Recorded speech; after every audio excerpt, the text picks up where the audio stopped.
I'm calling to order this hearing. This is a public hearing of the Committee of the Whole of the Council of the District of Columbia. I'm Phil Mendelson, Chairman of the Council and Chair of the Committee of the Whole. Today is Wednesday, November 29th, 2023. The time is 10:25 in the morning. This hearing is mostly live. There might be some online or virtual witnesses. The live part of this is in room 412 of the Johnny Wilson building. The subject of this hearing is teacher and principal retention. This is the second of 2 days of hearings that the Committee of the Whole has had on this issue. Yesterday, we heard from many teachers and a few others. Today, we're hearing from government and expert witnesses. The purpose of this public oversight hearing, and I'm reading from our hearing notice, is to hear from government and expert witnesses about efforts that improve or hinder educator retention. Research shows that high-quality teachers and principals significantly improve student outcomes. Retaining our best teachers and principals is critically important to helping students succeed academically and social-emotionally. However, in the wake of the pandemic, teacher turnover spiked across the country. More than 1 in 4 teachers in the district left their classrooms from the 2021 to 2022 and the 2022 to 2023 school years, a 7% increase from the prior year. The Committee of the Whole is particularly concerned with adequacies in educator salary, working conditions, evaluation, coaching support, mentoring support, and growth opportunities. The record in this matter is open for 2 weeks. That is, it will close at 5 p.m. on Wednesday, December 13th, 2023. Sometimes I have a prepared statement, and I don't really today. I just have lots of notes that I'm going to look at because I think they help to set some context here. First, I'm going to read this, and I hope I'm not duplicating somebody's testimony, but Empower Ed put out a briefing book. And the beginning of it, it says, based on the 2023 OSSE Educator Workforce Brief, 30% of educators left their schools between school years 2021, that's 2021-22, and 2022-23. 30% left. This number is up from DC's classroom turnover of 74% in the previous year, a pandemic dip seen across the country during a time difficult to change jobs. Our 30% classroom turnover compares to a typical urban district turnover rate of 16 to 19%. That's 30% compared to 16 to 19%. As a system, DCPS loses about 70% of its teachers in 5 years compared to a 45% average at 16 urban districts reported in a recent study. Citywide, 24% of teaching positions were filled by teachers new to their positions. Research indicates that teacher experience is directly related to student outcomes and that teachers take approximately 5 years to develop enough expertise to become fully effective in the classroom. Yet 1/4 of all DC students were being taught by someone new to teaching, posing a significant hurdle to academic prospects. There's no debate in the research. Teacher turnover harms student achievement, school climate, and student relationships that are key to their long-term success. So let me look at, this is an interesting way of looking at it. I contacted the DC Retirement Board because teachers, unlike most employees of the district government, are eligible for a pension that's a defined benefits pension. That's pretty good. I don't know the exact percent, but some high percent of their last 3 years of salary is what they get paid, depending on how long they've remained in the teaching force. The purpose of this pension is we want to encourage retention of teachers, or at least that would appear to be the purpose of the pension. So I got data on teacher retirements, new retirements, every year beginning in 2000 to date. So in 2000, 120 teachers retired. In fact, almost every year it's over 100. It was 163 in 2001. It got up to, there was 267 in 2008. There was another number over 200, 270 in 2004, 180 in 2011, 178 in 2012. But then it started coming down. 141 in 2015, 108 in 2016, 90 in 2018. And in fact, every year for the last, I think it's 6 years, it's been under 100. Last year, 76. This year to date, 38. So that suggests, that's one way of looking at, well, how many teachers are we actually keeping long-term? And there's a pretty good benefit. That's why the starting salary is not so great. It is because one doesn't get a high wage, but in return, they get this defined pension if they stick around. And they're clearly not sticking around since the number is less than half. That's not a precise percentage, less than half what it was earlier in this decade or the last decade. Let's look at another way of this issue of teacher retention. I asked DCPS to give me data on the lowest performing schools. I think it was the 10 lowest performing schools. I looked at, for instance, Johnson Middle School. How many of the teachers at Johnson Middle School today have been there for more than 5 years? 3. Kelly Miller Middle School. How many of the teachers there? 33 teachers. How many have been there for more than 5 years? 4. Kramer Middle School. 23 teachers. How many have been there for more than 5 years? 2.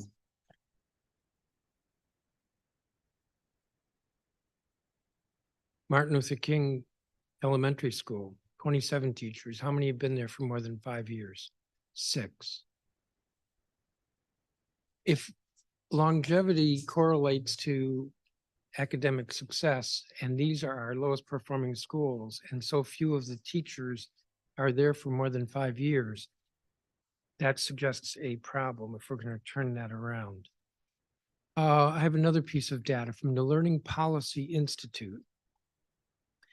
Looking, this is a state-by-state analysis of the factors influencing teacher shortages, supply, demand, equity.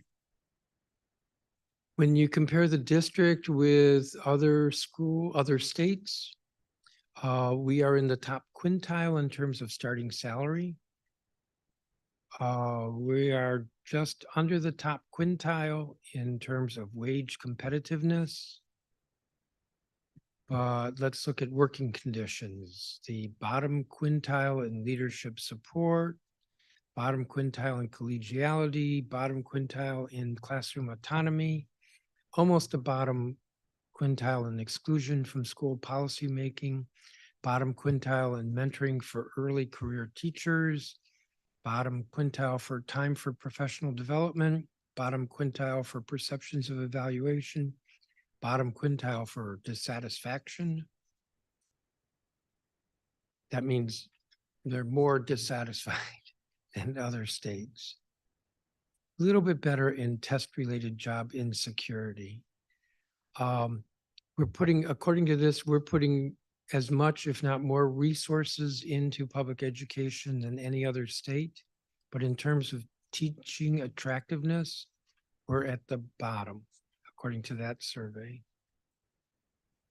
This is not all about teachers. Principals are a concern. I think there's a high correlation between teacher stability and principal longevity. Also, I think there's a correlation between principal longevity and academic outcomes. So I asked DCPS about principals for the past 5 years. They say there are 117 schools. I characterize it that way because one of those is MacArthur, who's brand new. So whether it's 116 or 117, when you look at the last 5 years, we've had 71% turnover in principals. 71% in the last 5 years. What about the average longevity? What is the average tenure of principals? The mean, that's the average of everybody divided by the total number, is 5. The median is 4, half above 4, half below 4. The mode, the most frequent, well, it's a tie between 0 and 1. So if they're in their first year, that's 0. That's 15 principals.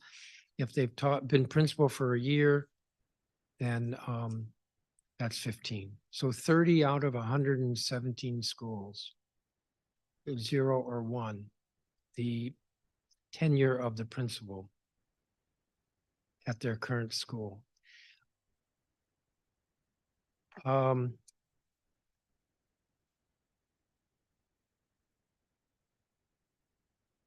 hesitating whether I want to go here, but I think I'll go here with regard to impact. We got a lot of testimony regarding impact.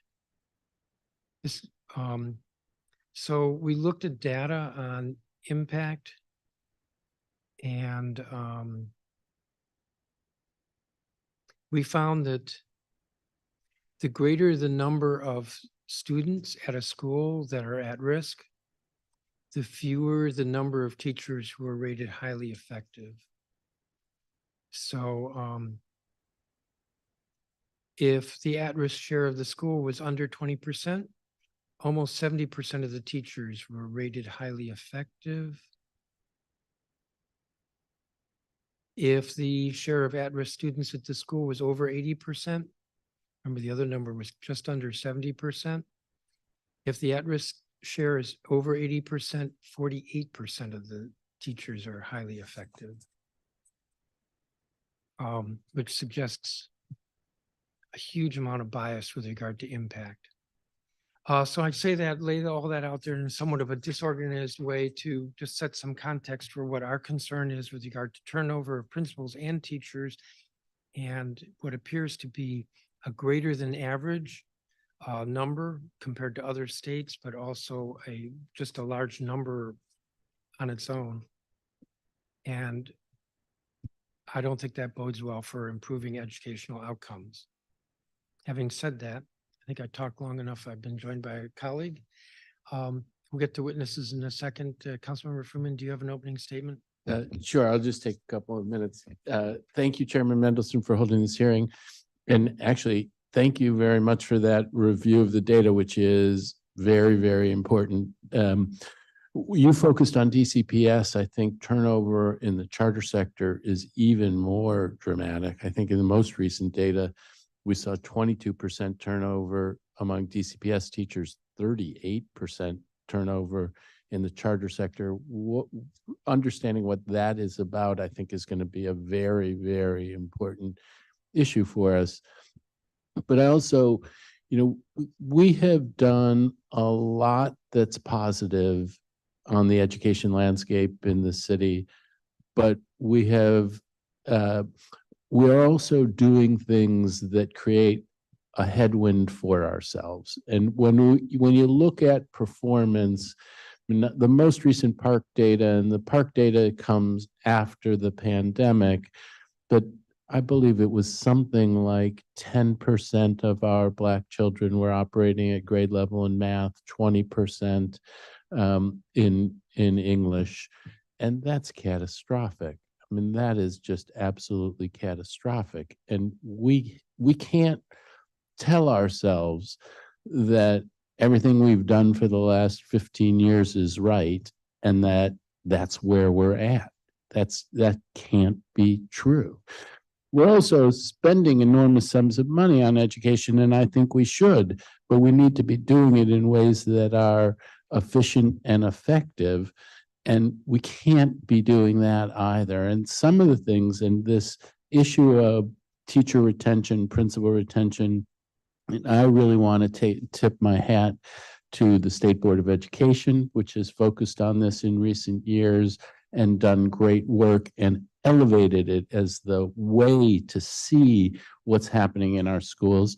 And frankly, Empower Ed and Scott Goldstein and the work that he has done on this issue.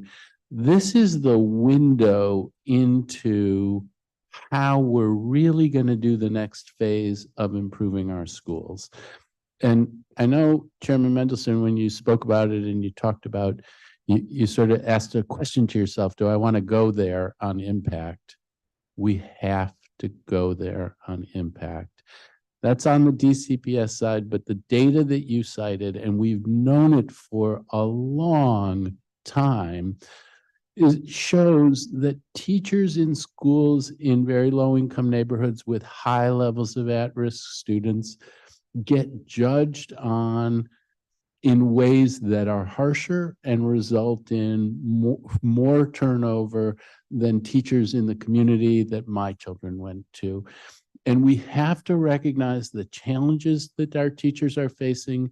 We need to support them, and we can't impose on them an evaluation system that penalizes trying to help our kids who have the greatest needs. We need to move forward on this.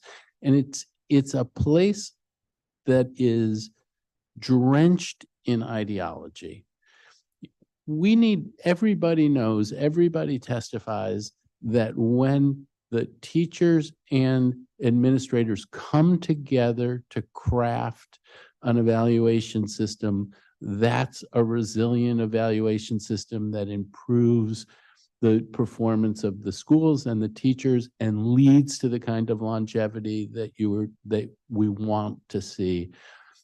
We got to get out of our ideological boxes and have the parties get together to look at what's the next generation of evaluation system so that we can get to a place where the evaluation system is not a major reason, if not the major reason, that people point to for why they've left, particularly in our schools in low-income neighborhoods. So it's great that we had the hearing yesterday. It's great that we're going to have the hearing today, but really, let's get real about targeting this issue and getting to where we're retaining the really extraordinary people who come forward to teach and to lead in our schools. There was a time when folks said, oh, the old system was all bad and Michelle Rhee came with her broom. You can think that's right, you can think that's wrong, but the new people who are in place are all people we've hired in the area of education reform, and they're leaving in droves. We got to fix this, and I'm really glad that you're having this hearing. I hope we can get real on this. I want to again express my gratitude to the work of the state board, the current state board, my friend Ruth Wattenberg, who I think was a leader on this when she was on the state board, and again, Empower Ed. And let's get real and get something positive done. Thank you. Thank you, Councilmember Fruman. Councilmember Nadeau. Thank you, Chairman. I will say Councilmember Fruman really summed it up here. Just a real highlights of some of the work that we need to be doing today. I know we heard a lot of great testimony yesterday. Today, I'm really interested in dialing in to talk with our government agencies about educator retention. You, Chairman, have already put out a lot of statistics on this. I mentioned some yesterday.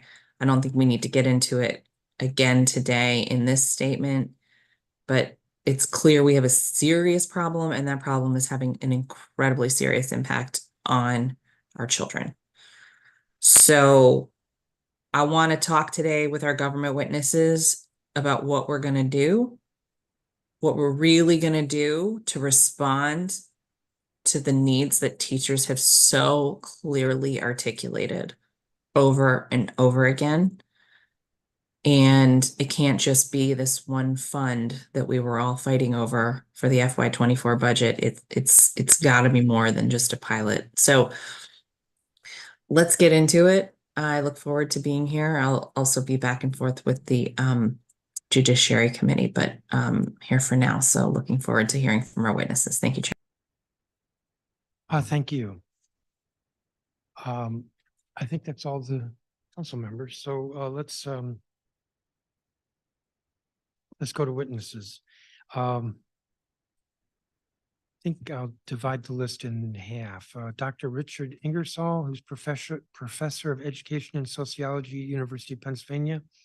Ryan Saunders, who's Deputy Director of State Policy Learning at the Learning Policy Institute. Chelsea Coffin, who's Director of Education Policy Initiative at the DC Policy Center. Scott Goldstein, who's Executive Director of Empower Ed, and Jacqueline Pogue Lyons, who's President of the Washington Teachers Union. So I think we have a couple of people in person and everyone else is virtual. Makes these hearings a little bit more interesting how we do this. In just a second.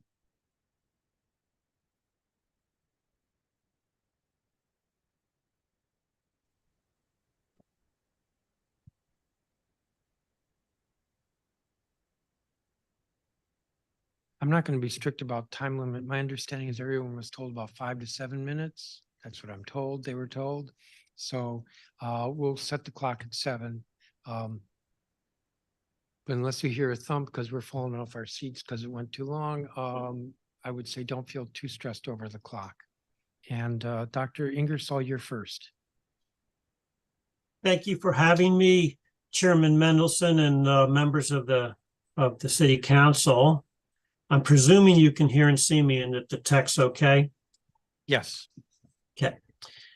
I'm a professor. I used to be a high school teacher. I've been a professor the last 3 decades, and I study the teaching job of elementary, secondary teaching force and the teaching job. And in particular, I've studied this issue of teacher turnover. That is, teachers leaving their schools, teachers leaving teaching. So I'm just going to briefly here summarize what the best national data available tell us about 5 key questions. 1, just how high is teacher turnover, teacher quitting, teacher attrition? How does it compare to other lines of work, other occupations and professions? Is it a problem? Does it vary by types of teachers? Does it vary by types of schools? And why? Why is there turnover? Why do teachers leave? I submitted a set of graphs with some data and sources, and you could refer to those now or later. Those are just for your benefit. First point, teaching has relatively high quit rates compared to many other lines of work and occupations. It's far higher than those traditional professions like professors and lawyers, but it's even higher than nurses and police. The other thing to remember is that teaching is an unusually large workforce. Twice as many teachers as nurses in this country, 5 times as many teachers as lawyers. So when we combine these 2 facts, relatively high quit rates of a very large workforce, we get what we call the revolving door. Teaching is a line of work in which every year there's very large flows into, between, and out of schools. Now, it's very important to recognize that not all of this teacher turnover, these teacher departures, are bad by any means.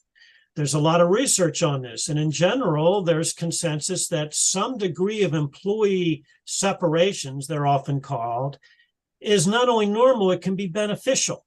Particularly, you want your low performers to move out. You want to have fresh blood coming in. But there's also a general consensus, and this is true for teaching too, that high levels of employee quit rates are very costly. And as the chairman mentioned, we have a growing body of research in this country showing that high levels of teacher quits, high levels of teacher turnover harm student achievement. They're costly for schools.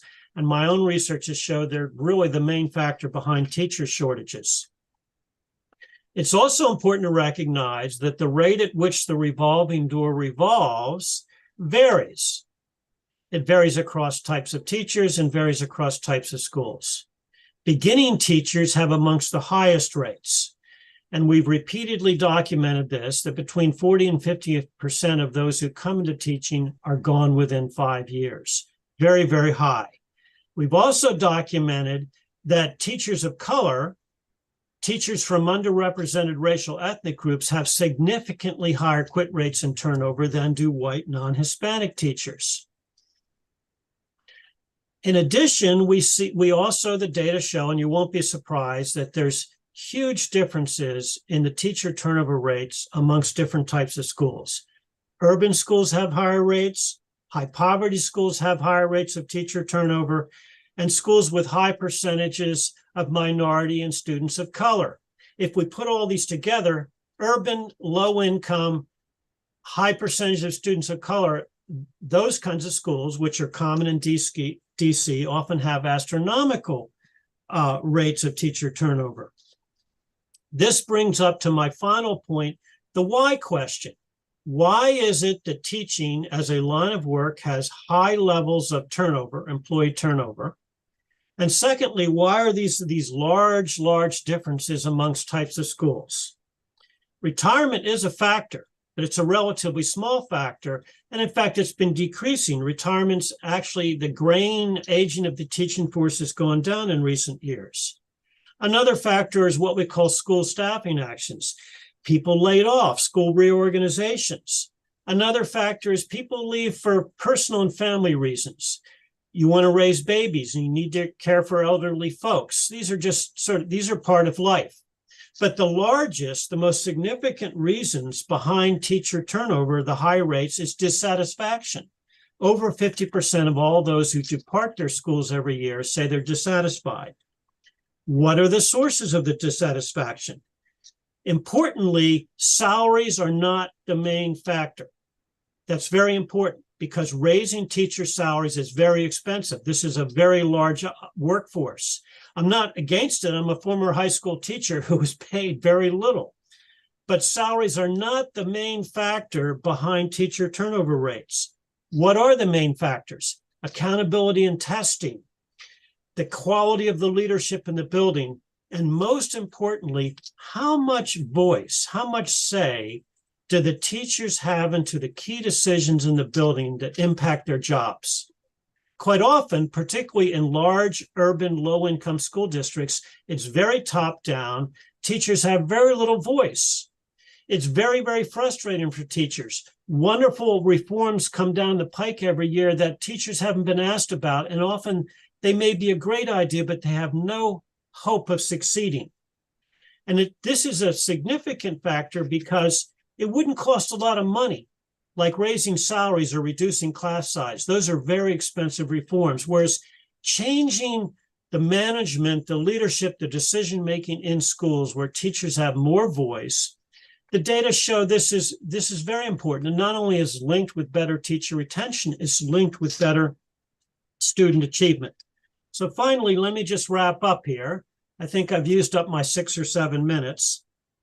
The data tell us that if we can improve some of these working conditions, and some of them cost money to fix and some don't, class size reductions expensive, salaries or raising salaries expensive, we could slow down the revolving door. We could do a much better job of ensuring there's a qualified teacher in front of every student and ultimately improve the growth and the achievement of students. So thank you very much. Thank you, Dr. Ingersoll. And I didn't mean for the clock to rush you, but thank you. And I'm sure there'll be some questions from council members. Next is Ryan Saunders, who's Deputy Director of State Policy at the Learning Policy Institute. Good morning. Thank you. And I'll Morning. just go ahead and say a lot of the testimony I'll be giving is going to echo a lot of what Dr. Ingersoll has already stressed, and I'll try to cover new territory in relation to principals as well. So I'm a former high school teacher who taught within the country in the US in Colorado, Georgia, and Washington State. And I also taught outside the country in Turkey and the Dominican Republic, and have also worked extensively across states on teacher preparation and teacher recruitment and retention issues in state policy over the past 7 years. The Learning Policy Institute has conducted a body of work both on teacher shortages and recruitment and retention policy, but also on teacher or principal turnover and related policies associated with that. And it's also important to flag that in talking about principal turnover and teacher turnover, they are inextricably connected in a number of important ways. And so I'll try to highlight those as we go. One key piece of data nationally is that we are seeing more experienced principals leaving the profession in the past few years than in the past. And right now, principal attrition is higher in public schools than it was 5 years ago. So we are seeing an increase in principal turnover coming out of the pandemic. As has already been said about teacher turnover, it is both costly to student learning, but it is also costly to the teachers in the classrooms around teachers who turn over. I am a former high school teacher who taught in a very high turnover school, and I can tell you I had to cover classes during my lunch period, and I had to take over AP classes when teachers turned over because we wanted to make sure students still had that learning. We also know the financial costs can be exorbitant. In an urban district, estimates around $20,000 per teacher that needs to be replaced. And so if you go by the 2021 State Board of Education report on turnover in the district, what puts the average attrition at about 25%, you are looking at about $23.8 million that DC is spending.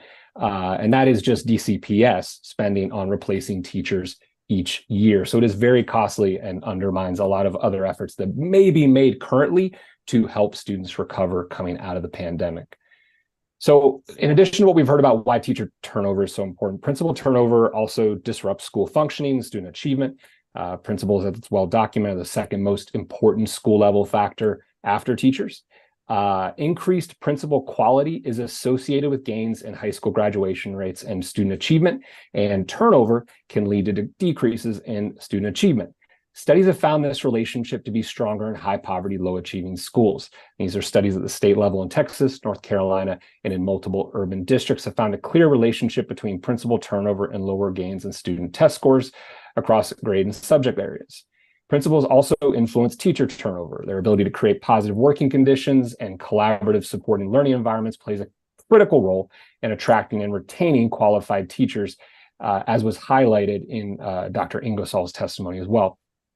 So because they're so important, they also influence school climate and culture, which again, coming out of the pandemic and some of the challenges that we've observed in where schools needing to incorporate more relationship-centered, trauma-informed practices to support students long-term and build more restorative practices for building school climate.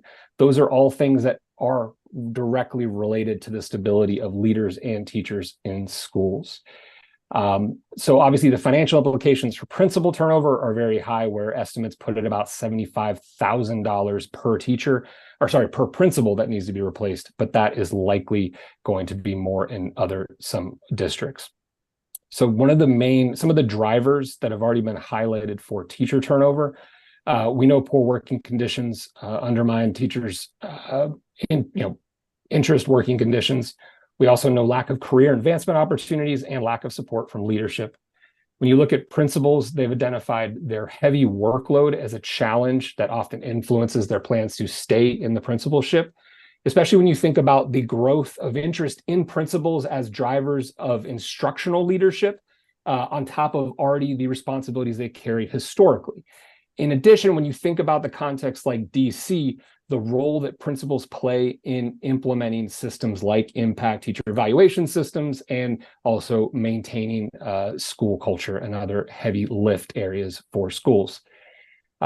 Principals also, it's an interesting note for compensation on principals that nearly 1 in 2 principals surveyed in a partnership with Learning Policy Institute and the National Association for Secondary School Principals, 1 in 2 principals in high poverty schools find his or her salary inadequate or unfair. And I think that's just another element of kind of thinking about the different needs of schools in retaining principals.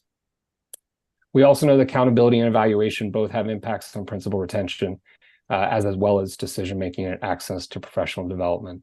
And I will flag, I am going quite fast just because of the limited time. But all of this is in much more detail in my written testimony, and I can certainly follow up in questions. So when it comes to things that can support or help turn around these efforts to better retain teachers and principals, I want to mostly focus a little bit right now.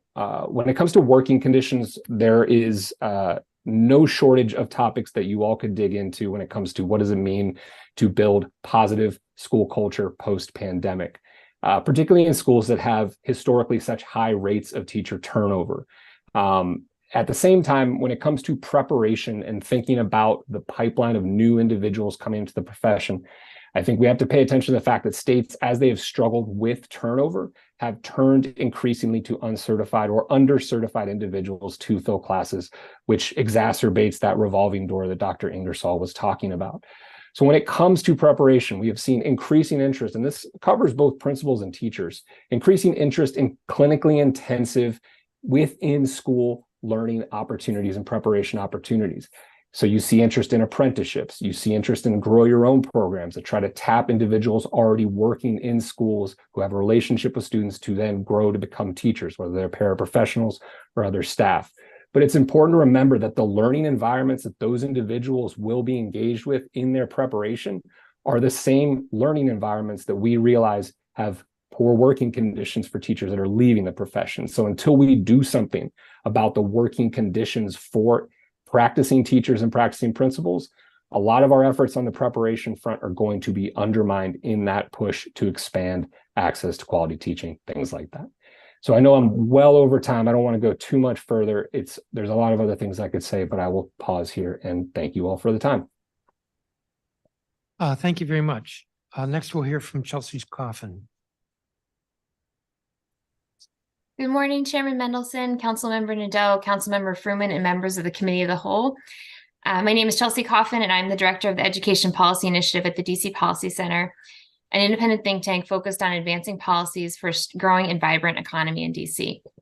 Compared to the previous witnesses today, I will provide more background on teacher retention in DC. As we've discussed, teacher retention increased during the pandemic in DC, but last year it declined again back to pre-pandemic levels.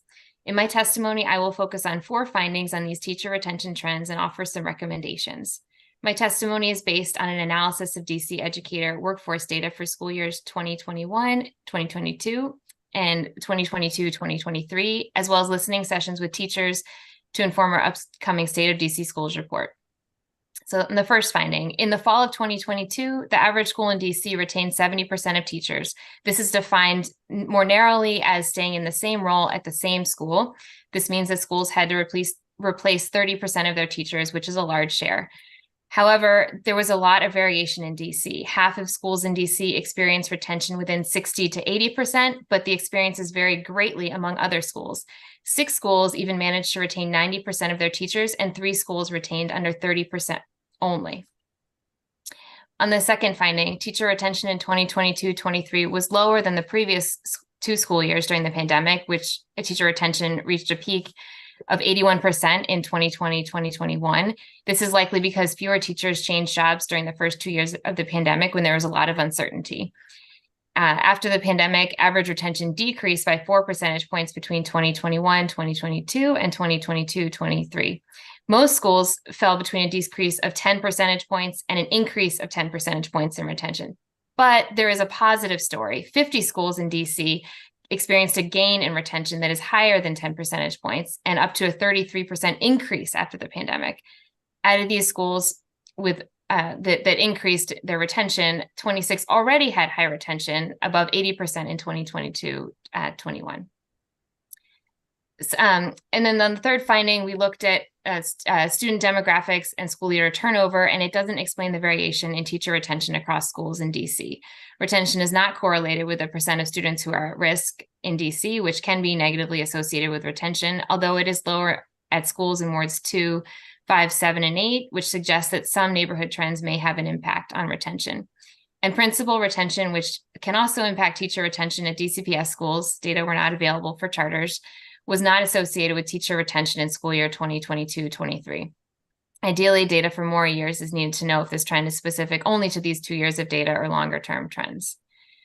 On the fourth point today, we look to think about school approaches in DC that may be key to increasing retention. In DC Policy Center listening sessions, teacher mentioned flexibility as a key benefit they experienced in their profession during the pandemic. Teachers during the pandemic also enjoyed more autonomy to be creative and engage with students in some highly effective ways. In the listening sessions, teachers also highlighted the following challenges they consider when they think about whether to stay in the same school or profession. The first was students' chronic absenteeism, which is tough for morale and continuity of instruction. And second, understaffing due to some positions going filled sometimes all year. Schools did try virtual teachers, substitutes, or teachers covering other classes, but this can be burdensome for teachers. And third, finding a substitute when teachers do have to be absent, especially when teachers in some cases mentioned they couldn't take leave unless they found a sub. Some schools that had a dedicated pool of substitutes for their school, this approach made a difference. On some recommendations, DC should find out more and look at the practices of schools that have bucked the retention trend last school year by keeping or increasing their retention by a large margin. This is especially important now because it is getting harder to fill empty positions in DC with vacancy rates slightly higher than before the pandemic. In particular, DC needs to figure out which factors that made retention higher during the pandemic can be replicated: flexible scheduling, autonomy, dedicated subs, other approaches to reduce burnout, and whether the schools with high retention and retention increases were implementing these approaches. Thank you for the opportunity to testify. I look forward to answering any questions that you may have.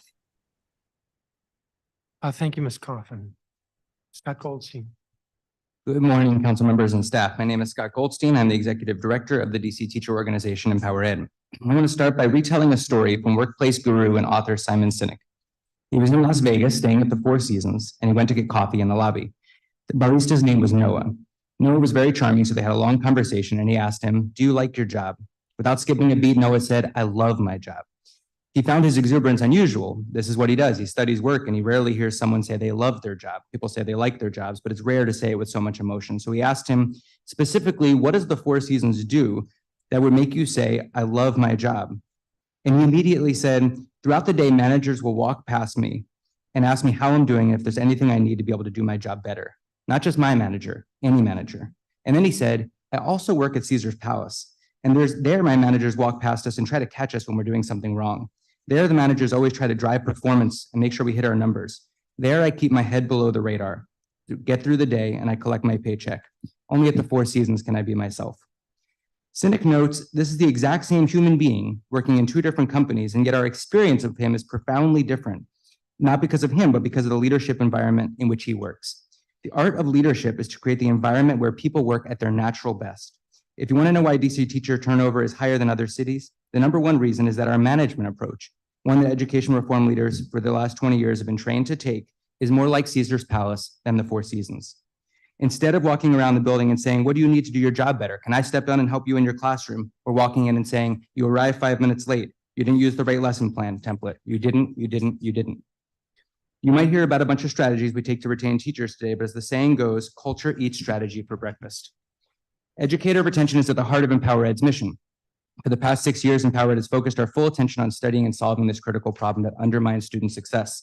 Empower Ed is in a unique place to talk about this challenge. Over the past 6 years, we've been trusted by 18 DC public and public charter schools to assist them in improving educator wellness, with 5 new schools being onboarded now. This testimony combines what we've learned from our deep research, our regular deep conversations with educators about their needs and concerns, and what we have proven works in our school-by-school work to improve retention. First, we must clarify some facts. DC teacher turnover is in fact the highest in the country. The national urban average is between 12 and 16%. The last reported year, school year 21-22 to 22-23, OSSE reported 30% overall annual school level turnover. It's worth noting the charter sector turnover was almost twice as high as DCPS. We lose about 70% of educators over 5 years. That is beyond unacceptable. We also know that DC's turnover is not because DC is more transient. More transient cities like New York City and LA have much stronger retention. We also know that our turnover is not good turnover. While 10 to 15% turnover might be considered a normal range, 30% is unacceptable. And while it's true that millennials do change jobs more frequently, we've had nearly the same troubling turnover rate for the past 15 years. The majority of those who have left over that time period are not, in fact, millennials. Some even cynically accept turnover, believing it's cheaper to have young teachers in circulation than costly veteran educators. But it's worse for our students and also comes at a price. As you heard, in fact, if we had reduced our turnover just to the national urban average, we would have saved $40 million for the past 5 years. It's been argued that we simply don't know enough to act. This is far from true. We've had substantial data from the State Board of Education research and surveys, Empower Ed and W2U deep surveying over the years of council testimony and more. What is different about what's happening in DC? The two most marked differences we believe contributing to substantially higher than normal turnover rates are the substantially lower degree of professional trust we place in teachers, as shared in the intro, including through the DCPS impact evaluation system, and a higher reliance on never-ending standardized tests that teachers have little design control over. But the second factor is that DC has an education ecosystem that encourages both student and educator mobility. With nearly 70 LEAs, many educators regularly go back and forth from DCPS to charter and from charter to DCPS.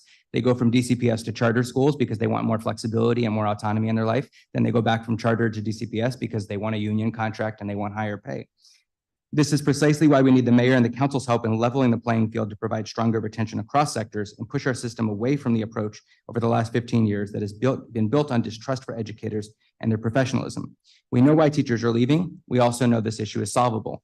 Many teachers leave their school because their school does not respect their mental health needs. But EmpowerEd has worked with schools that deeply prioritize this and ensure mental health staff for educators and working with district leaders to provide explicit mental health days. Many teachers leave because their schools fail to effectively respond in traumatic moments. But EmpowerEd has worked with schools that have deeply consulted staff to come up with a process that respects the well-being of students and educators and communicates effectively in times of crisis. Many teachers leave because they don't have enough flexibility in their work and life. But EmpowerEd has worked with schools to design flexible scheduling models, and through our advocacy and the council's actions, there's now some funding available for them to pursue this. Many teachers leave because of the design of our punitive evaluation system, but EmpowerEd is currently studying a group of charter schools with strong retention that have successfully implemented more collaborative teacher evaluation and growth systems. So we know educator retention is critical to student achievement and success. We know DC's turnover rate is unacceptably high, and we know that this is solvable. So the big question is, what does each agency and party need to do? First, OSSE. I would argue OSSE has made the strongest investments and made the most substantial contribution to turning this problem around over the past few years. OSSE has substantially improved their reporting on educator retention. They provide very valuable communities of practice to support educator professional growth. They've made some improvements in licensure access. They've implemented educator wellness technical assistance grants and the Grow Your Own program, and now the flexible scheduling pilot as a result of council action. What more could they do? They can and should extend the educator wellness technical assistant grants over the 4-year financial plan. They should publish their deep dive workforce report annually instead of biannually. They can and should work to establish a common exit survey across LEAs. OSSE should conduct a thorough review of educator certification requirements and potential barriers for Latino educators and the transfer process for educator credentials from abroad. OSSE can work to reduce the influence of standardized testing and consult educators on the new statewide CAPE assessment. DCPS has made progress on the new recruitment of Latinx educators in the past few years. Following our 2019 comprehensive report on the recruitment, support, and retention of Latinx educators, DCPS did begin to pay for immigrant educators' visas and expand partnerships to bring in new educators from Latin America. We encourage them to double down on this work. DCPS is also committed to flexible scheduling pilots through XQ redesign and begun to offer technical assistance to schools to implement models, particularly at high schools. What more can they do? They can and should overhaul the impact evaluation system and replace it with a system of peer evaluation and review. DCPS should go much further with commitment to flexible scheduling for educators. DCPS should better support dual language program educators with curriculum support and focus on equity and inclusiveness in dual language schools. DCPS could greatly reduce its emphasis on scripted standardized assessments. DCPS should implement a much more comprehensive induction and mentoring program. They should invest in principal professional development to support positive working conditions for staff. And they should implement more authentic teacher leadership opportunities by expanding the TLI beyond LEAP. Finally, the mayor and council. In the past few years, we've seen some real action, if small, to tackle this challenge. We're grateful for the investment in Grow Your Own programs, providing requirements for stable school budgets and educator wellness, and the recent flexible scheduling pilot investments, but we need to do more. What more can DC's elected leaders do? Require a universal exit survey across teachers and LEAs, provide the long-term funding for educator wellness grants, pass the Educator Retention for Student Success Act and fund mental health days, wellness coordinators for high-need schools, and study increases in paraprofessional pay, assess demand this year and provide additional funding for flexible scheduling pilots, allow WTU to negotiate the teacher evaluation system, provide dedicated funding for all schools to have one full-time permanent substitute per 250 students enrolled, greatly expand community schools, and fund student loan relief for educators. While all of these policies will help, we must also move away from the mindset that brought in education reform in 2007 that systematically distrusts and disempowers teachers. Instead, focus on hiring the best and trusting them and empowering them to succeed. Everyone from our LEAs to our education agencies to the mayor and this council has a responsibility for turning this around and providing stability for our students and families in schools. It is without question the fundamental building block of school improvement. Thank you for your time. Happy to answer any questions. Thank you, Mr. Goldstein. Jacqueline Pogue-Lyons. Good morning. Thank you for the opportunity to speak with you today about teacher recruitment and retention in the District of Columbia Public Schools. I am Jacqueline Pogue Lyons, President of the Washington Teachers Union. I am also a 30-year veteran of DC Public Schools. I've taught in schools all over the district as both a kindergarten and an ESL teacher. Along with raising my son, teaching the children of the district has been the most rewarding experience in my life. With regards to DCPS retention of teachers, the situation is dire, getting worse, and the consequences are enormous and worrisome for students. And it's a situation that has lingered on and without any changes on the part of DCPS to fix the problem. Teachers are the foundation of our educational system and the most important in-school factor that contributes to students' learning. District of Columbia Public Schools suffers from some of the highest turnover in the nation. DC also has a higher teacher attrition rate than other urban school systems, with about 25% of public school teachers leaving their jobs each year. The WTU believes that the high rate of teacher turnover in DC public schools is a direct result of policies and procedures developed by DCPS administrators over the past decade. The impact of teacher turnover are mostly and deeply felt in communities of color, with high percentages of students classified as at risk. The DC State Board of Ed found that the rate of annual teacher departure rises with the percentage of students considered at risk. The district's teachers leave schools with fewer than 20% of at-risk students at an annual rate of 18 to 20%, while schools with the highest percentages lose almost a third of their teachers every year. Teacher turnover is expensive. It's estimated that losing an employee can cost the company 1/2 to 2 times the employee's salary, depending on the individual's level of seniority. The financials could be even greater. If we are talking about the staff retention in a law firm, an IT company, a restaurant, or other businesses, even a DC council member's office, the cost of turnover would be front of mind, and employers would be making an effort to retain and grow experienced and certified employees. They would be offering competitive salaries, a work environment that was respectful, and policies that were rational and not punitive. It shouldn't be any different in public schools.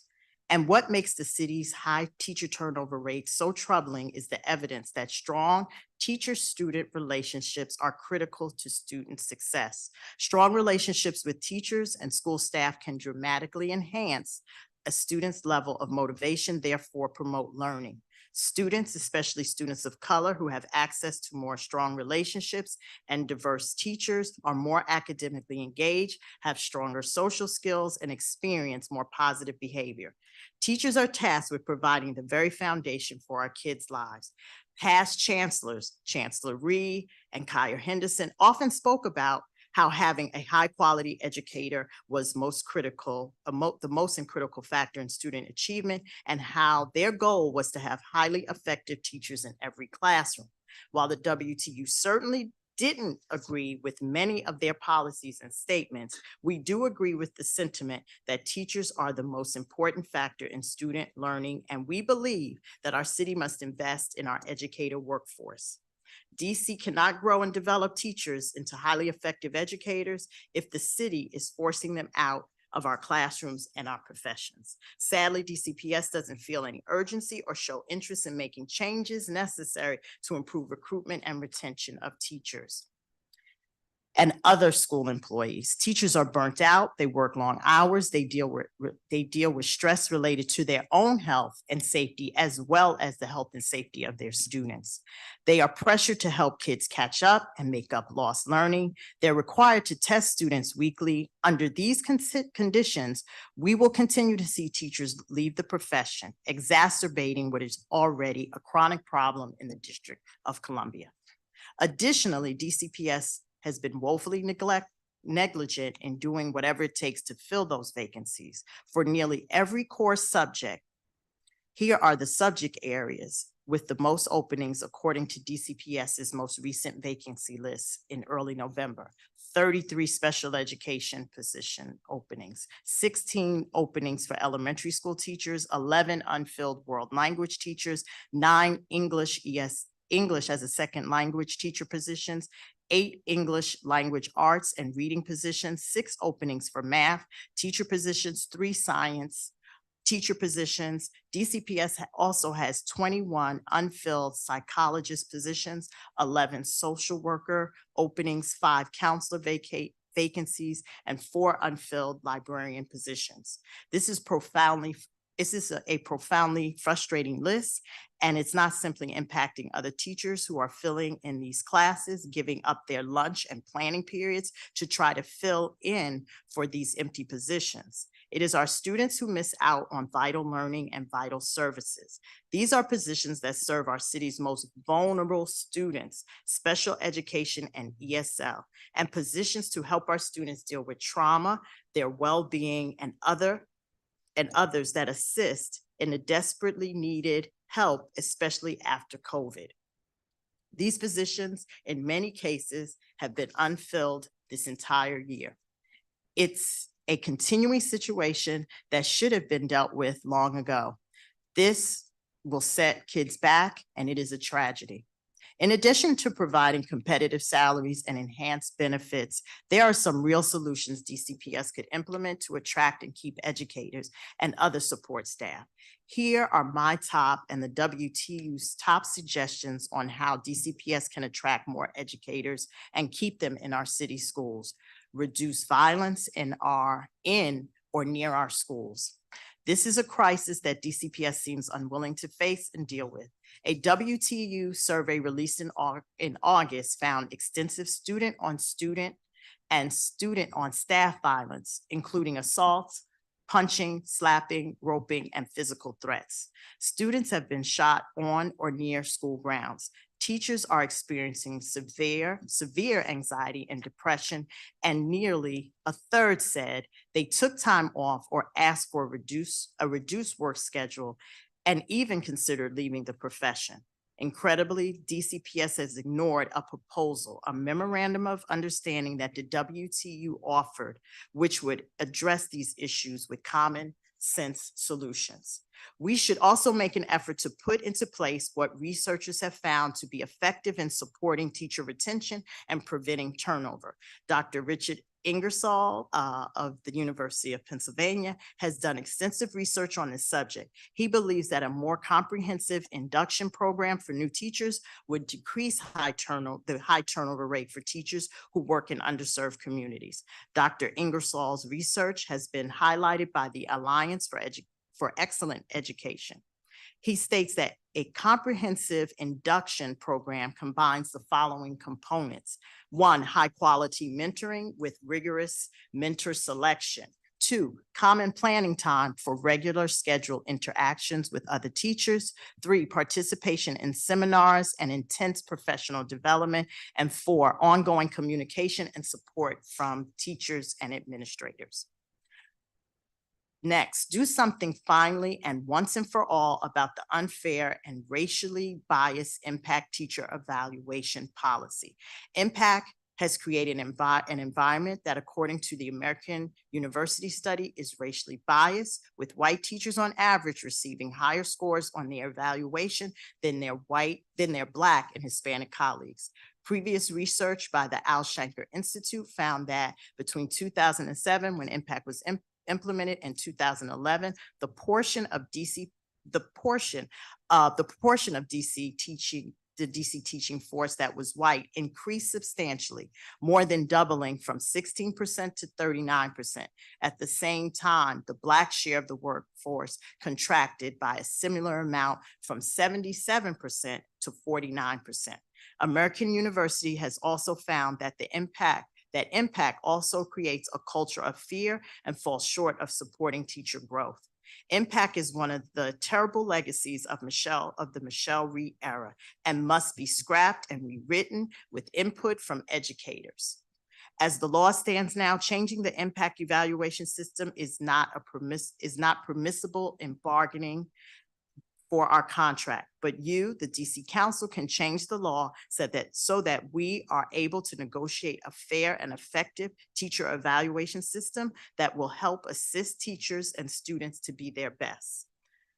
Lastly, change the culture in the school buildings, which is built on a punitive model, not a collaborative, respectful model.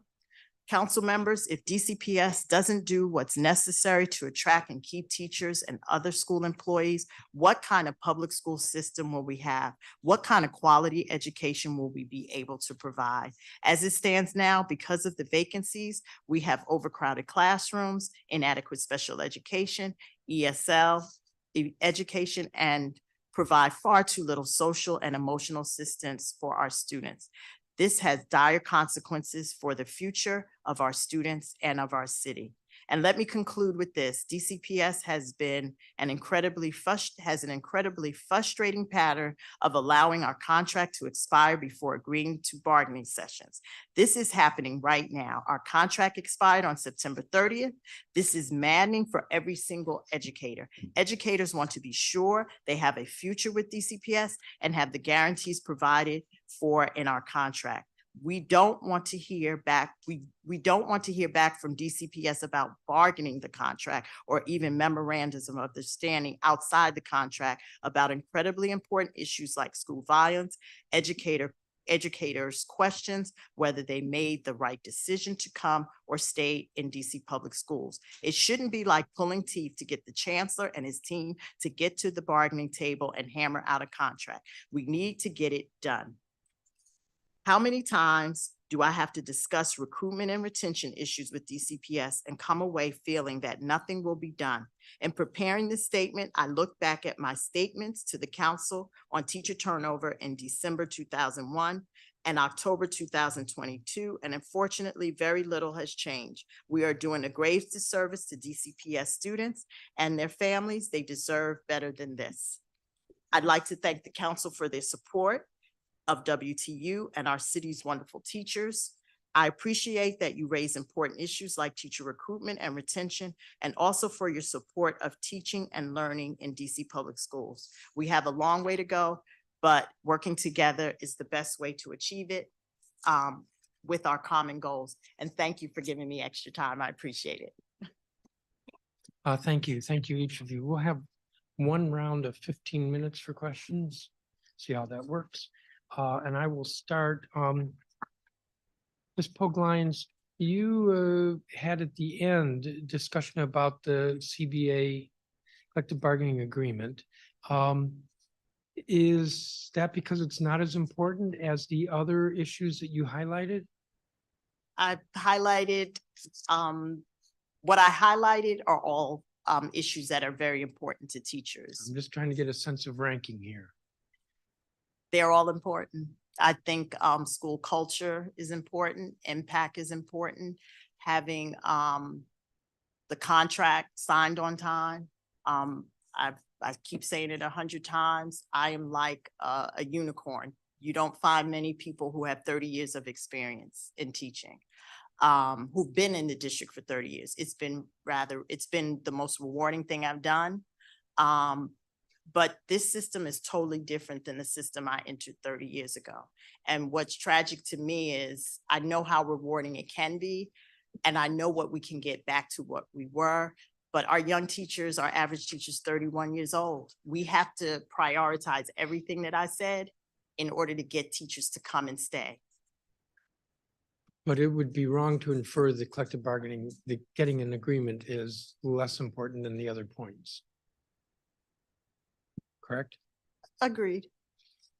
Well, I'm asking you, you had a bullet here, change the culture in the school buildings, which is built on a punitive model, not a collaborative, respectful model. Is that the principle or is that the system? I think there's a lot of pressure put on principals to get outcomes, particularly in testing. Many times now I find, and I'm saying this because I was in the classroom 6 years ago, maybe 7 now. The only time I would see my administrators 7 years ago when it was time for me to be evaluated. That's a fact. I know that when I started 30 years ago, teaching 25 years ago, even 20 years ago, I would see my administrators all the time, just checking in on me. It got to the point that many times I had one wonderful administrator who made it possible for me to go to graduate school. I'll even say his name because I wouldn't be here if it wasn't for him, Robert Bracy of Thompson Elementary. I kept saying, I thought you were coming to my classroom. I thought you were coming to my classroom to evaluate me. He said, I'm going to get there, but I already know what you do. I come by your classroom 3 and 4 times a day.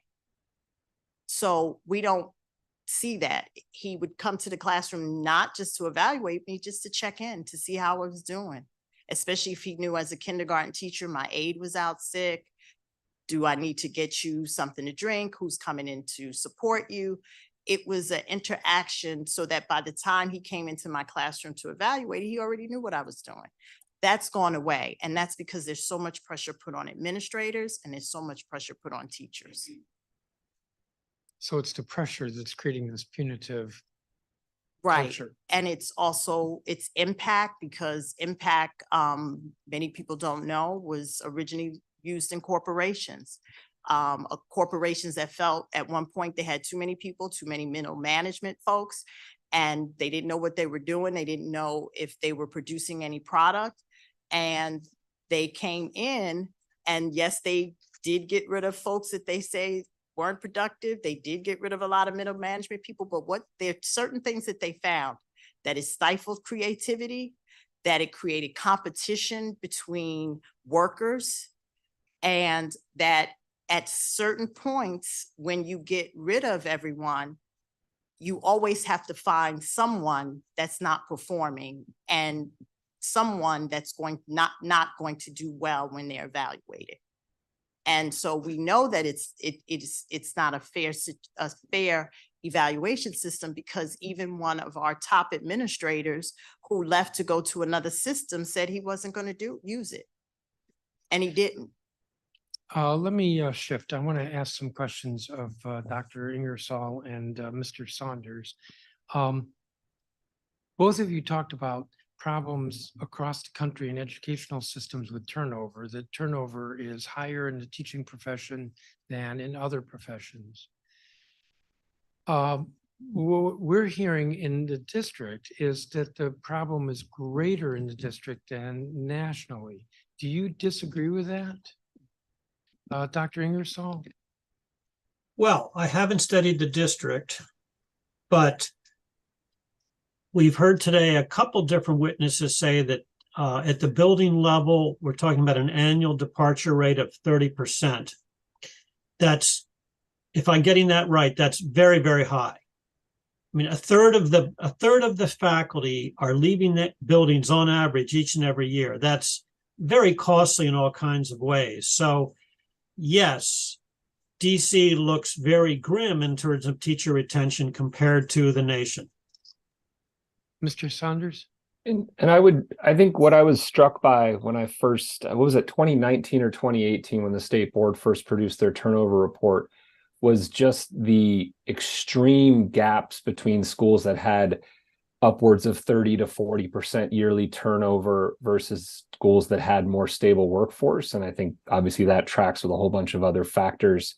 And so to me, that was probably the more alarming element as opposed to the comparison with other urban areas. But that number is still well higher than the national average. So, yeah.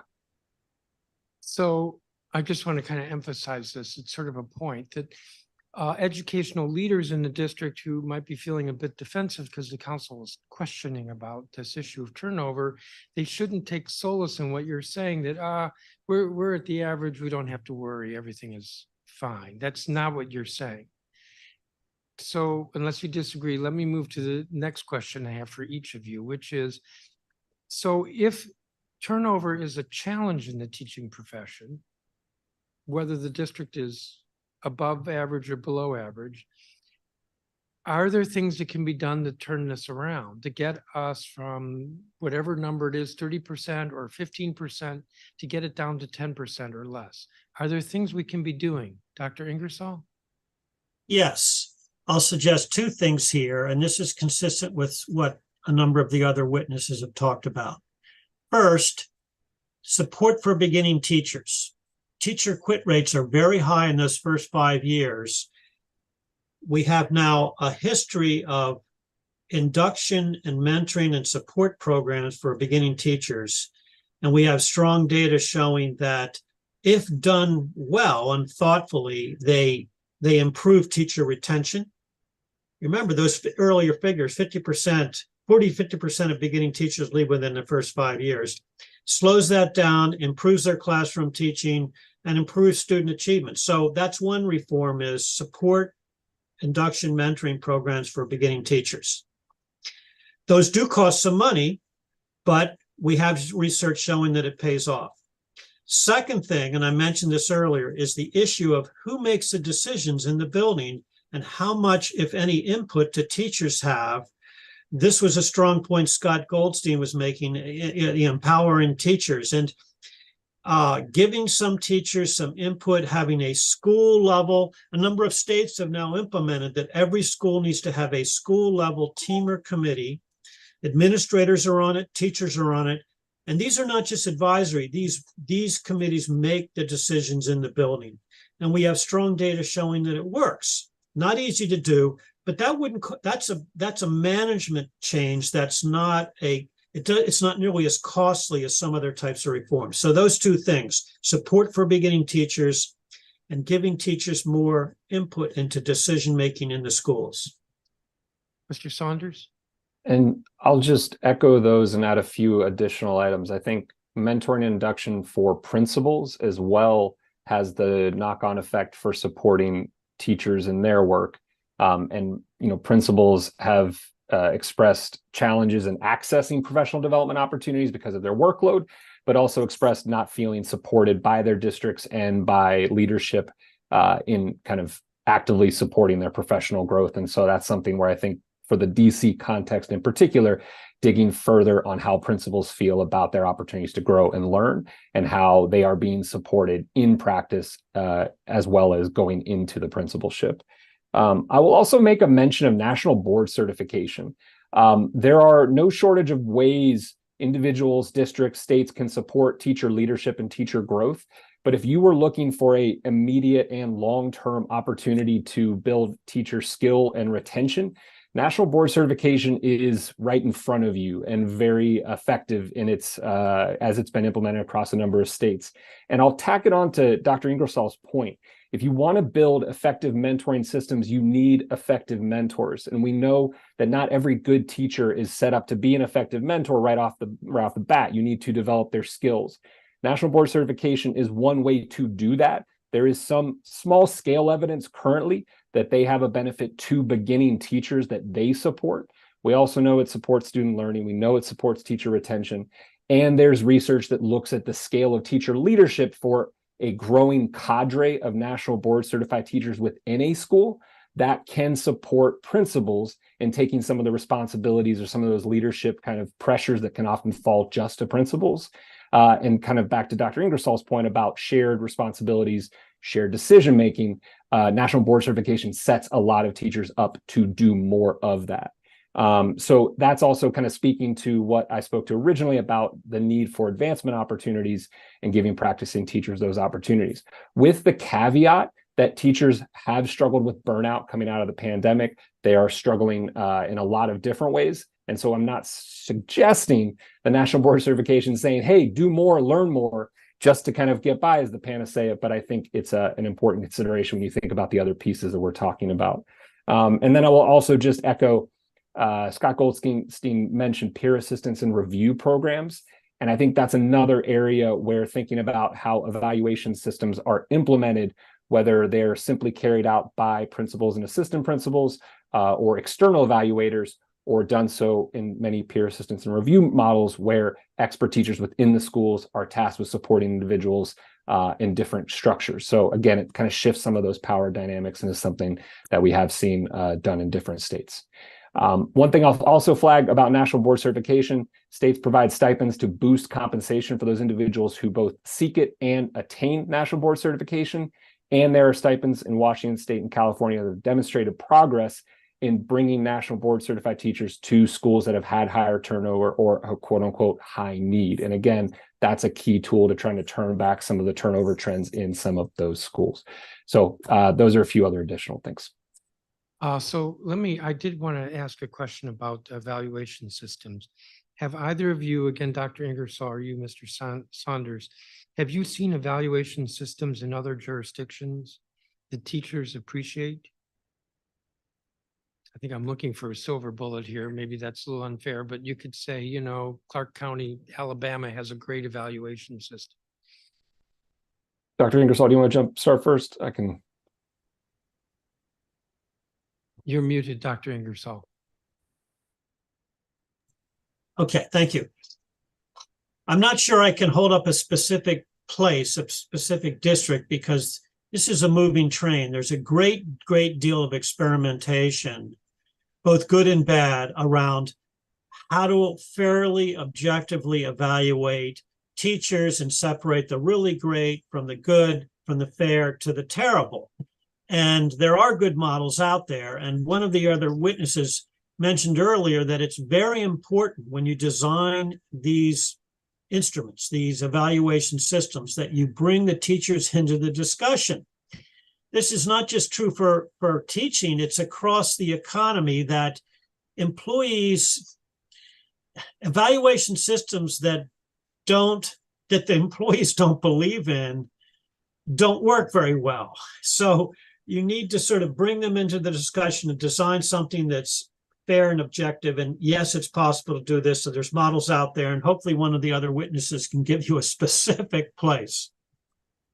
And to piggyback off Dr. Ingersoll's point, one of the other pieces to keep in mind is evaluation systems are designed to focus on the skills and practices that administrators or districts want to encourage more teachers to develop, right? Like, so where the focus in your evaluation system is being put in terms of percentages and how evidence is collected is all, reflective of where your priorities are. And so we know for a fact that because collaboration and collegiality is so important for building both school-wide initiatives, but also retaining teachers, a lot of evaluation systems fall short of evaluating those metrics or even prioritizing them, likely because they're very hard to evaluate.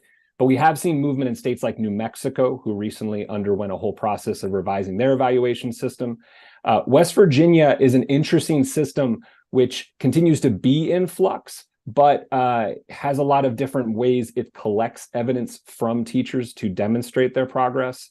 And also has very up-to-date standards. That's another key piece, is how you define quality and effective teaching is also going to decide how you do your evaluation system.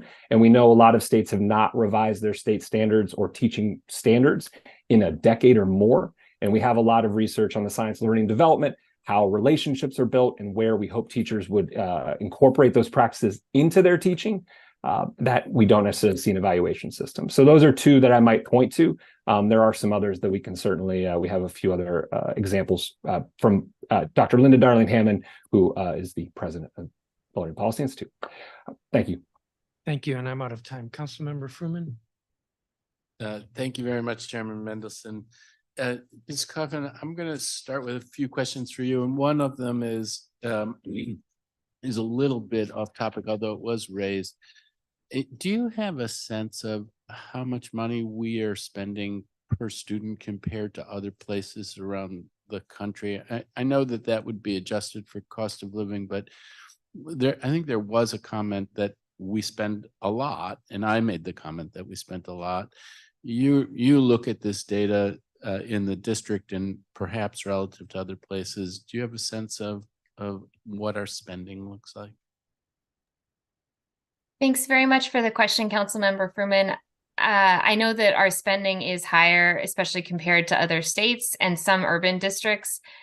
I think looking at it's better to compare DC obviously to other urban districts. Are you talking about expenditure in general or expenditure on teacher recruitment, teacher support? No, it's expenditure in general, not capital, but expenditure on operations.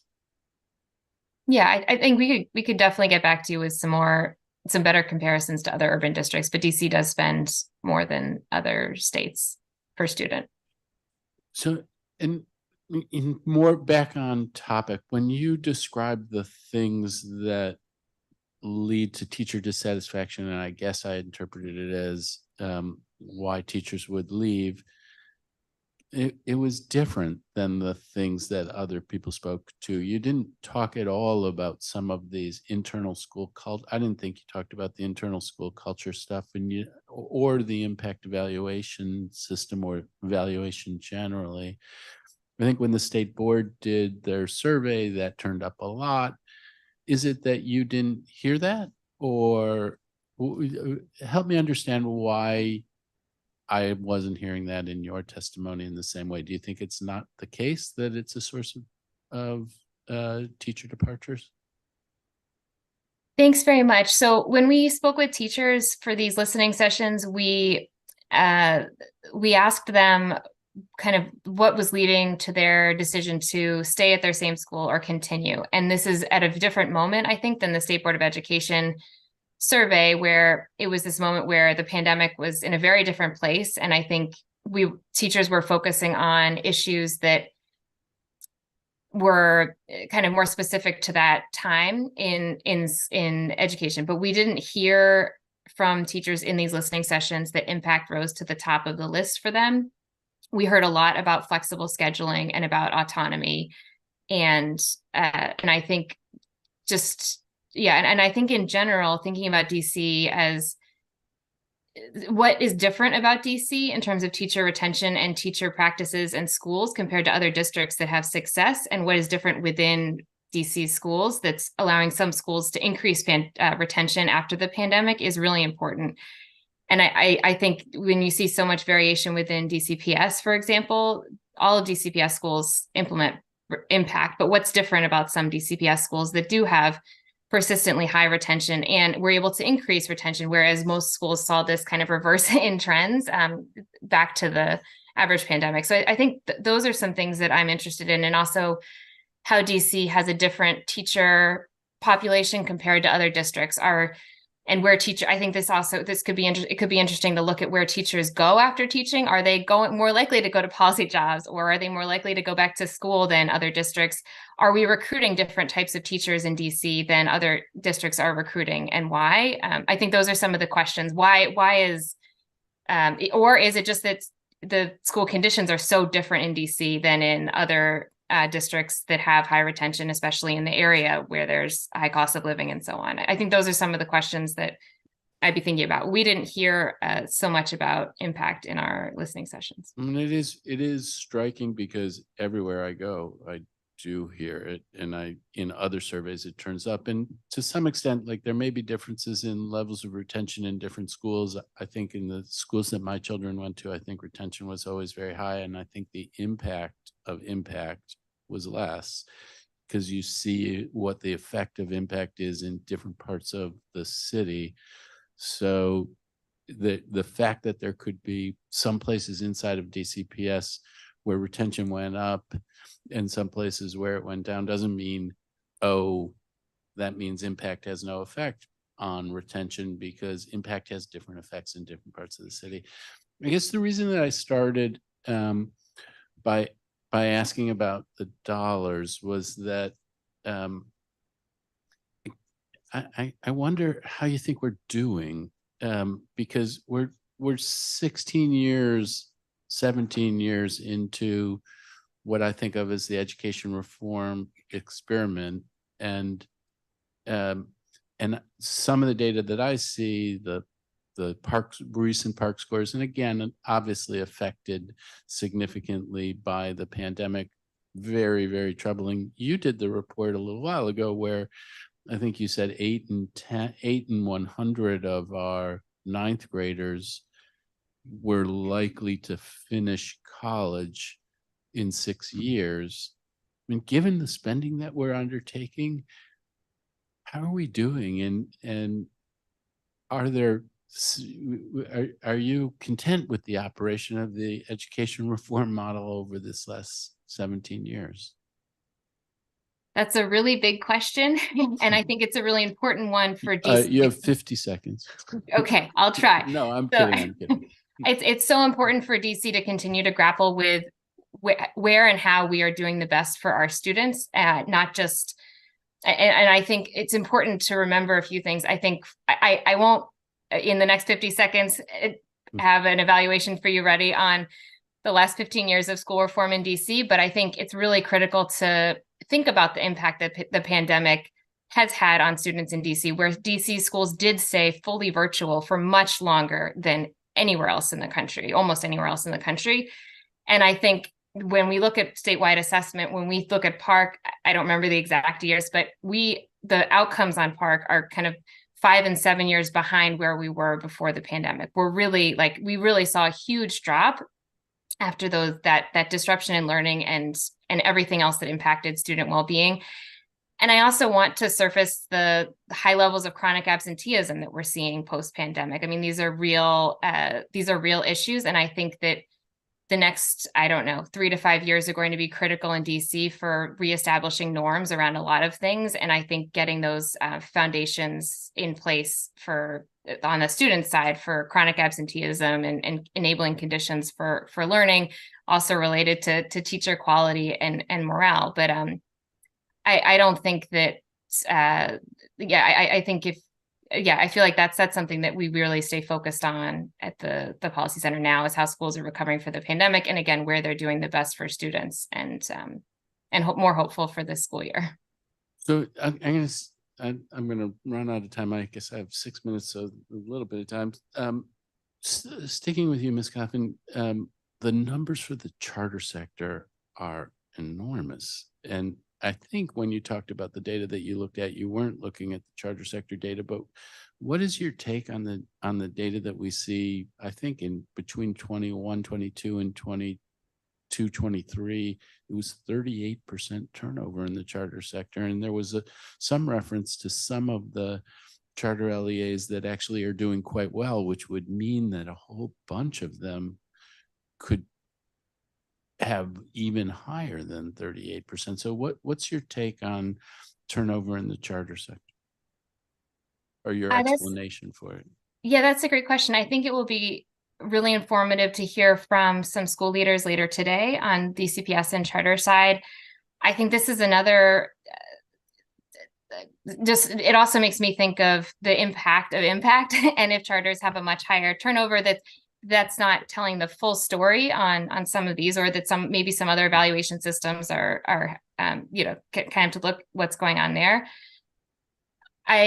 For charters, I can't offer you a very satisfactory explanation, but I do think that it's worth, again, looking at where teachers are going and where teachers are coming from and who's being recruited. And I think another important, when we look at retention and what we did for this, for our testimony, we look at the narrow definition of retention as the percent of students who stay, or teachers, who stay in the same role at the same school, which is very narrowly defined. It's not looking at teachers who stay within an LEA or within a district and kind of keep that knowledge about the approaches of the LEA or the students in that district when they transfer from school to school or from an LEA to an LEA. So I think you're going to see higher turnover at some charters, particularly those that are single site LEAs compared to DCPS, where there are maybe more opportunities to stay within the LEA. So I think that's one factor, and I think I think it'll be great to hear more from the school leaders who are testifying in the next panel on more specifics. All right. Well, thank you very much. Part of what brings me to this work at all is growing up, my mother always said the teacher's always right, which objectively was not true, but was important. And she brought me to politics and public policy, and that idea obviously sticks with me. And the system that we have, I am struck by that it's a fear-driven system from the top down. It's a fear-driven system from the mayor to the mayor, from the mayor to the chancellor, from the chancellor to the principals, from the principals to the teachers. And it is going to Mr. Goldstein's testimony of the juxtaposition of the cultures. I mean, we're Caesar's Palace. We're not the Four Seasons. And lots of what got talked about, Mr. Ingersoll, Mr. Saunders, they were talking about successful evaluation systems, successful approaches to keep teachers that were the Four Seasons, not Caesar's Palace. And how we get there, how we change that culture, that top-down culture, because I think there are lots of people who believe it's the right approach. But I think the data over 17 years shows us it's not the right approach. And but that's a big shift. One of the places that comes up, and I guess I'm going to invite Ms. Pogue-Lyons and Mr. Goldstein to comment on these, is this evaluation system issue, because that's sort of the front edge of the fear-driven approach. And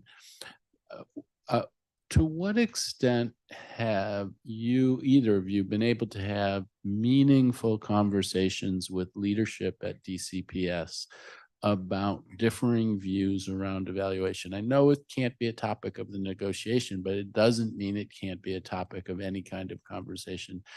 To what extent is there any initiative to have some sort of collaboration to think about how we might change that evaluation system?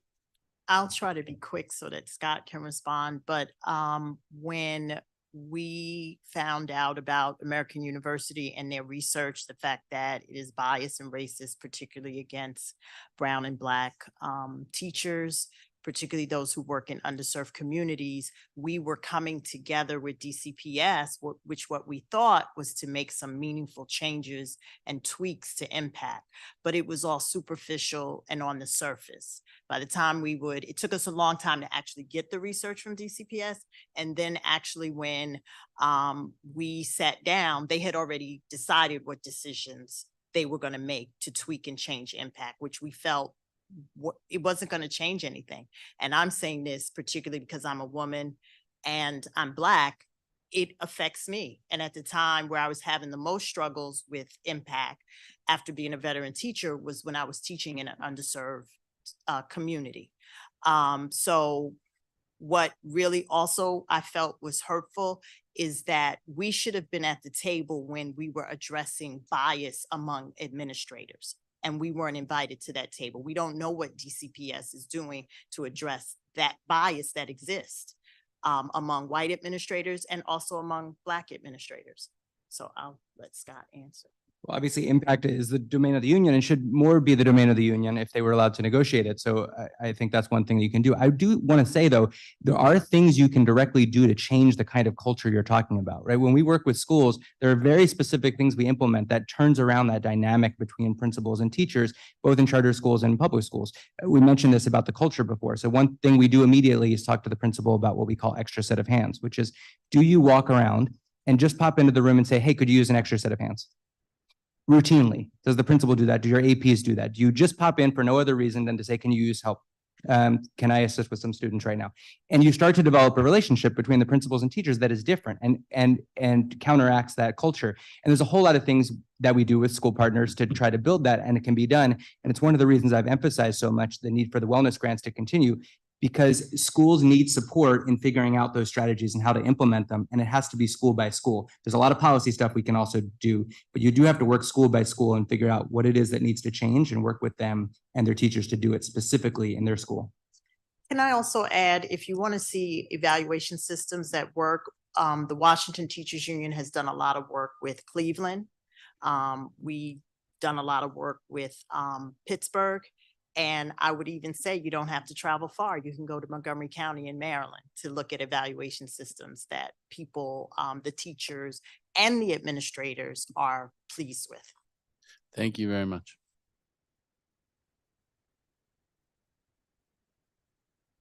Thank you, Councilmember Freeman. Councilmember Nadeau. Thank you, Chairman. I'm going to jump around a little bit here, but I wanted to ask Ms. Coffin just a couple questions. Good to see you.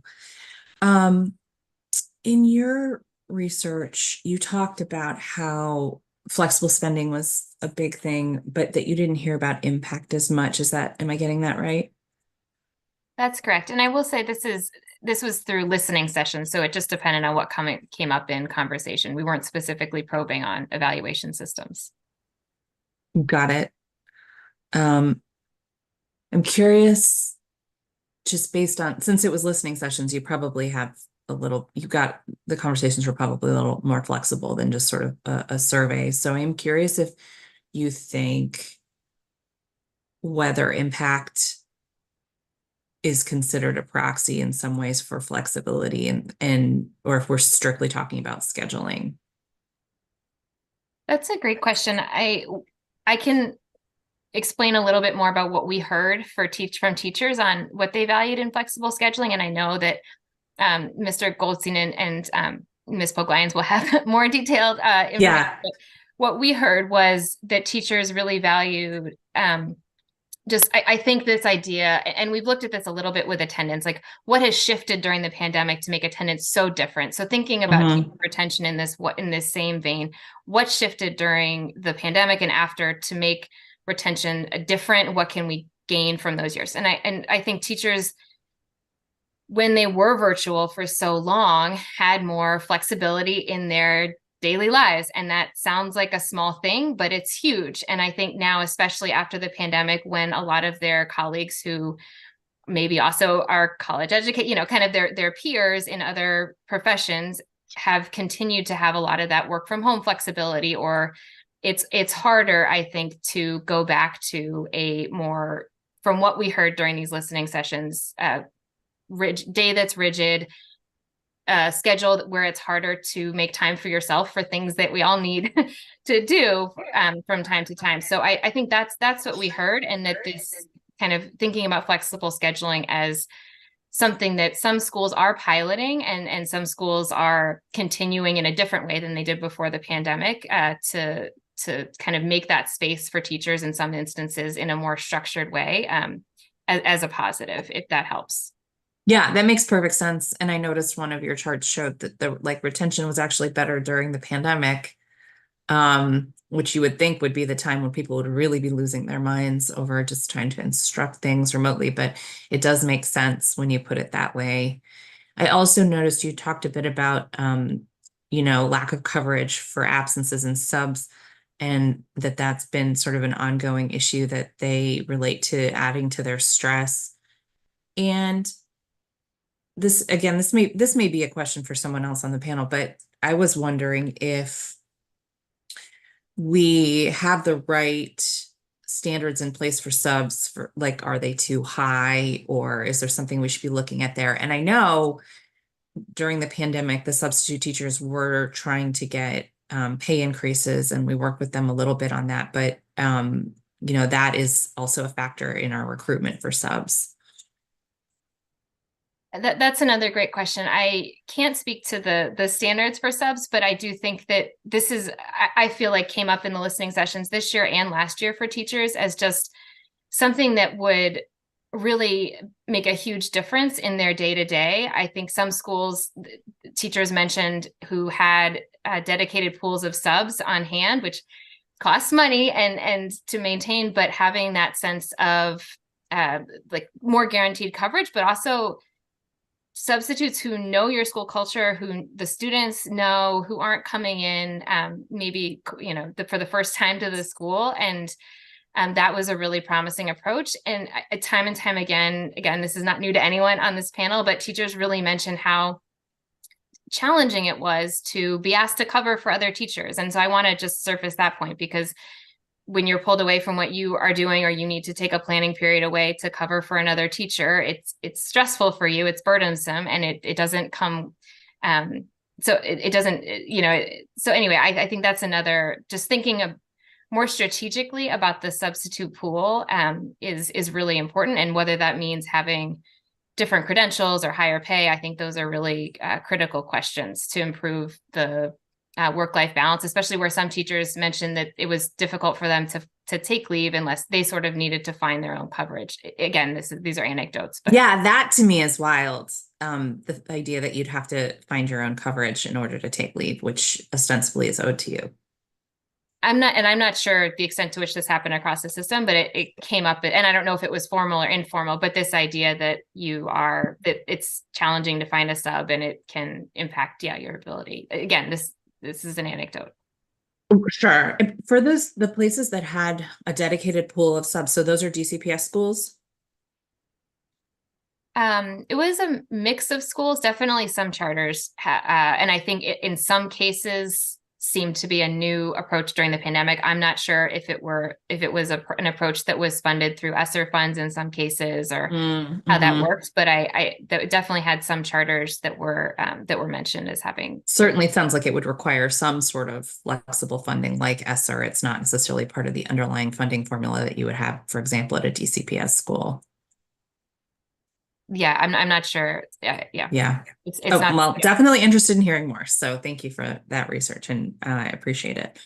I want to turn to President Pogue Lyons for a minute. First of all, I'll say I was really struck by your example of your principal, just coming by and checking on you and all of those things that you mentioned, and Mr. Goldstein's story that he relayed about the Four Seasons, and just sort of like, one's an anecdote from a book and the other is your real life. And yet, just kind of driving home the same point that sort of supportive environment, and that sort of informal evaluation can really make a difference. So thank you for sharing that. I wanted to ask you a bit more about what's going on with the teacher's contract. You mentioned it expired this fall. I mean, what's your take on why we keep ending up in this situation? It's not as though we don't know the dates that the contracts are expiring. Bad habits are hard to break. And we're at a point now where it's critical. I keep beating it home. Our teachers are in their early 30s. They have peers who, it was just mentioned, who work in other professions, who make more than them, and chances are they're at home doing their work. And so we can't afford to do what we used to do. We have to think differently about this thing called teaching. And one of the things is, I will say all day, every day, that DCPS finds the best and the brightest teachers. But we have to really work hard on keeping them. And one of the ways that we keep them is by doing something different and signing a contract on time. And money's important. I'm here to say that as president, but it also is the work environment. No one, especially teachers right now who are smart and bright, want to come to work in a toxic work environment where everyone is stressed, from the principal on down, where you have to think twice as a young teacher and a young mother. Can I take off? If I go and tell my principal that I need a second day off, that you have to feel stressed about that. Or as one teacher said, it could affect her CSC points, her commitment to school and community points. That's how you're rated. And that's not how CSC, commitment to school community evaluation, it shouldn't be used that way. But in some schools, it's been, they have such high absenteeism rates because of the lack of enough teachers, that's how they're being evaluated. That's a toxic work environment. And so we have to think about how everything is important if you want to get and keep good people, and including getting a contract signed on time, because if you're saying teachers are important, it's just not the words, it's the actions. So the CSC is part of Impact? It's a part of Impact, yes. And what do you think it would take ultimately to be able to negotiate over Impact in contract negotiations? It would take the city council to say that it is important for teachers to be at the table. And I say all the time that teachers can be your harshest critics in schools. We want to make sure we have an excellent teaching force. And I say it, I was a kindergarten teacher. I was an ELL teacher. The teachers that had my kids wanted to make sure I knew what I was doing. And so we're in a profession where we need to be at the table. We're on the front lines. And so it's not acceptable that we're not at the table to say what is the best evaluation system. And especially what is so hurtful to me is that this was found to be bias against Brown and Black teachers.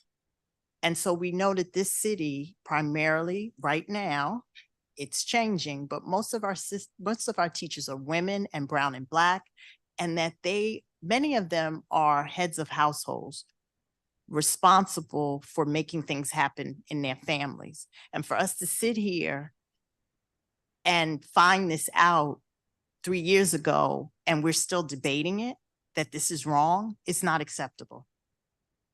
So do you really think that the only way, I just want to like get this on the record. You think the only way that the teachers' voices will be included in changes to impact or revamping the evaluation system is if the council legislates it? Yes, because we can't even talk about impact when we're sitting down negotiating for a contract.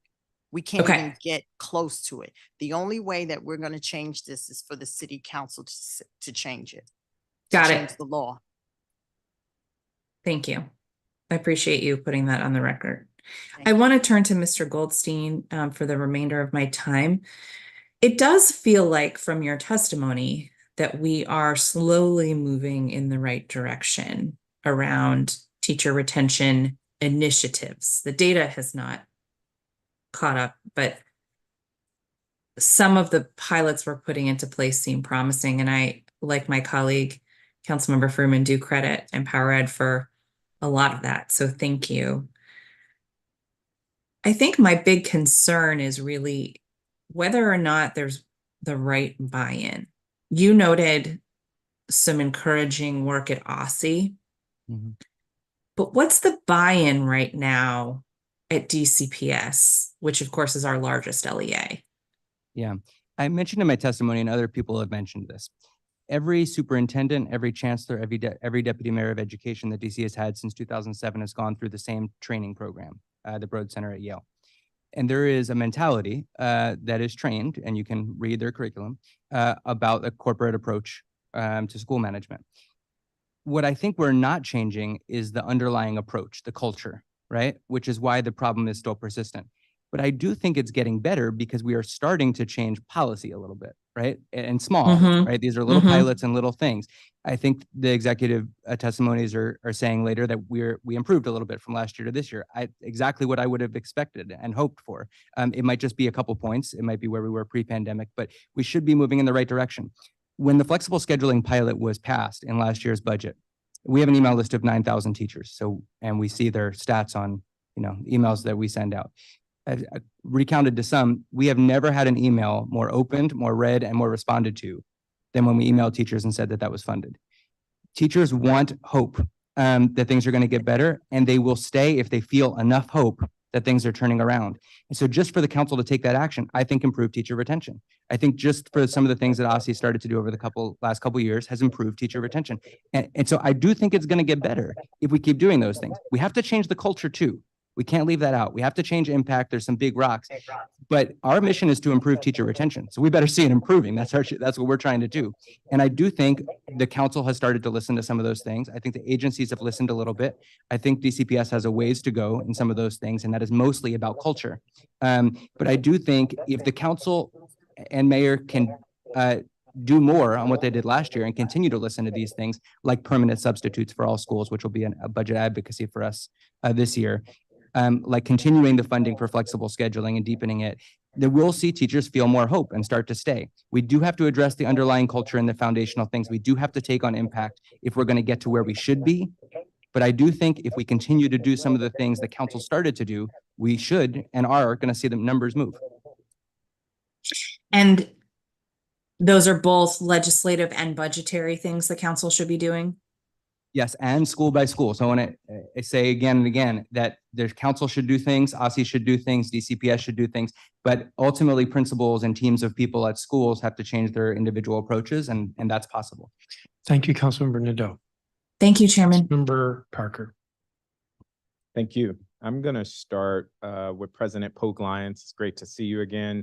You mentioned something that I don't think gets enough attention in these hearings, and it's violence in schools, outside of schools. Anecdotally, as I'm talking with educators, they are saying some version of schools are off the chain, that teachers are being assaulted, they're being cursed at, it runs the gambit. And oftentimes the student is back in the classroom the same day, the next period, or what have you. For those that may be watching, in 2018, the council that of notice before I was on the council, but the council passed the Student Fair Access to School Act, which does a number of things, but it also informed how schools conduct their discipline policies. And I won't go through everything, but of note for kindergarten through grade 5, a student can't be suspended for more than 5 consecutive days. For grades 6 through 12, a student can be suspended for more than 10 consecutive days, and no student K through 12 can be suspended more than 20 days cumulatively without a special note from the chancellor. And there are other restrictions. I'm going somewhere with this. Does the union have an opinion on revisiting that policy as a matter of improving safety, discipline within schools? Well, one, we have a memorandum of agreement that we've given to DCPS since June on addressing violence in the schools. We haven't gotten a response yet. We gave it to them in June because we were hopeful that we could get some agreement. And what was in that memo?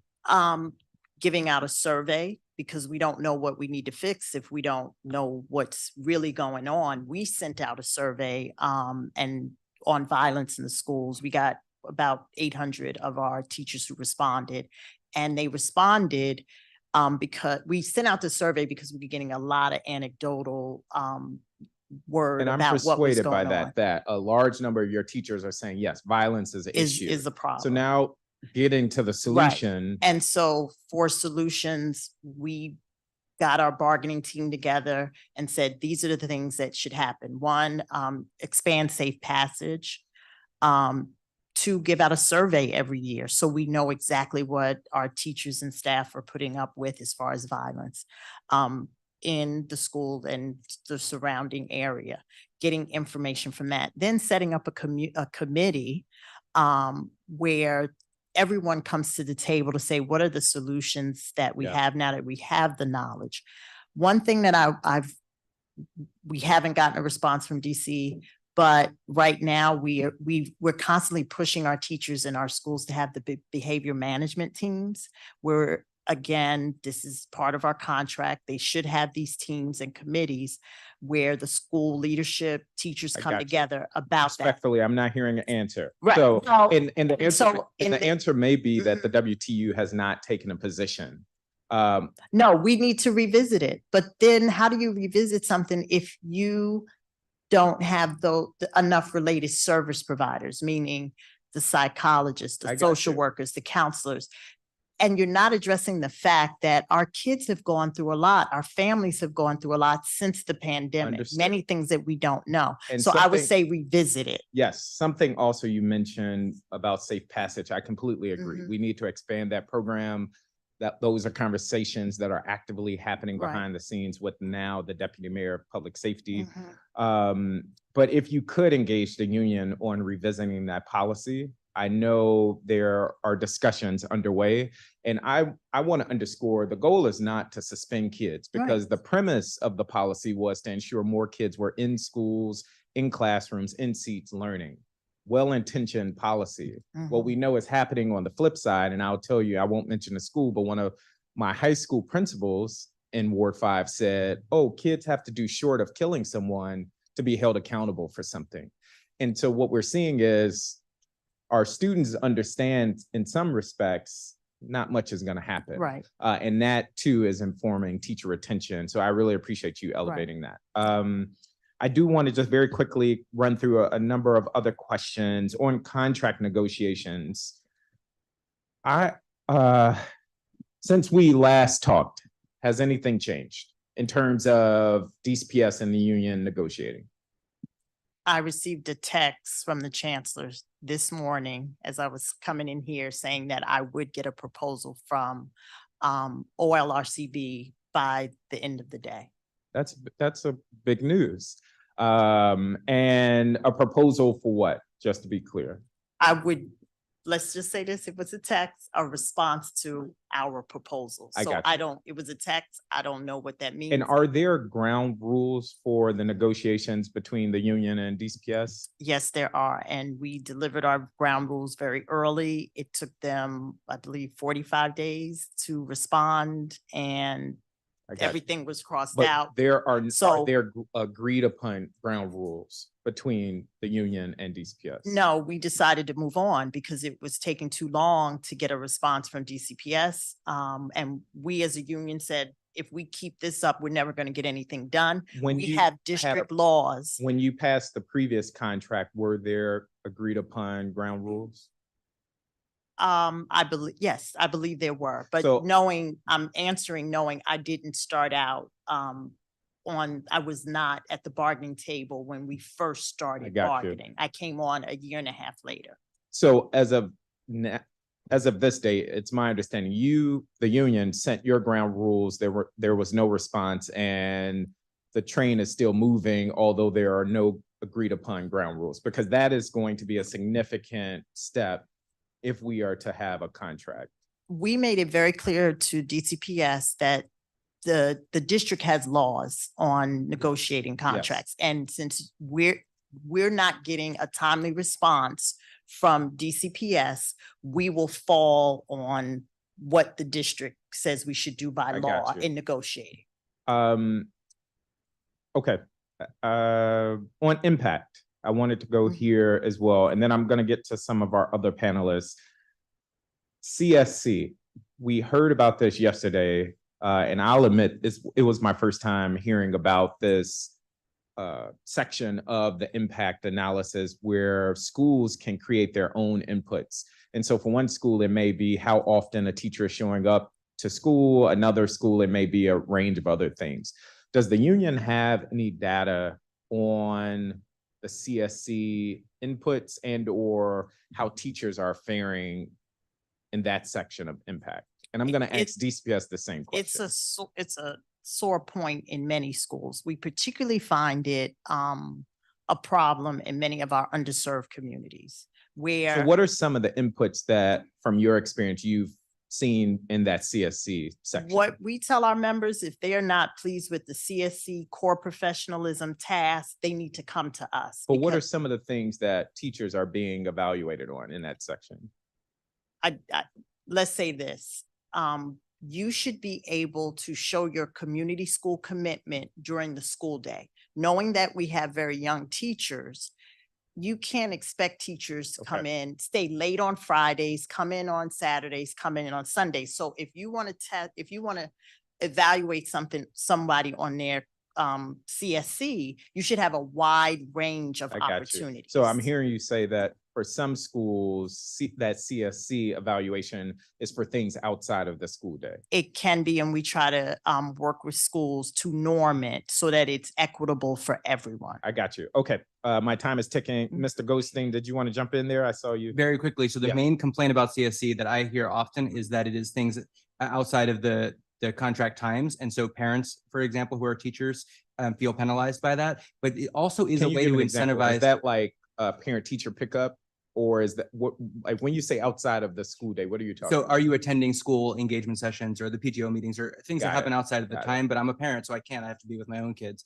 But there are things you can do in that limited CSC, which I wish were more points. For example, there's often a tax on educators of color who, for example, immigrant educators or bilingual educators are asked to translate constantly, for example, and never rewarded for that. You could put a CSC thing that rewarded people for going above and beyond in something they're doing anyway. There's a school, Ida B. Wells, I'll name, they're doing something really great, that they're encouraging teacher leadership opportunities, and they're actually rewarding teachers through CSC for teacher leadership opportunities where they're leading PD. You could use it for better things, but it's not currently felt that way by a lot of Okay. teachers. And it's worth asking, is Empower tracking any data around that CSC component? Mostly through our school partners that are doing something positive with it. Got it. Yeah. Okay. While I have you, Mr. Goldstein, are you tracking retention data for schools that you're doing wellness work with? Yes. And can you share that with the committee? Like, are you seeing positive trends Yeah, for so those schools? we're at about 20 partnerships over the last 5 years, but expanding currently. And so, yes, we have very positive numbers, both about 95% in satisfaction with the program in the schools that we've worked with, and then also increases in morale over 90%. And then in teacher retention, we're just tracking now because most of these are the last 2 years. So this is when we Okay. expect that number, and I can share the metric we're tracking with that. Okay, so yeah, that would be helpful. And I'd imagine teachers appreciate the wellness, but if it's not keeping them there, then we need to retool that. You also noted that in your observations, charter retention is far worse than DCPS retention. Do you have any insights why that might be? I think it's pretty simple, actually, which is there's lower pay and they don't have union protections. And so they are glad that they have more flexibility sometimes or curricular autonomy, but the pay is a struggle. And so I assume with the increase that happened last year, that would improve to some degree this year. Okay.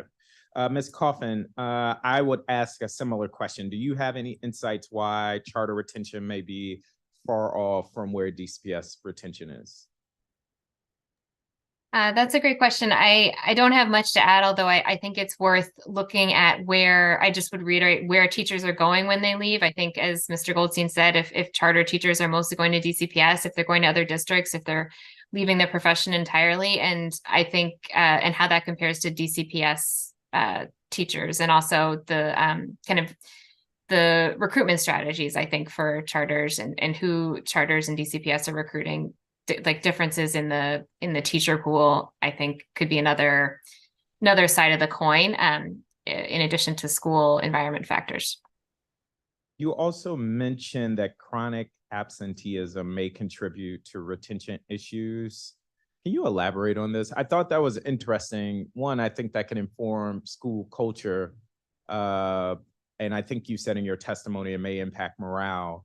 I know this committee is looking at school truancy and the district is continuing to struggle there, but do you have any insights for how you're linking chronic absenteeism and the retention issue? Yeah, I can elevate what we heard from teachers in listening sessions. It will be great to hear from other witnesses to see if this resonates. What we heard from teachers is just if they come to a class and there's 5 out of 20 students there, that's demoralizing. And then the next day, someone comes up and someone comes to class who wasn't there yesterday, which is great.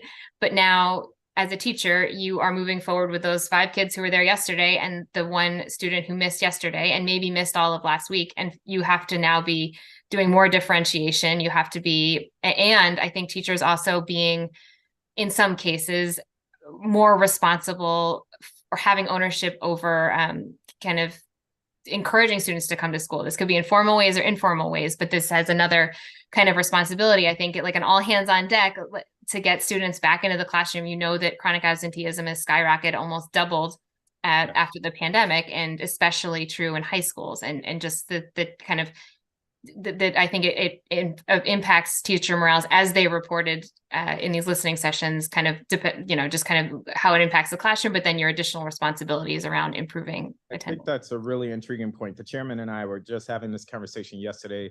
I would note that we are having a truancy hearing coming up, similar to what I was saying about violence. I think we now have a system where there is no accountability for young people missing school. We know CFSA is not following up with a large swath of students who are missing 10 or more days. We know now we've changed our attendance policy, and what I'm hearing anecdotally from schools is that incentivizes, especially at the high school level, students showing up later in the day, if at all. And so I've never heard about this link between chronic absenteeism and teacher retention, and that's a really intriguing point. So thank you for that. And I'm going to just end in my last 40 seconds. Professor Ingersoll, have you done any analysis on DCPS's induction program? And if so, can you share that with the committee? And I only have 25 seconds.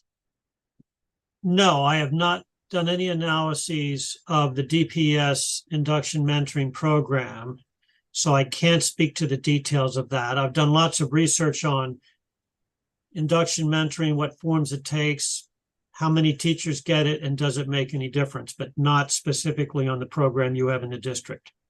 Thank you. Thank you all. Thank you, Councilmember Parker. Councilmember Bonds. Thank you very much, Chairman.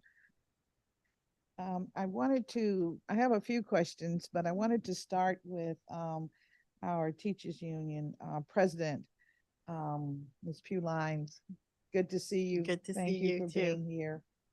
And I'm very happy to hear that a proposal has or is on its way to you so that we Hopefully, can yes. move this agenda. As you know, I spoke with you a few days ago and spoke with the collective bargaining office to make sure that we're moving forward as quickly as possible. Yes. So happy to hear that and look forward to results soon, to be very honest with you. But I wanted to just sort of try and drill down on a point that you made. You indicated that that there was teachers want an expansion, that you conducted a survey, the teachers union did, and there was a request for expansion of safe passages and to counteract violence, I'm assuming. Right. Now, can you help me understand what part of the safe passage program could be applicable to inside the classroom, inside the school? Because I thought the safe passage was more about getting kids to and from school in a safe environment with adult, assistance.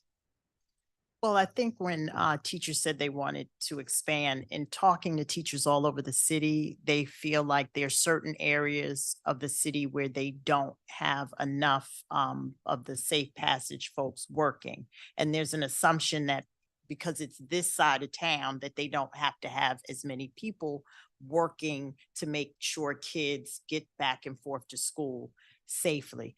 There's also there's a lot of underlying issues that occur with students that could lead to violence. And if we expanded it, we could cut it off. It's kind of like having your ears on the street about what's going on with our students. So in that way, not so much what's going on in the classroom for safe passage, but what's going on in the neighborhoods all over the city to make sure kids get safely back and forth to school, because there's an assumption sometimes that nothing's going on here.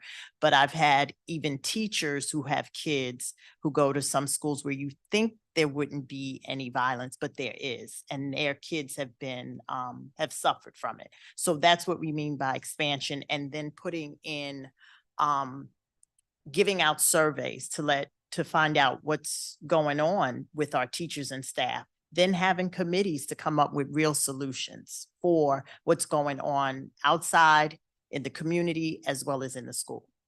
All right, well, I understand you need the intelligence that might, surface through the safe passage Right. process. Thank you for that. You mentioned the behavior management team.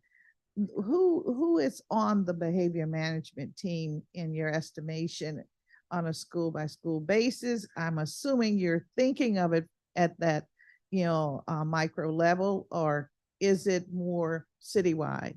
Well, every school should have one. It's in our contract. It's usually the school administrator or designee. It is the building rep, which is the representative for the WTU, then various other folks within the school community. And it could be someone within the school community coming together and talking in a real way about what does positive behavior look like? What does negative behavior look like? What are the rewards of good behavior? What are the consequences of good behavior, of bad behavior?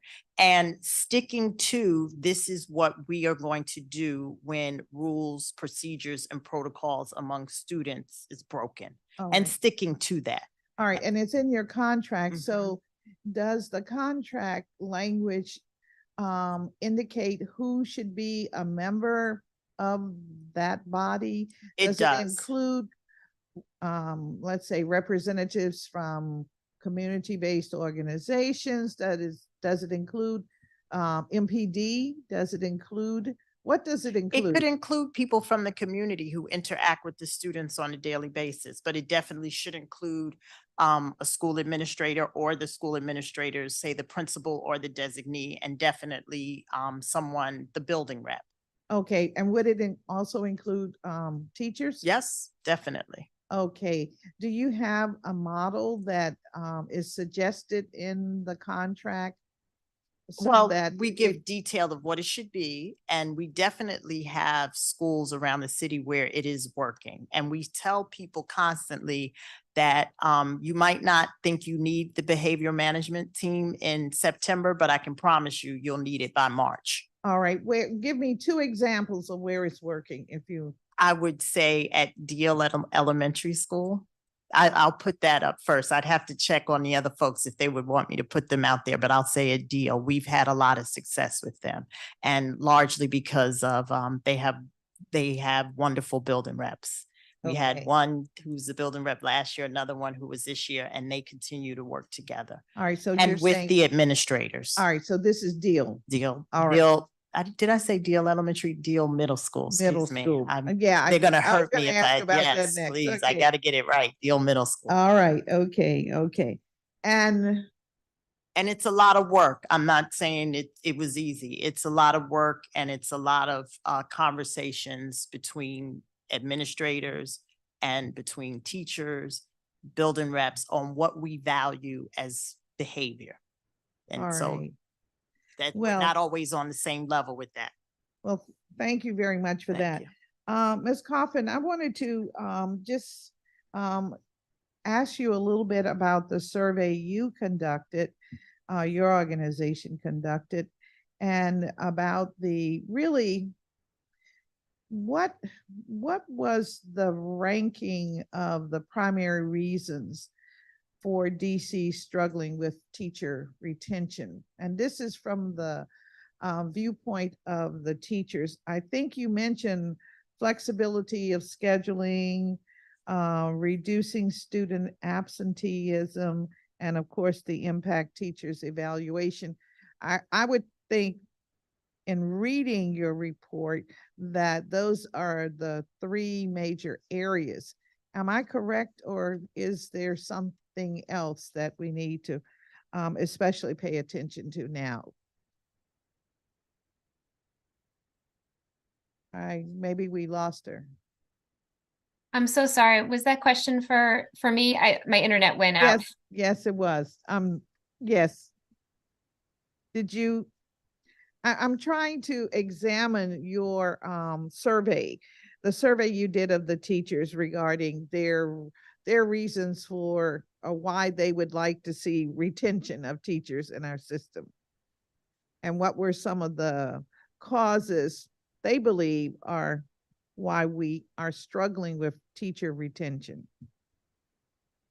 Yeah, so I can talk a little bit about the listening sessions that we did with teachers, and these were intended to reflect on the previous school year, and I believe surfaced a lot of factors that teachers that were top of teachers, flexible scheduling and kind of the ability to have more autonomy as positives during the virtual school years. And then they brought up some challenges that they experienced related to whether they were deciding to stay at their school or not, or in the profession. And they brought up things like chronic absenteeism as affecting morale, as it being difficult to cover other teachers' classes when vacancies went unfilled, and when teachers when there weren't substitutes available. And they also mentioned kind of just in general, the issue of just wanting it to be easier to find substitute teachers. So I think a lot of things that surfaced from those conversations were ways to make the day-to-day experience and quality of being a teacher easier from their perspective. I don't think it was comprehensive. We didn't specifically ask about evaluation systems, about other things, but definitely they really emphasized those factors. All right, were there questions about absenteeism as it relates to the student body? I think Ms. Pugh Lyons just gave an example where the thought is that you would have 5 kids in a classroom, and then maybe next week you would have 7, and the issues that you have with having to go back and to bring those 2 students up to the same standard that the 5 have, and trying to move forward. Was any of that a part of the discussion? Yes, that's definitely something that came up in these discussions, just the teacher side of chronic absenteeism of students and what this means for their workload. I think in terms of instruction, in terms of trying to catch students up, especially, and I think also in terms of their workload and responsibilities for being part of the huge effort that it's going to take to reset expectations on attendance in DC after the pandemic. That this has been a really like a huge difference that teachers were experiencing last school year, especially at high school, where the levels of chronic absenteeism can be upwards of 70 or 80%. All right, I'm struggling with trying to understand the need for flexibility in scheduling and the issues of teacher absenteeism and teachers struggling with trying to, I guess, maybe do 2 or 3 jobs simultaneously within the school day. So I think, oh, go ahead. No. Mr. Goldstein, he wants to respond to this. Yeah, well, I would say they're very much related, because the issue is teacher burnout, and then they don't have enough days to take, and so they're not well. And so they're taking days off, and then other teachers are being asked to substitute in for them. And that was extremely exacerbated during the pandemic, or when we came back from the pandemic. And so teachers are out more. There's also obviously the student absenteeism issue, which is weighing on teachers, but teachers not having the days, which is why we've been advocating for things like explicit mental health days as something that would make a big difference, and the permanent substitutes. So then there's a direct relationship to the teacher saying, if I had a more flexible schedule, one where my planning time was truly protected, where I had time for collaboration, but I also had time to do all the things you've already asked me to do, and to take the time I need for myself, that has become a priority. And I think it's why, as Ms. Coffin testified earlier, during the listen sessions, when they did them after the pandemic, those things rose to the top over some other issues that have been long issues, is because we're at an acute moment where the people are seeing so many other professions get more flexible, and where the demands on people and wellness is at a high premium, and teachers are saying, this doesn't seem like a job where I can have that. And so if my school could do that, I want to mention that there were 4 charter schools yesterday who testified, Sojourner Truth, Paul Public Charter School, Monument Academy, and Howard University Middle. They all mentioned the same 4 things: compensation, professional authority, explicit wellness-focused partnerships, and flexible schedules in their testimony. So there's really a common theme there, and the Charter Alliance mentioned the same thing. Howard University Middle even said, we make all of our 3-day weekends 4-day weekends for our teachers.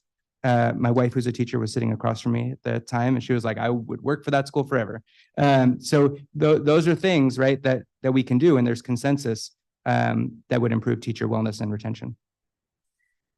Thank you very much for that comment, because I was very curious about this issue of compensation, and wondered when and where it is ranked on the survey.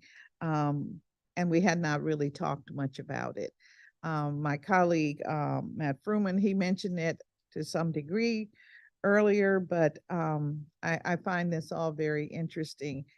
As I think about the work of our teaching profession in our schools and think about what that day might really look like, that week might look like, I am concerned when I hear that we need more flexibility, and at the same time, we've got to, in the flexibility, we have to worry about wellness, which we should, and at the same time, we've got to worry about how do we create a work environment that is exciting and is moving the dial as it relates to educating our kids. Because when I hear flexibility, it makes me think flexibility, we need to do more other kinds of things other than working with the students within the classroom environment. So that's why I was a little concerned.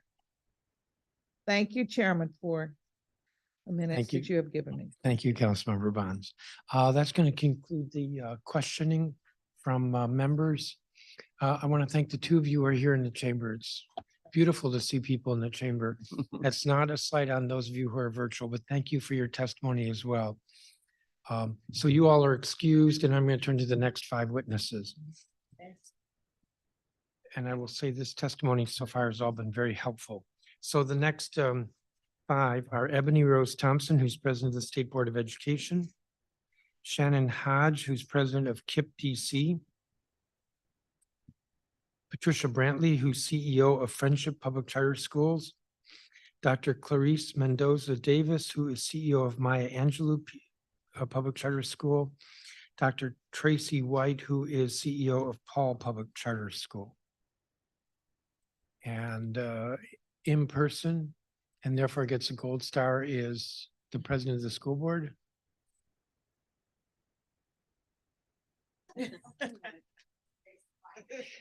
How many gold stars did we bring today?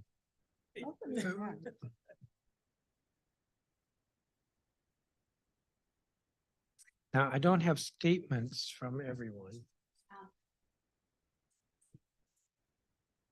Great. We're going to begin with Ebony Rose Thompson, and it'll be the same deal as with the last 5, even though the time has really been ticking by here. So we're going to have a 7-minute clock, but you may have noticed I didn't cut anybody off. But if it gets to like 10, 15 minutes, you hear thumps because we're falling off our chairs, because we were falling asleep, then you know it's time to stop. No worries. We won't get there. I can promise you that. I Good will afternoon. also make sure our staff sends over the final testimony. They're probably listening now and doing that now. Good. I think it's still morning. Good afternoon. Afternoon. No, good afternoon, Chairman Mendelson, members of the council and staff. My name is Ebony Rose Thompson, and I'm the president and Ward 7 representative to the DC State Board of Education. I'm pleased to be here today on behalf of the State Board to provide testimony on teacher and principal retention. I want to start by thanking you all, of course, for holding a hearing on this topic, but I also want to express regret that we continue to need these hearings. The State Board has heard testimony from teachers, other community members at our public meetings expressing their concerns. The teacher and principal retention is of utmost importance to the board and to the residents of the District of Columbia, whom we all represent as elected officials. As of 2023, we now have a current classroom teacher serving on the State Board and several former educators. For the last 5 years, the State Board has been a leading voice on the issue of teacher retention, utilizing published reports, focus groups, surveys, advocacy efforts, and the introduction of B 24-0355, the statewide Data Warehouse Amendment Act of 2021. This legislation aims to increase the transparency of the data on educator retention and would enable us to create solutions aligned to the root causes impacting why educators leave the workforce. We urge the council to reintroduce and pass this legislation. The State Board recently published a teacher retention crosswalk and analysis, which we presented to you all at our first breakfast meeting in October. I will share more specifics about the findings during my testimony this afternoon. Our focus of the State Board's advocacy on teacher retention has been to push for better and more publicly accessible teacher data, including information about demographics, attrition, and vacancies. Such data will allow policymakers to identify teacher retention and attrition patterns in schools and local education agencies, and enable us to develop solutions that address system-wide issues and individual LEA needs. In October 2018, the State Board published a report entitled Teacher and Principal Retention in Public Schools in the District of Columbia. At that time, the State Board found that on average, nearly 25% of teachers were leaving public schools annually. The rate substantially worsened as the portion of students designated at risk at a school increased. Subsequent reports were published in 2019 and 2021, finding similar average annual rates. The State Board has been pleased to see that much more attention has been paid to the issue of teacher and school leader data since the release of these reports, but more needs to be done to address these root causes of attrition. In October 2022, the State Board unanimously approved SR 22-9, recommendations related to strengthening teacher retention and workforce data. This resolution included recommendations from Mary Levy, an education finance lawyer from whom the State Board commissioned its report on teacher turnover in 2018, 2019, and 2021. The recommendation suggested which data elements the Office of the State Superintendent for Education could report to ensure even more substantial educator data collection and reporting. This includes mid-year education departure rates, unfilled positions, and school leader data to distinguish school principals from other school leadership roles. In October 2023, the State Board released its Teacher Retention Crosswalk and Analysis, which compares the statewide Data Warehouse Amendment Act of 2021, the Educator Retention for Student Success Act of 2023, and OSSE's 2022 District of Columbia Educator Workforce Report. Our crosswalk highlights where the three documents align, identify gaps, and offers recommendations on chartering a collaborative path forward for teacher retention in the district.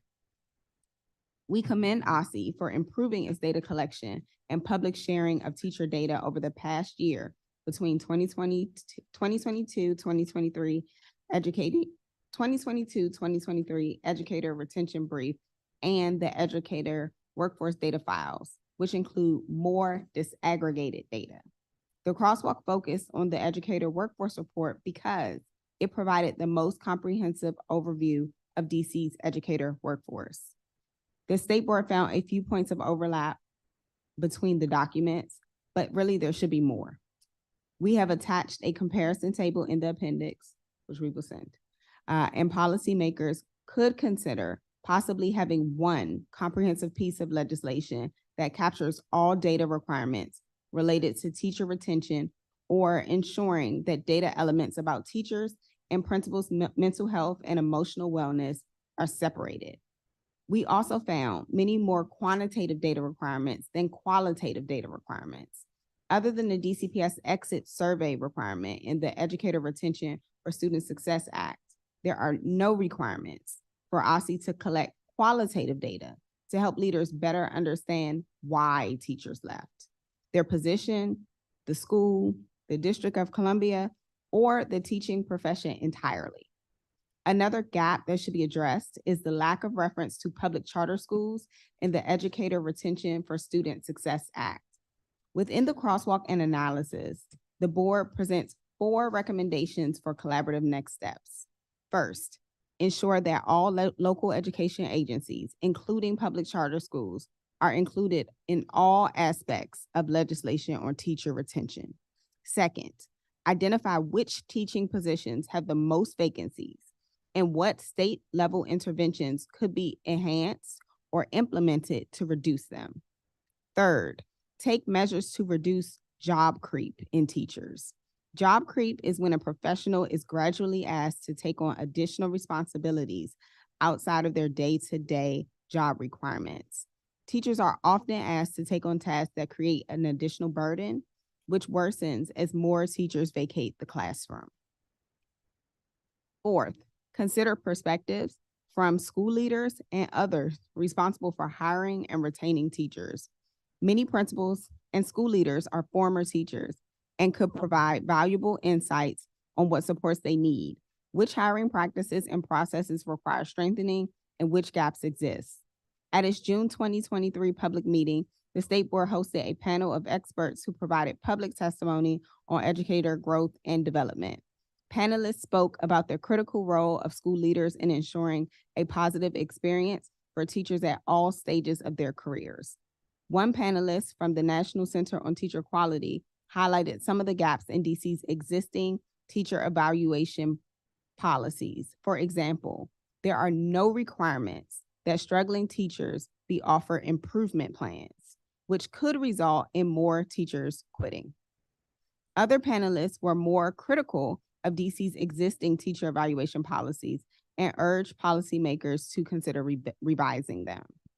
The crosswalk is meant to be a starting point for policymakers and leaders to continue interagency and district-wide collaboration, charting a path forward to support teachers' ongoing professional development and increase their desire to stay in the classroom.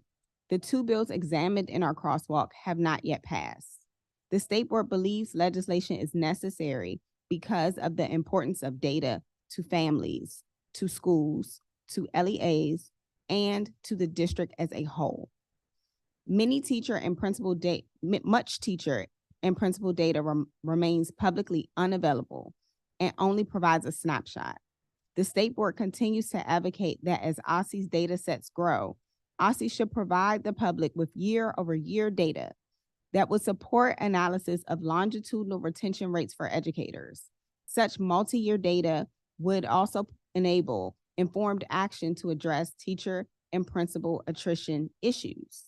Finally, the State Board recommends that data collection be better integrated with consistent definitions and formats to eliminate duplicate requests from multiple entities and avoid placing undue collection burden on teachers and principals. We look forward to seeing even more data from OSSE that will shed light on numerous education equity issues, including the state of the teaching workforce in the district, the distribution of high-quality teachers across wards, that long-term impacts teacher attrition can have on our school system, and a better understanding of students' experiences in their classrooms. The State Board is grateful to the Council of the District of Columbia for holding this hearing today. The State Board asks the Council to review our crosswalk and analysis and let us know if we can collaborate on updating and passing comprehensive legislation on educator retention. While our crosswalk focused on teachers, we would like to discuss how to ensure the district's principals continue to be cared for and retained. I again want to thank the chairman and council for this time. I'm happy to answer any questions you may have, and I'm going to text our staff to make sure you have a written copy of our testimony. Excellent. Thank you, President Thompson. Shannon Hodges next. Good afternoon, Chairman Mendelson, council members, and staff. My name is Shannon Hodge, and I'm the president of KIPP DC, where 1,300 teachers, staff, and leaders educate and support 7,300 District of Columbia students. Thank you for the opportunity to discuss teacher and principal retention at KIPP DC. The backbone of KIPP DC's student success is a team of exceptionally talented and diverse teachers and leaders. Because of this, we highly value teacher and principal retention. As we have grown and opened new schools over the past 5 years, experienced principals have left their schools to lead new ones. In fact, 82% of the principals who have left their KIPP DC schools since the 2018-2019 school year remain at KIPP DC, either at other schools or working in our central office, where they support school leaders in a variety of ways. On the teacher front, 73% of teachers who started last school year at KIPP DC returned this school year. And while that number is not as high as we would like it to be, it is improving. We're doing all we can to develop, support, and care for our teachers, as I'll discuss in just a moment. Importantly, though, we know that teachers who leave KIPP DC are generally not leaving to teach at other schools. They are leaving the teaching profession. And we imagine other LEAs are experiencing similar situations. If we want to improve teacher retention across the city, 2 key questions must be answered. Why teach and why DC? We're clear at KIPP DC that the intentional development, support, and care of our teachers is a critical priority. We believe that just like our students, all teachers can learn and grow, and that it is our responsibility to help nurture our teacher success. A strong adult culture, consistent coaching, and targeted professional development sessions rooted in anti-racist practices are the hallmark of these efforts. Our vision for teaching excellence guides our support of teachers. It prioritizes content knowledge, instructional responsiveness, care of students and classroom culture, and teacher leadership. To live out this vision and focus on these priorities, KIPP DC teachers receive support through coaching, observations, feedback, check-ins, classroom videos, content meetings, data analysis meetings, demonstration lessons, side-by-side coaching, and peer observations. They also have access to additional support through school-specific and individual professional development opportunities. At the regional level, KIPP DC provides teachers with curricular materials, summer professional development sessions, development and wellness days, professional learning communities, teacher leadership opportunities, new teacher supports, and professional development focused on diversity, equity, and inclusion. In addition, teachers can pursue licensure through 2 KIPP DC programs, the Capital Teaching Residency and the Fellowship in Special Education. Approximately 26% of current KIPP DC teachers have completed the Capital Teaching Residency program, and 13% have completed the Fellowship in Special Education. Our support for KIPP DC principals is similarly robust, as all KIPP DC principals receive extensive ongoing support, coaching, feedback, and professional development from regional academic and school leadership teams. KIPP DC principals work, learn, and develop alongside a cohort of other KIPP DC principals, both on their campuses and across our region. In addition, KIPP DC's support for school leaders begins even before educators assume the title of principal. The Principal in Residence, or PIR program, is a 2-year regionally operated leadership development residency to prepare aspiring principals with the adaptive, technical, and managerial skills to lead KIPP DC schools. This leadership program is designed to provide PIRs with the in-depth support through direct coaching and mentorship by instructional experts, enabling them to emerge with executive experience and best practices involved in school leadership. Principals and residents are full-time members of their residency school leadership teams and have daily opportunities to practice the skills and competencies required to lead high-performing schools. I share these details of our support for teachers and principals to provide a bit of insight into KIPP DC's work to support, develop, and retain educators and leaders to drive student success. Thank you for your continued support for and investment in education, and I welcome your questions. Thank you, Ms. Hodge. Next is Pat Brantley. Good afternoon, Chairman Mendelson, Good council afternoon. members, council staff, and members of the public.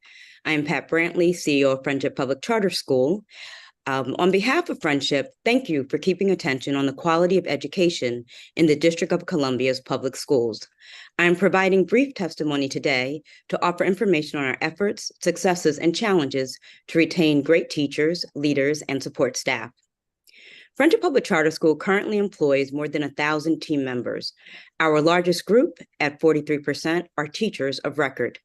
We operate 15 campuses on 9 school sites, with each site led by a principal or head of school. Our most recent data tells us that our 5-year average for teacher retention is 82% at the LEA level and principal retention of 89%, though for the last year, we retained 100% of our principals in their same school and same role. There are 3 takeaways I'd like to share with respect to turnover and retention for Friendship Public Charter School. First, our retention for both teachers and leaders is improving, with our most recent rates exceeding our pre-pandemic averages. Nearly half of our teachers have 5 or more years teaching experience at Friendship.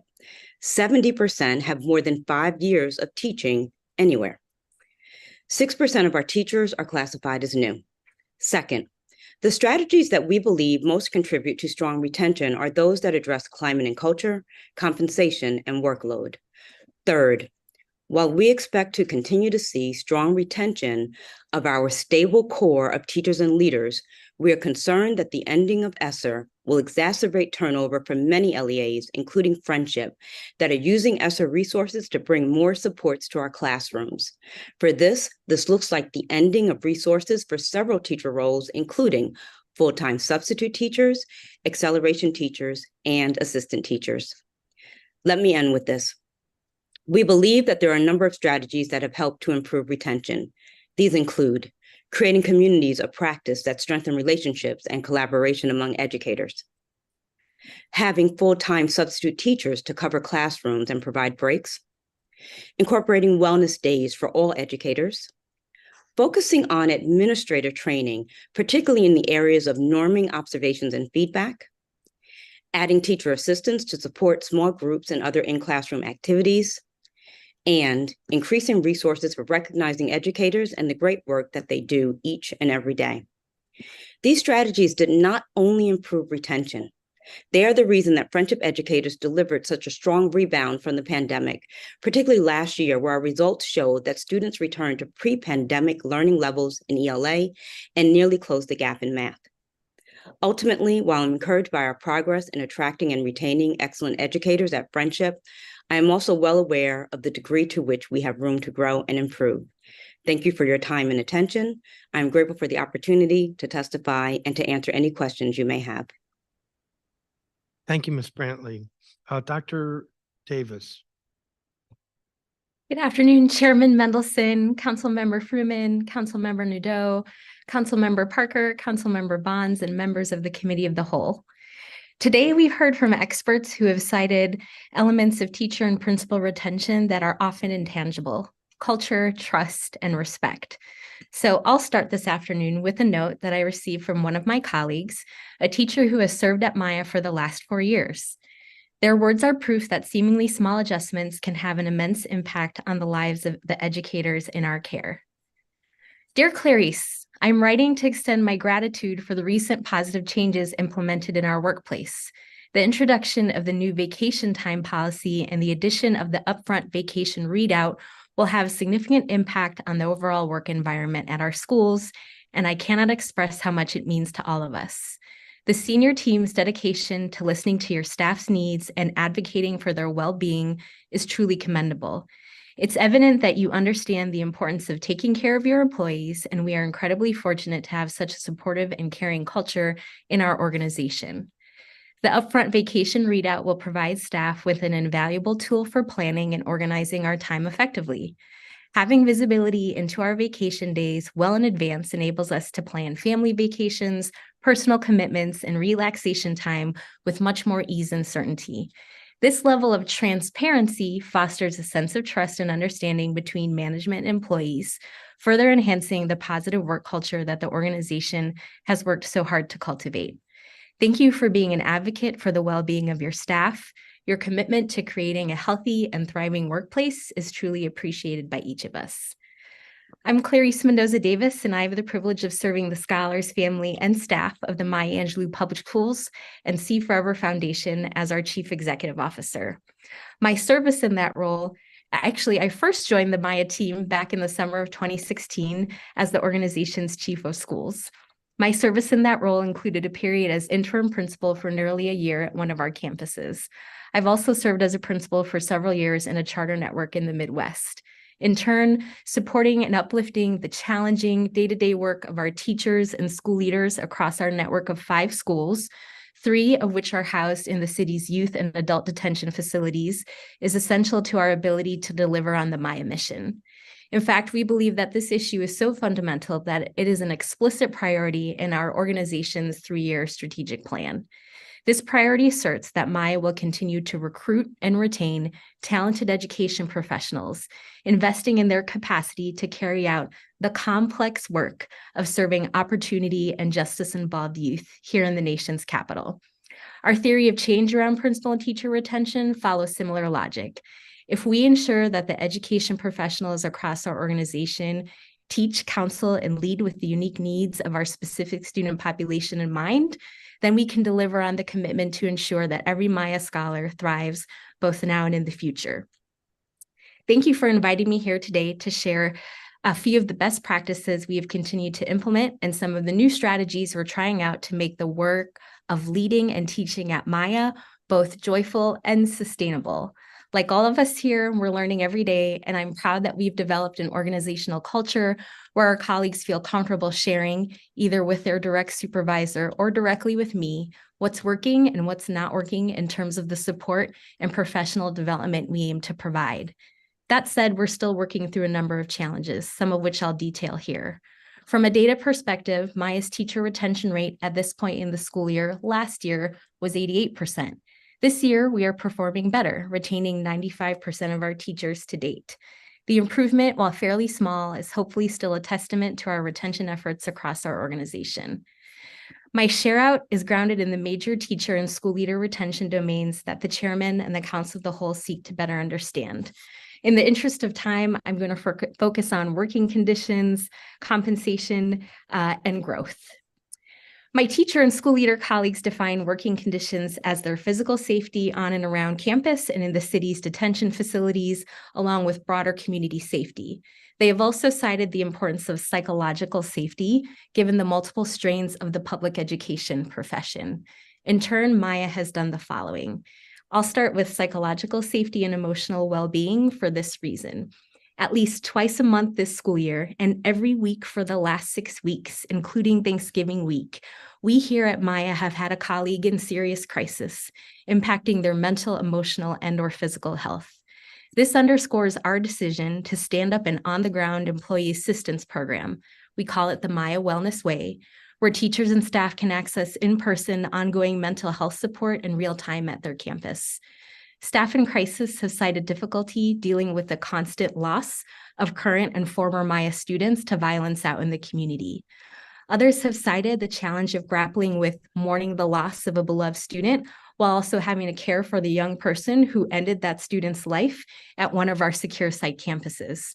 As you can imagine, these issues are complex and personal and require quality and direct care from a qualified clinical professional. To promote working conditions that are sustainable this year, like the letter I read at the beginning of this testimony cited, we've increased the amount of paid time off granted to each of our teachers and school-based staff. If you need to take days to care for yourself or your loved ones, we want you to take them. We also changed our leave procedures so that paid time off is front-loaded rather than accrued, so teachers can plan in advance with their school leadership teams who are responsible for ensuring high-quality coverage is in place. As it pertains to physical safety, we've hired and trained our own in-house security team that is integrated into the fabric of our school communities and intentionally partners with our school culture teams to promote restorative practices and create a safe, nurturing environment. This team is also trained to appropriately respond to students who are engaging in harmful, escalating verbal and physical behaviors or violence. As for community safety, we've hired off-duty MPD officers to support our schools at critical times during the day, like arrival and dismissal as a violence prevention measure. I think it's also important to note that sometimes, especially at our secure site campuses, the systems and procedures that are supposed to keep our teachers and staff safe may actually fail due to the complexity of operating a school and a jail. So Maya seeks to always proactively have a plan B in place. Having teachers use the buddy system throughout our schools, having school leaders accompany teachers to classrooms and cells to execute instruction, and even changing the way teachers can wear their access badges to avoid being assaulted. This is the context in which we serve, and we fully embrace this environment, so we try to navigate challenges that arise day by day to keep Maya staff and students safe. As for compensation and benefits, historically, Maya has lagged behind other charters in DCPS when it comes to teacher and school leader compensation. Our teaching and principal colleagues have made this clear to us year over year, and we've responded by executing a multi-year initiative to create a systematic and transparent approach to compensation for the first time ever in our organization's 25-year history.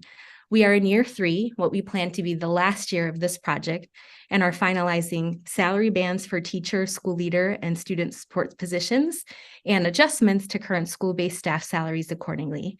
The additional WTU equivalent funding we received earlier this year from OSSI helped immensely with this critical compensation improvement. It's important to note that Maya is actually still working with OSSI to ensure that Maya's secure site teachers and instructional staff also benefit from the city's pay equity initiative. At present, this dedicated group of educational professionals remains ineligible to receive this benefit. From a benefits perspective, we are working out small wellness add-ons, sponsoring staff annual subscriptions to the Calm app, and rolling out a co-pay reimbursement for staff who visit their primary care provider at any point during the school year.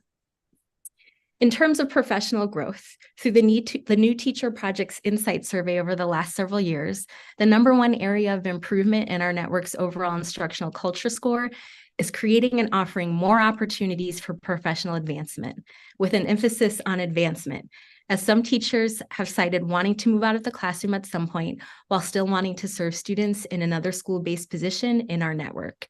In response, we pose the notion of non-traditional professional growth opportunities. Not everyone wants to be a principal or an assistant principal, and our teachers and staff agreed.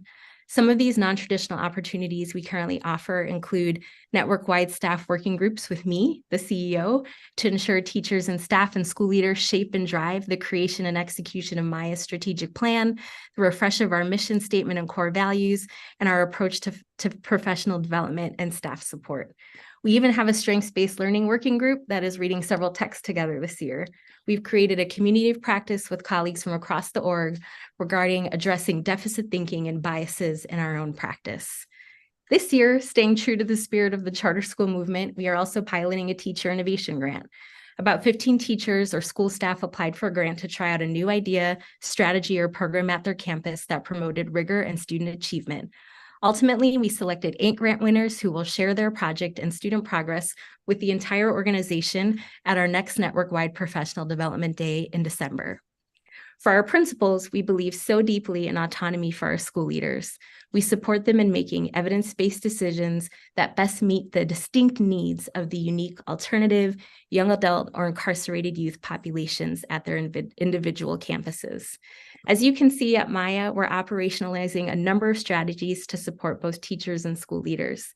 The city's designated funding for these special initiatives is incredibly helpful, and at Maya, we will be sure to continue to put these funds and any future funding to thoughtful and intentional use to create the culture and context in which both students and staff can thrive. At Maya, we believe that students succeeding depends on our team feeling well, challenged, and professionally and personally fulfilled. Thank you so much. Thank you, Dr. Davis. Dr. Tracy White. I practiced speed speaking this morning because I thought I only had 3 minutes. So I'm so relieved that I can slow down. Okay.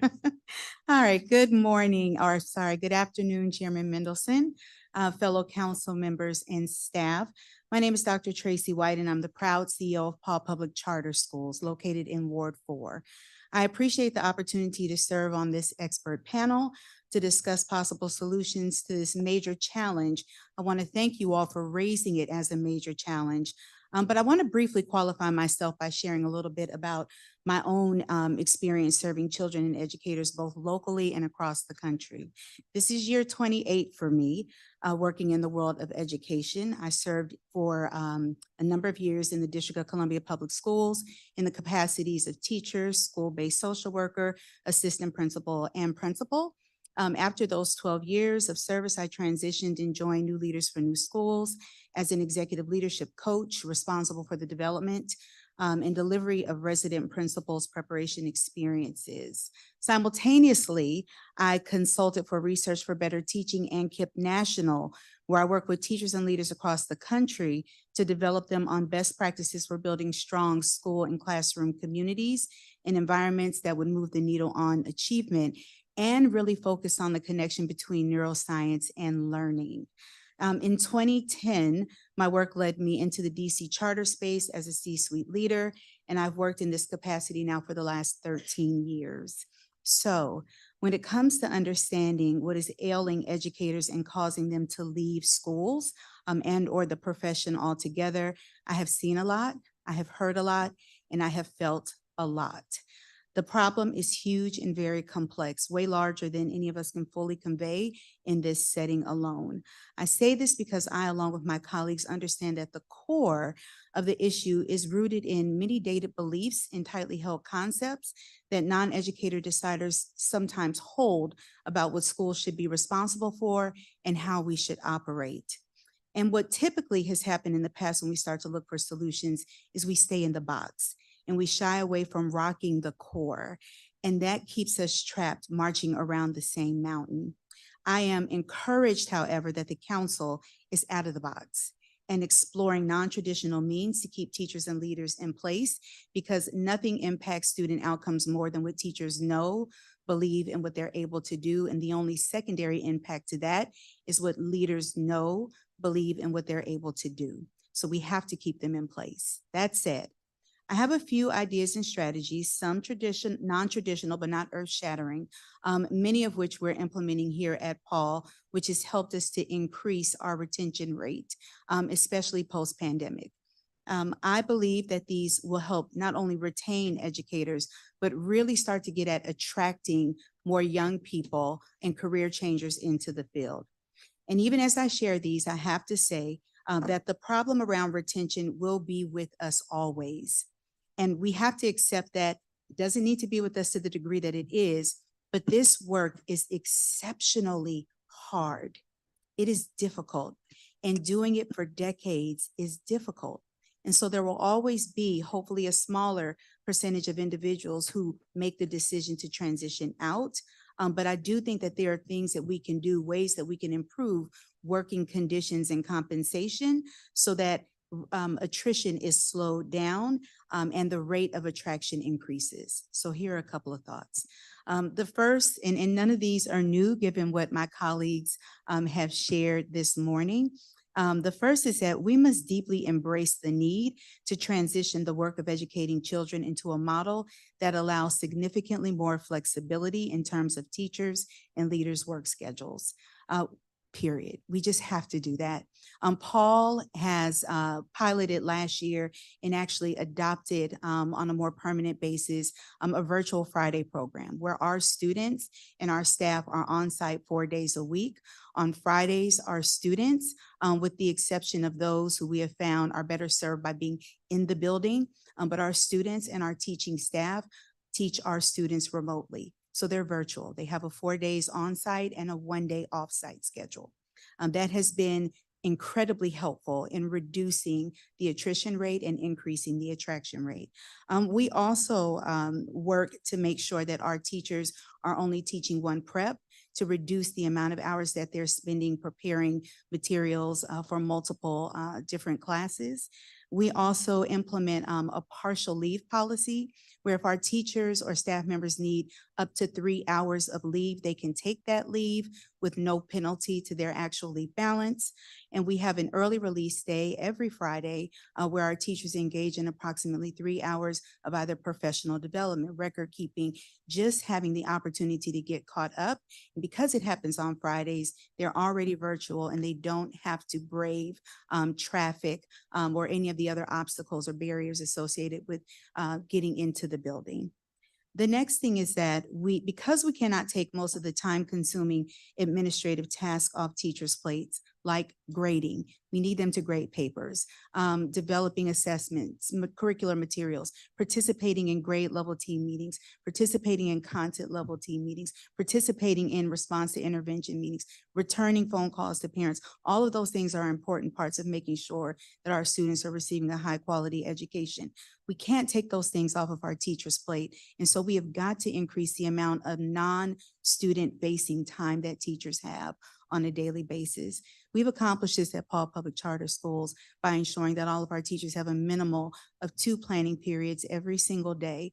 And those teachers who do have multiple preps, in so much as it is possible, they have 3 preps because we understand that with additional courses that you have to prepare for, you require additional time.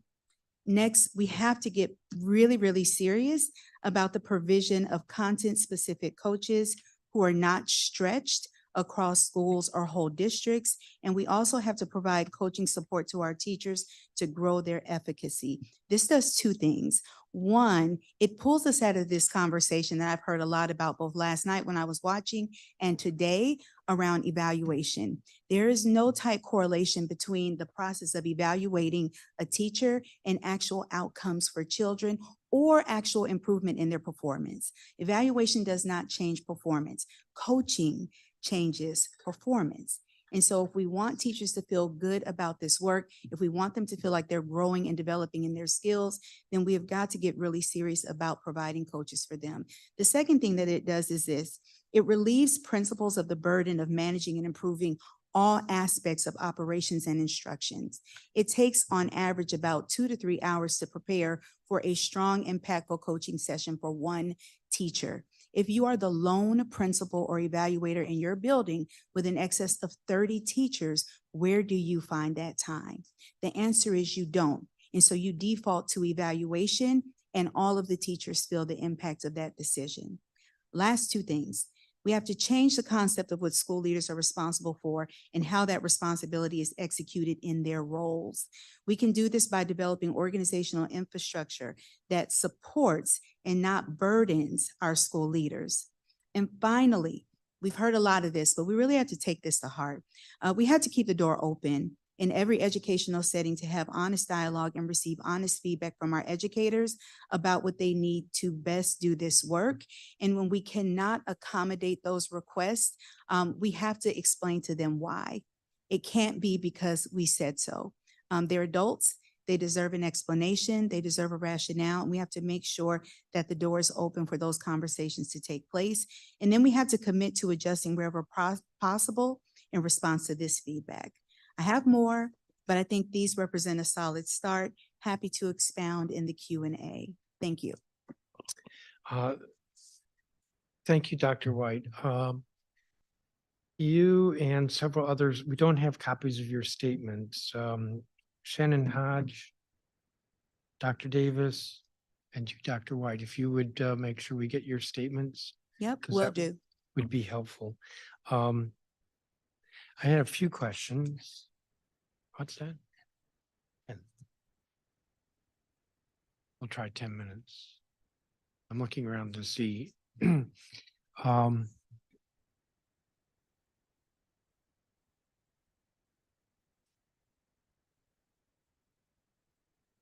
do I want to begin? I think where I want to begin is, and this really, Ms. Hodge, you brought up, actually several of you brought up a residency program was, I think, what you mentioned. And then the earlier group of witnesses, there was some talk about comprehensive preparation programs. I really hadn't thought that much about it. What does Friendship do in that regard? So Friendship partners with Urban Teacher Center, which is now called City Alliance, for resident teachers that are residents in classrooms with our senior teachers for a year before they take on classroom the next year. We also have residents that come from KIPP's CTR residency program, that after they are residents at KIPP, they would join Friendship. We have our own Black male teaching residency program, and then we have a fairly robust set of supports for people that would go from Friendship alumni to teacher after they've gotten their bachelor's degree, and will go from paraprofessional to teacher as they're getting their bachelor's degree with us. And so that's the way that we are supporting residents at Friendship. Ms. Hodge? Yes, we have the Capital Teaching Residency Program that we use to bring in people without teaching experience to help them get that training and support that they need before they become lead teachers. So it is a multi-year program with a gradual release model. So as they learn the skills and develop that expertise, they are released into being lead teachers. And then did I hear that some of those graduates, so to speak, go to other charter schools besides KIPP? Yes. Yes. So roughly how many go through your program? I don't know. I can get that information for you. Make sure to Just submit a that. sense, is it 10 a year, 50 a year, 250 a year? It's probably under 100, but more than 10. Okay. Any of you others, Dr. Davis or Dr. White, do you want to say anything about teacher preparation programs? We also use Capital Teacher Residency Program, the Urban Teacher Center.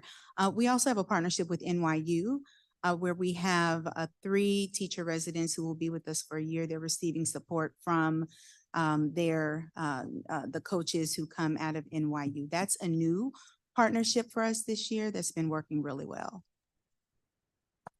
Dr. Davis? Yeah, Chairman, I think for us, we've explored several partnerships. I think that because of the population and the context in which we're serving, especially in secure sites, it's fairly non-traditional.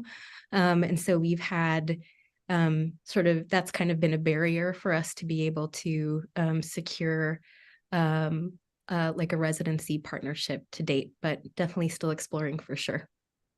Oh, so for you others, meaning you others, I hate to put it that way, the charter schools, do you find that, do you have a sense that this correlates with retention?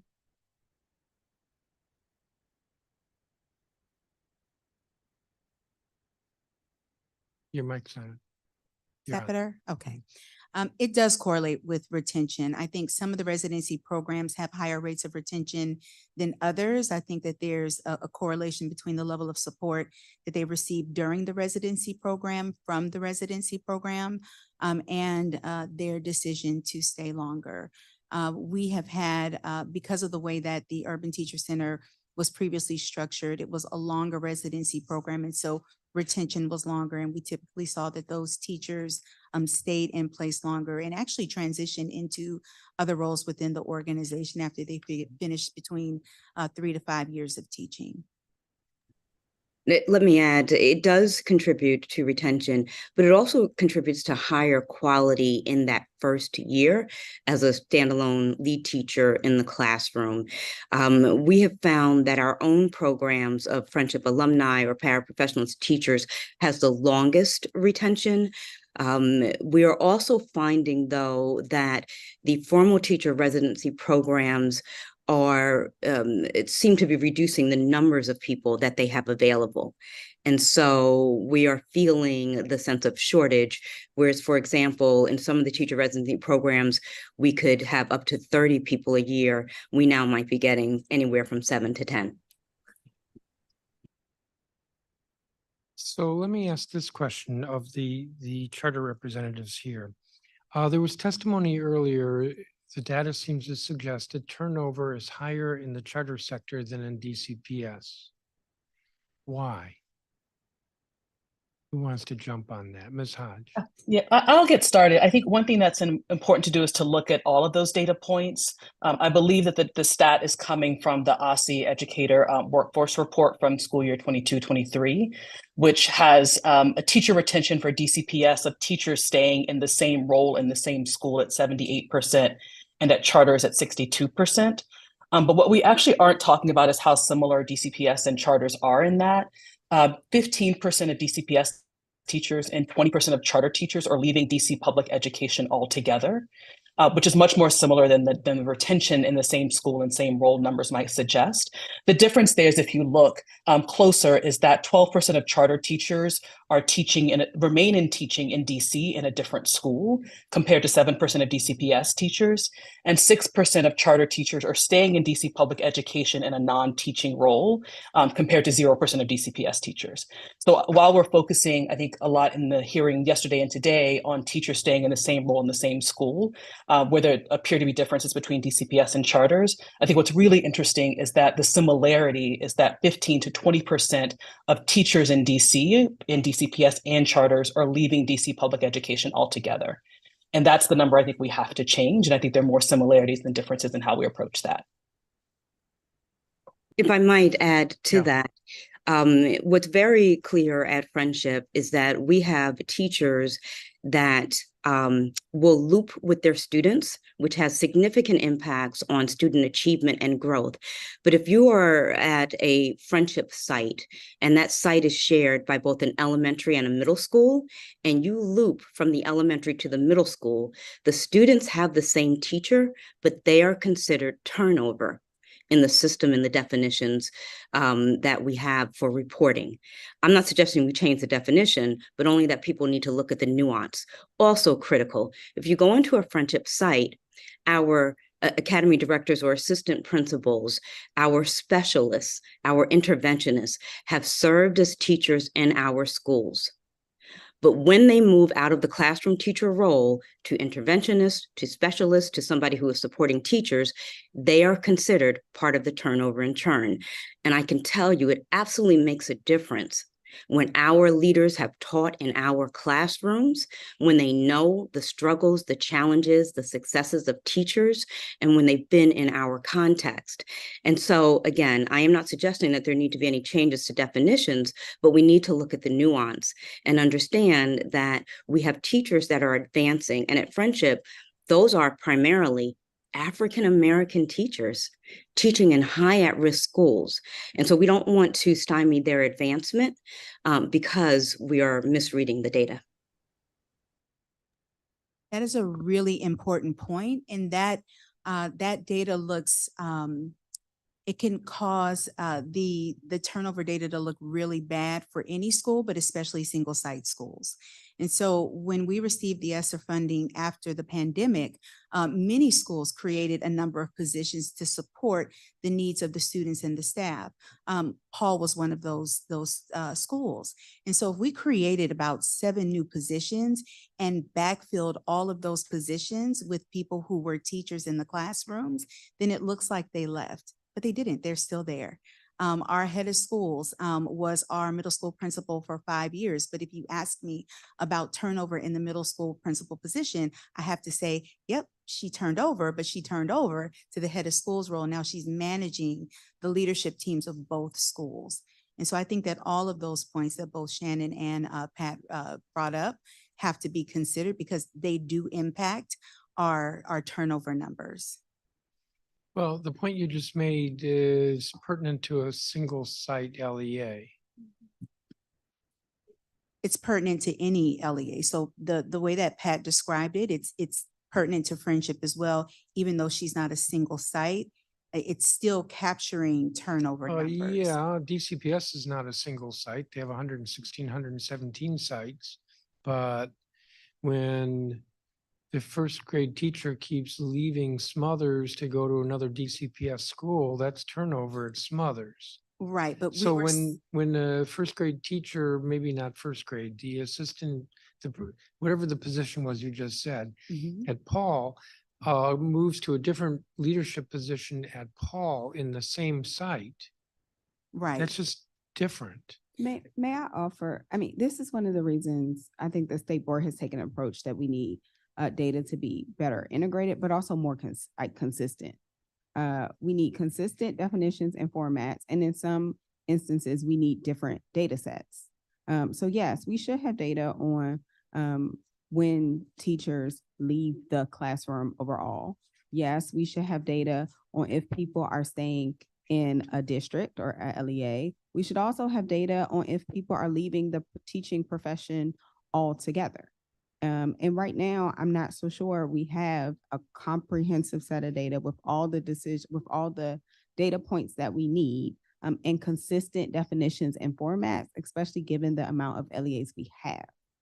And so I could both point to anecdotal examples that would support it not being true, that turnover looks one way in one sector or another. And I could provide you with anecdotal examples that would say, no, it looks worse in this sector or it looks worse in that sector. But we need more than anecdotal examples. We need consistent definitions and we need the right sets of data points across the board. Can I just add the example that I'm sharing? So let me give you a very direct example. I have 2 teachers who transitioned out of the classroom into academic dean roles within our organization.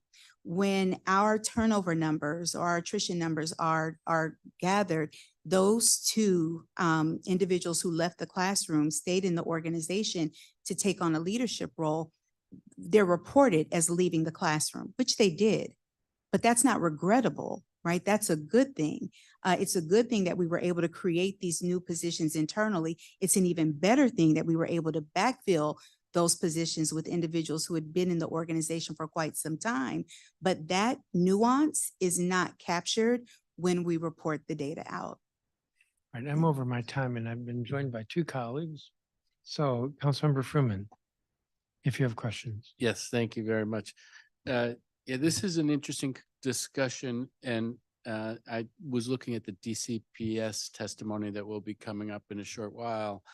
And they break it down to retained in school, retained in DCPS as a teacher.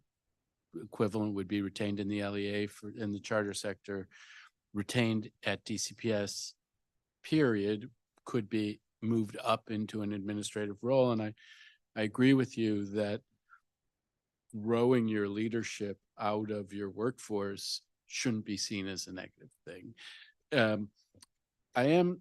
But there are some big numbers out there, and I hear you, President Thompson, that probably it needs to be parsed more closely. And I think everybody agrees surveying so that we really see exactly what's happening here would be useful.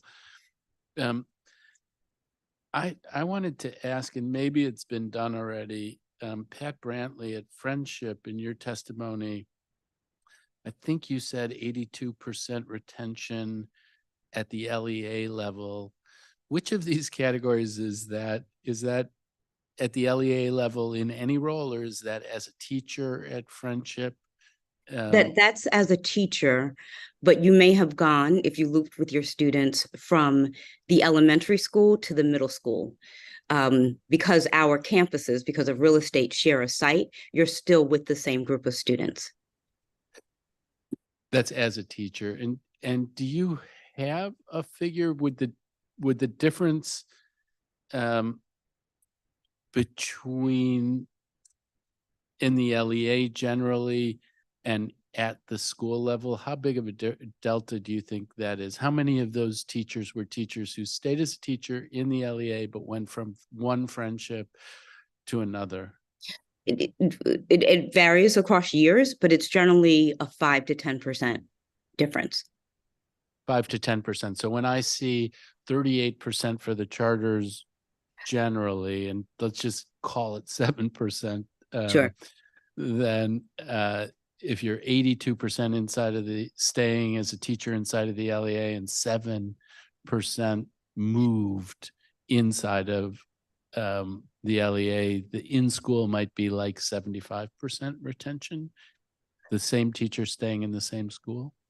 Staying in the same school in generally the same role, yes. So, but still, so that 25% though is well below the 38% for the charter sector generally, and there may be lots of different explanations for why that might be, but it does go to, there may be LEAs where there's really high turnover, and I don't know the answer to that question, but I'll turn. Sir, can I, let Yeah. me say this. I can't speak to the other LEAs, but even in that OSSA report where that 38% is coming from, there's another figure right next to it of 6% who are staying in the same school, but in a new role, which might be interventionist, specialist, mentor teacher, or something else. They're just not. So even that 38% should likely be reduced by that 6%. In terms of, that goes into the other column of inside of the LEA, but not as a teacher, that a significant number stay inside of the LEA, but not as a teacher. Well, I hear you on that, but I still think that in terms of the numbers of teachers staying in place, there will be LEAs where those numbers are high. I'm curious, and I will, editorialize a little, Ms. Brantley, I read your testimony and I thought, like, this is the roadmap that Scott Goldstein at Empower Ed talks about, that the kinds of things that you're trying to do as ways of retaining teachers, except for flexible scheduling, had everything that I've seen in the Empower Ed roadmap. Have you explored flexible? Do you agree with that? And have you explored the idea of flexible scheduling? Shockingly, Scott and I share a lot of ideas about what would contribute to positive work environment and conditions for teachers, but I think that many do. It is whether or not we have the ability, the resources to execute on those ideas.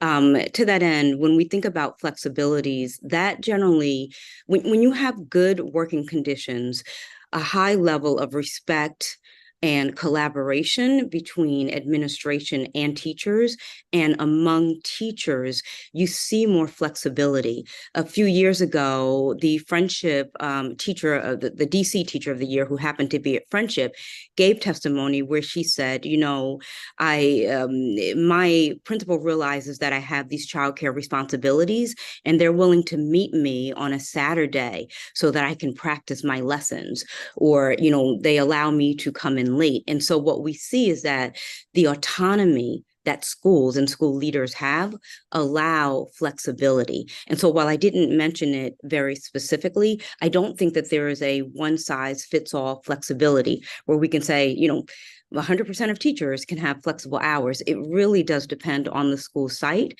and the work with their administrator. The other thing that it depends on, and this was also in my statement that I made, though potentially not in the written part, we used ESSER funds to have 40 people that are in our schools, with almost half of them substitute teachers, which allow flexibilities for our existing teachers, and the other half as assistant or acceleration teachers. That is what is allowing more flexibility. And when those funds go away, we're going to have to figure out how we continue to have flexibility for our teachers and also don't increase their workloads back to what it was pre those funds. And I don't want to take any more of your time, but I hope that's helpful. No, super helpful. Thank you very much. I am trying to get a big picture sense of the data, and I appreciated the testimony about Paul. I am curious, Ms. Hodge, for KIPP, did you provide data about the retention rates at KIPP overall and in school and inside of the LEA? Do you have that data? We have some of that data is in my testimony, and I will submit the written testimony. And I can give more information on within LEA without. One thing that I'll just note is that I think a lot of detail gets lost in the averages when we're looking at LEAs as a whole, and that's both for DCPS, for KIPP, I imagine for Friendship and others. And I think we're looking at school level retention and aggregating it at the LEA level, but I imagine that there's much more variety and differences within larger LEAs than not. And so I would encourage folks, if we're looking at data more closely, to look at it at the school level, not just at the LEA level or the sector level. No, I hear you on that. But I am curious because you're a big player. I mean, are your numbers like Friendships, like 80% retention, or is it? I think they may be a little bit lower. We have 73% of the teachers who started last school year with us, started this school year with us. And so we are trying to increase those numbers. But as I mentioned in my testimony, what we're finding is that the vast majority of teachers who are leaving the profession. They're not leaving KIPP DC, they are leaving teaching altogether. And so that's why I emphasize the importance of looking at that 15% of DCPS teachers and the 20% of charter teachers who are leaving DC public education altogether. No, I hear you on that. And I agree with you about that. You really need to look at the school level because, and we'll do this when the DCPS folks come to testify, but there is the LEA level, and it may be that retention in the schools in Ward 3 are pretty high. Is pretty high, and it may be that the retention in the schools in Ward 7 and 8 is not nearly as high, and that's an issue. And then you would want to ask why, and that gets washed out when you look at averages for the whole city. And so it again goes to President Thompson when you talk about we really need real data, granular data in order to understand this. My gut from years of experience of touching schools all around the city is that that's the thing that the data, I think the data does show this already, but that's the thing that really ought to raise concern, because we need to keep teachers in place and feeling valued and encouraged and nurtured in the profession in the place where our kids have the greatest needs, because the turnover in those places only feeds the challenges that are confronted. I guess I have 10 seconds and the chairman's not here, but President, all right, I'll stop. Thank you, Councilmember Freeman. Good, is it afternoon? It is afternoon. Good afternoon to all the public witnesses. I was really excited to ask some questions to this panel because I'm not sure if you all came to the hearing last week, but this is an opportunity to ask. I wanted to ask school leaders about some of the proposals that have been raised. So all of the things that you all talked about, Dr. White, Dr. Davis, Ms. Brantley, Ms. Hodge, are things that the school community yourselves are doing. But obviously there are a couple of proposals that are before the council in terms of what folks want to see happen or what they think is now going to be I'm not gonna call it panacea, but a next new thing to help advance around the teacher retention question. You've had some questions around the data component and the data piece, and I think that's a very rich conversation to talk about the nuance of someone could leave the classroom but still be in the building, still be working with the exact same group of students and still be counted as such. But there were some others. So, we hear a lot about flexible scheduling. You all run your own LEAs. Are there examples of flexible scheduling that you already deploy? Do you feel like this is something that needs to be done citywide?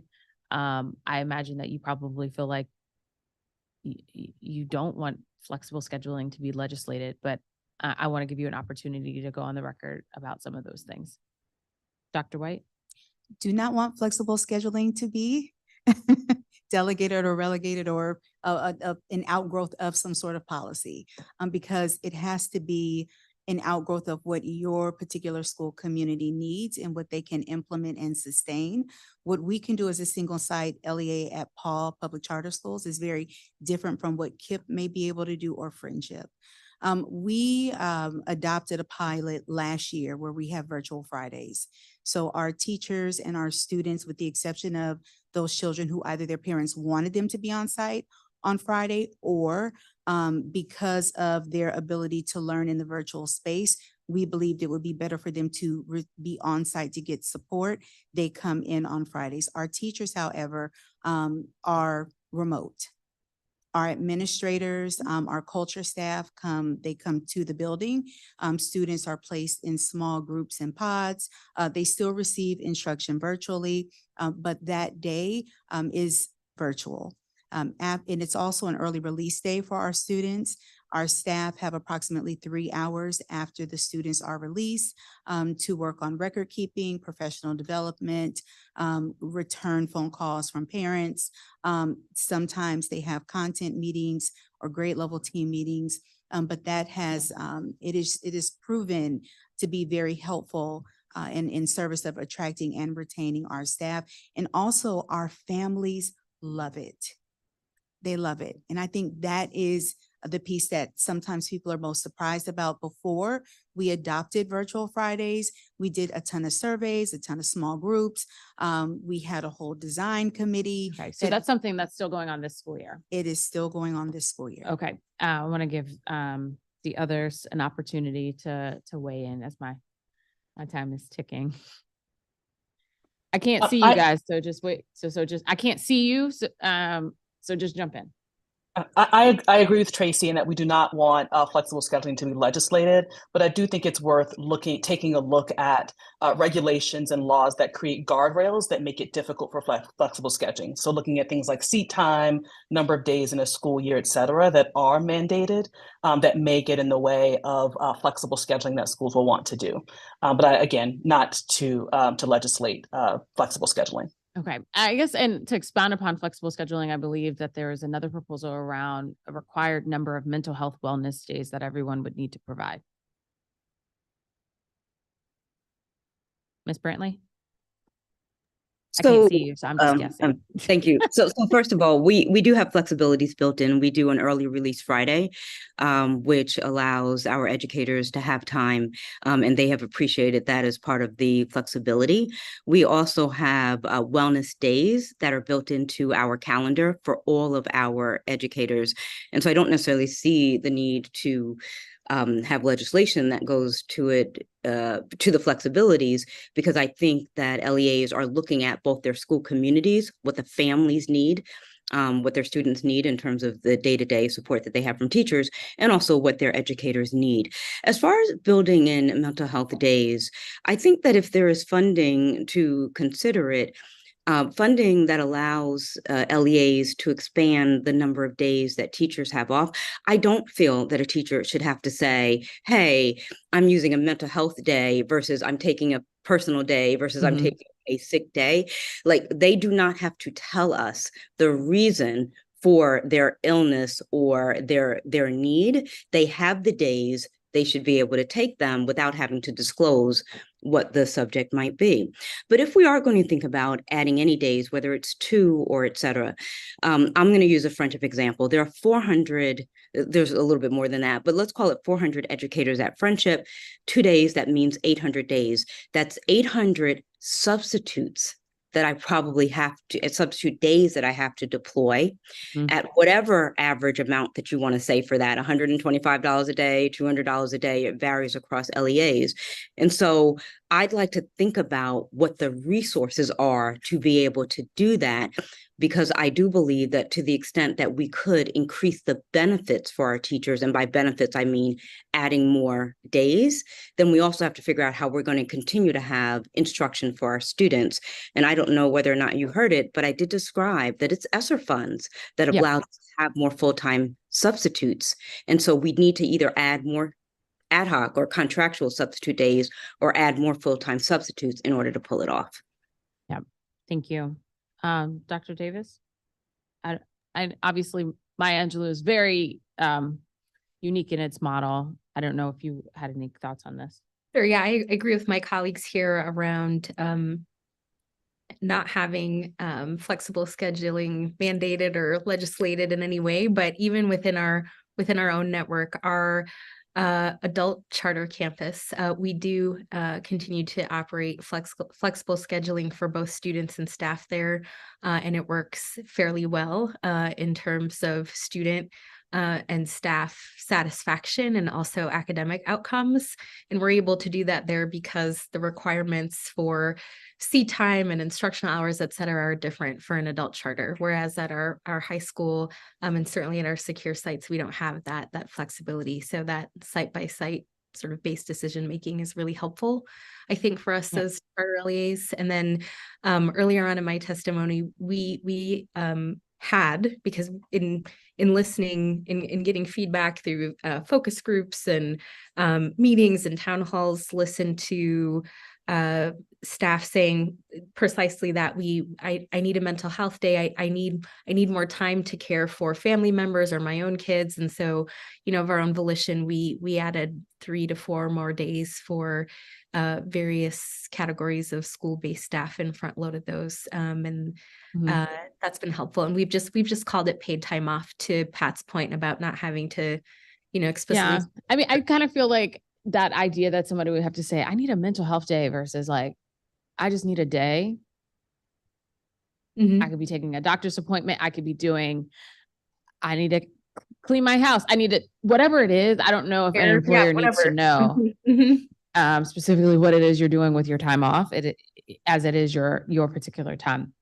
Another proposal was one that I introduced, which is around student loan repayment. Again, this is my opportunity to get some educator. Obviously compensation questions are ones that we've had out here for a while. A lot of people don't think about loans as part of the compensation benefit package. Do any of you offer student loan repayment already to your educators or staff?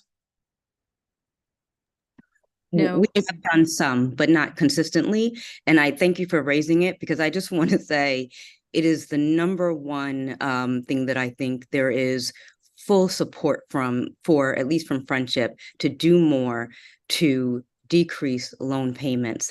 And if we could consider those people who are going from paraprofessional to teacher, that if there is any expansion, I don't know if there's a possibility for expansion, that has also led to a lot of stability in our schools when paraprofessionals become teachers. Okay.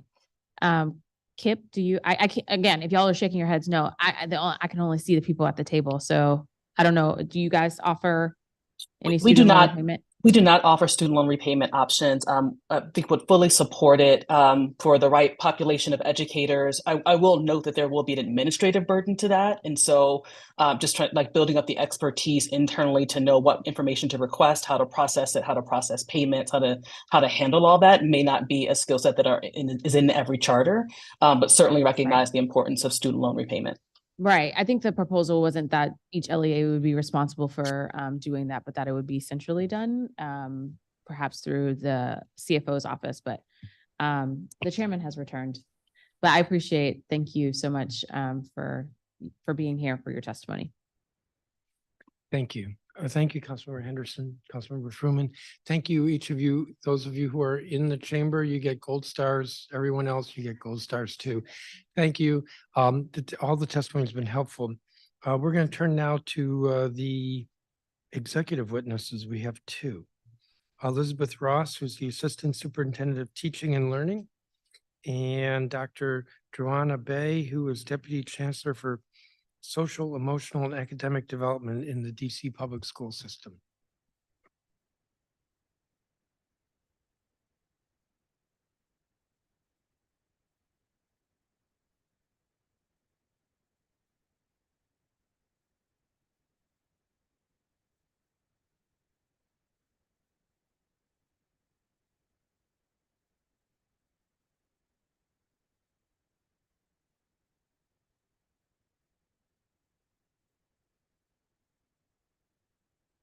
So which one of you wants to go first?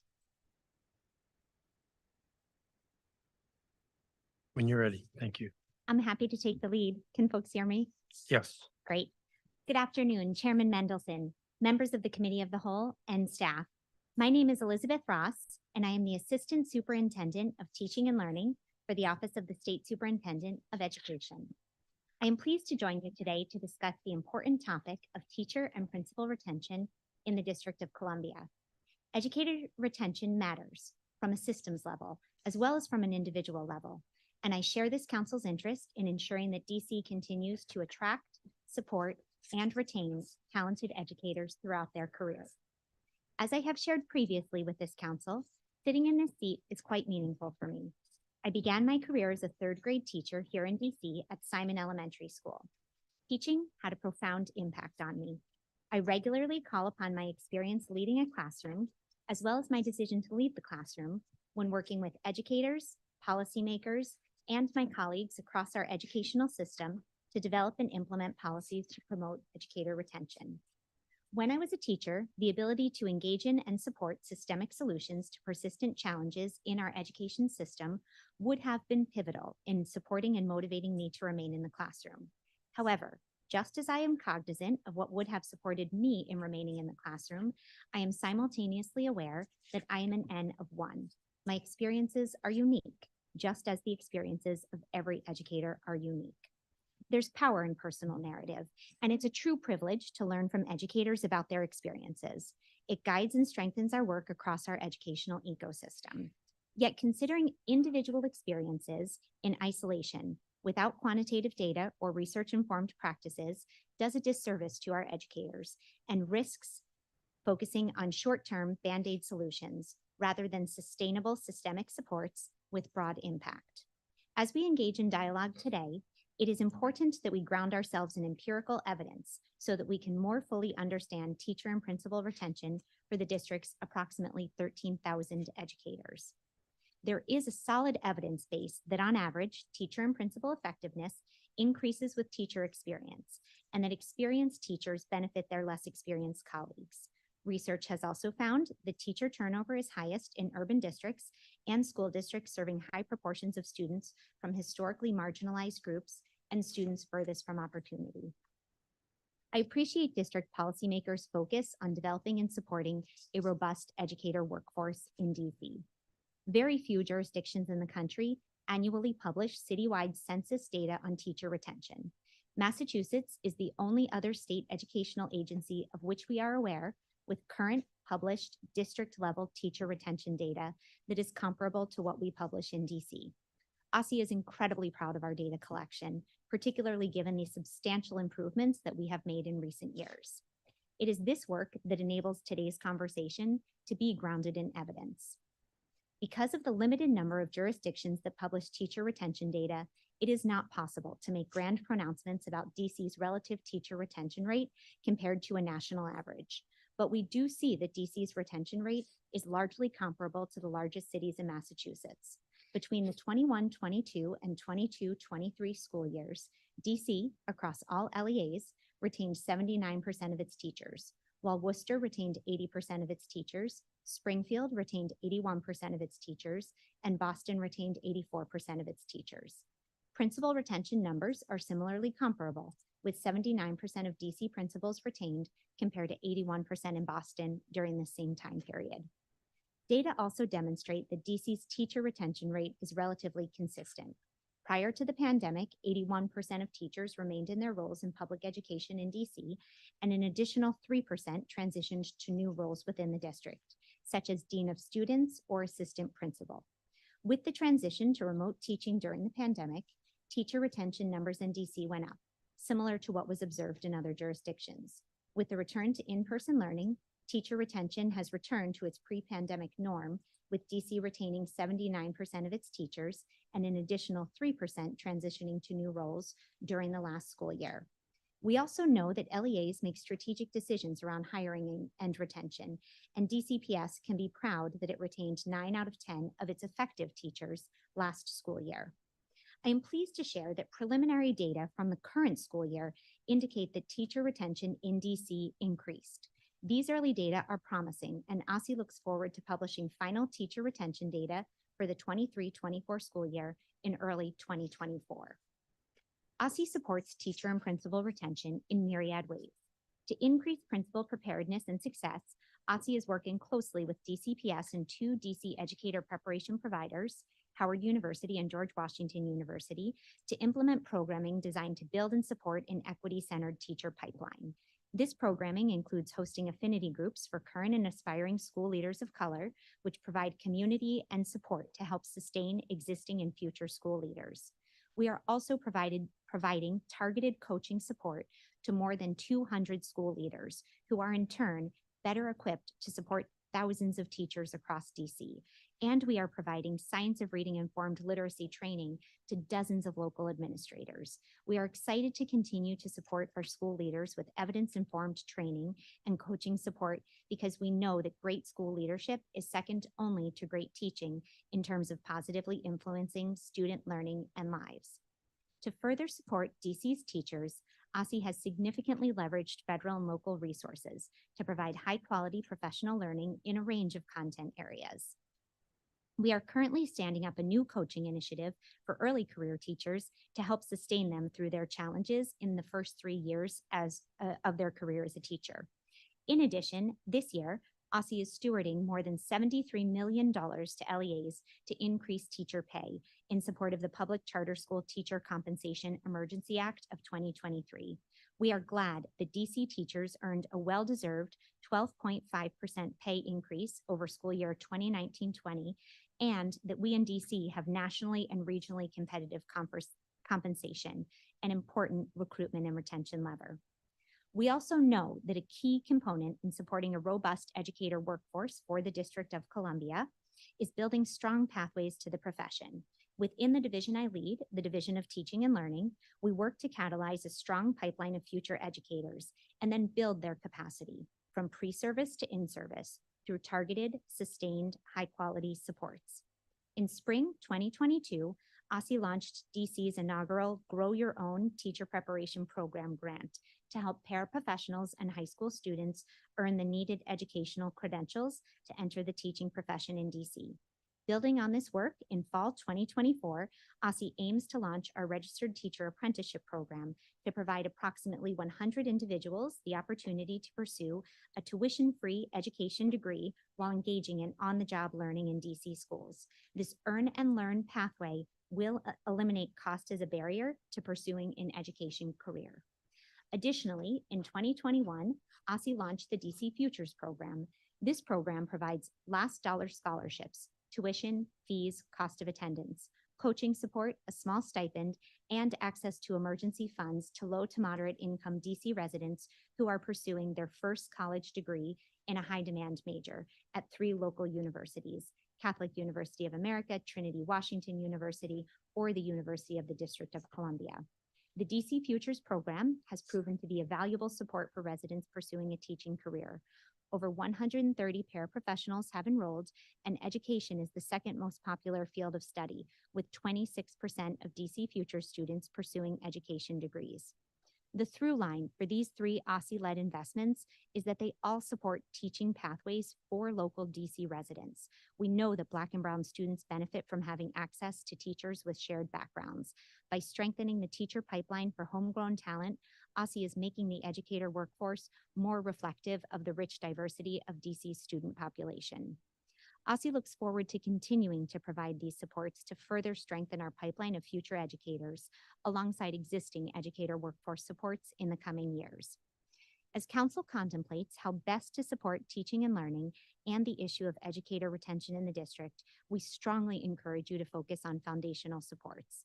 Mayor Bowser's administration has been investing in foundational supports by increasing the uniform per pupil student funding formula by a historic 11% over the past 2 years, increasing teacher pay across DC's public education sector by $116 million this year, investing in initiatives like high-impact tutoring that support students with the greatest needs, and investing deeply in training and professional learning opportunities, including in structured literacy for DC educators.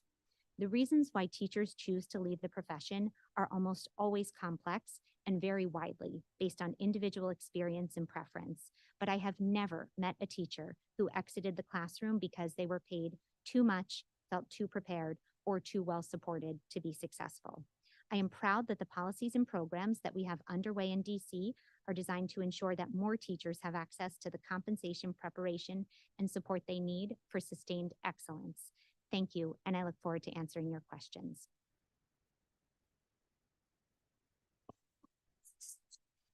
Thank you, Dr. Ross. Dr. Bay.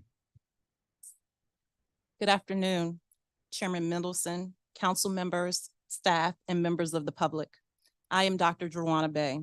I have served in the District of Columbia Public Schools since 2016, and over my 24 years in education, I have been a science teacher, a principal, a DCPS instructional superintendent, the chief of secondary schools, and now the Deputy Chancellor of Social, Emotional, and Academic Development. My own interest in education was sparked when I was a young child. My great aunt Alda, who taught for an unbelievable 53 years in the classroom, 2nd and 3rd grade, is also the person I consider my first teacher. Suffice to say, I would not stand in the shoes I currently stand if not for this remarkable woman. She is the beginning, but by no means the end of my immense and profound gratitude for educators. While I do not expect that every teacher will have the same career that my Aunt Alda had, I am incredibly proud of the work that DCPS has done to recruit, support, and sustain a strong educator workforce that can bring their best to the students of Washington, D.C. Thank you to all of the educators working at DCPS for the incredible work you do each and every day. It is my honor to share that more students are choosing DCPS, with 51,376 students enrolled in DCPS, according to the Office of the State Superintendent of Education's preliminary report. As Mayor Bowser has said, when families enroll and re-enroll in our public schools, that is a reflection of their confidence in our teachers, principals, and school communities. It fills me with great pride when I see DCPS educators choosing DCPS for their own children. Take, for example, the Cobb family. Zamir and Ashley Cobb are DCPS graduates, parents of DCPS students, and Ms. Cobb is a teacher at DCPS. It fills me with such joy to see DCPS alumni return as teachers, school-based staff, and leadership, and in turn bring their own children into the DCPS community. Earlier this fall, we were thrilled to announce that Beth Barkley, a dedicated English teacher in the International Academy at Cardozo Education Campus, was the 2024 DC Teacher of the Year. Beth has taught at Cardozo for 8 years and is known for cultivating a welcoming environment for students and their families, promoting opportunities for student voice, and facilitating meaningful and rigorous learning experiences. We are thrilled that Beth and so many other educators continue to choose DCPS. Thanks to Mayor Bowser's leadership, DCPS has robust resources to compensate and support educators. To better understand how we support our workforce, today I want to leave you with 2 points to remember. 1, DCPS is retaining a high proportion of teachers and an even higher proportion of our most effective teachers. And 2, at DCPS, educators can earn a competitive salary and progress professionally. First, let us ground this conversation in system-wide data. DCPS is retaining a high proportion of teachers and an even higher proportion of our most effective teachers. DCPS recently conducted an initial review of teacher retention data this fall. We looked at DCPS teachers who are employed by the school system during the 22-23 school year and where they are now. We are pleased to share that 9 out of 10 teachers returned to DCPS this school year. Let me repeat that. 90% of DCPS teachers return to work at DCPS this year. Over the past decade, we have seen our rates of teacher retention rise, and we are incredibly proud that 9 out of 10 DCPS teachers chose to return to work at DCPS this school year. I would also like to note whether we are considering system-level retention, retention within the role, or retention at the same school, all metrics are on an upward trajectory. We are incredibly proud that we continue to strategically retain our effective and highly effective educators at greater numbers. 95% of teachers scoring at the highest levels chose to remain at DCPS. We understand and appreciate the council's interest in within-school teacher retention. At DCPS, our within-school teacher retention is above the average for other large districts.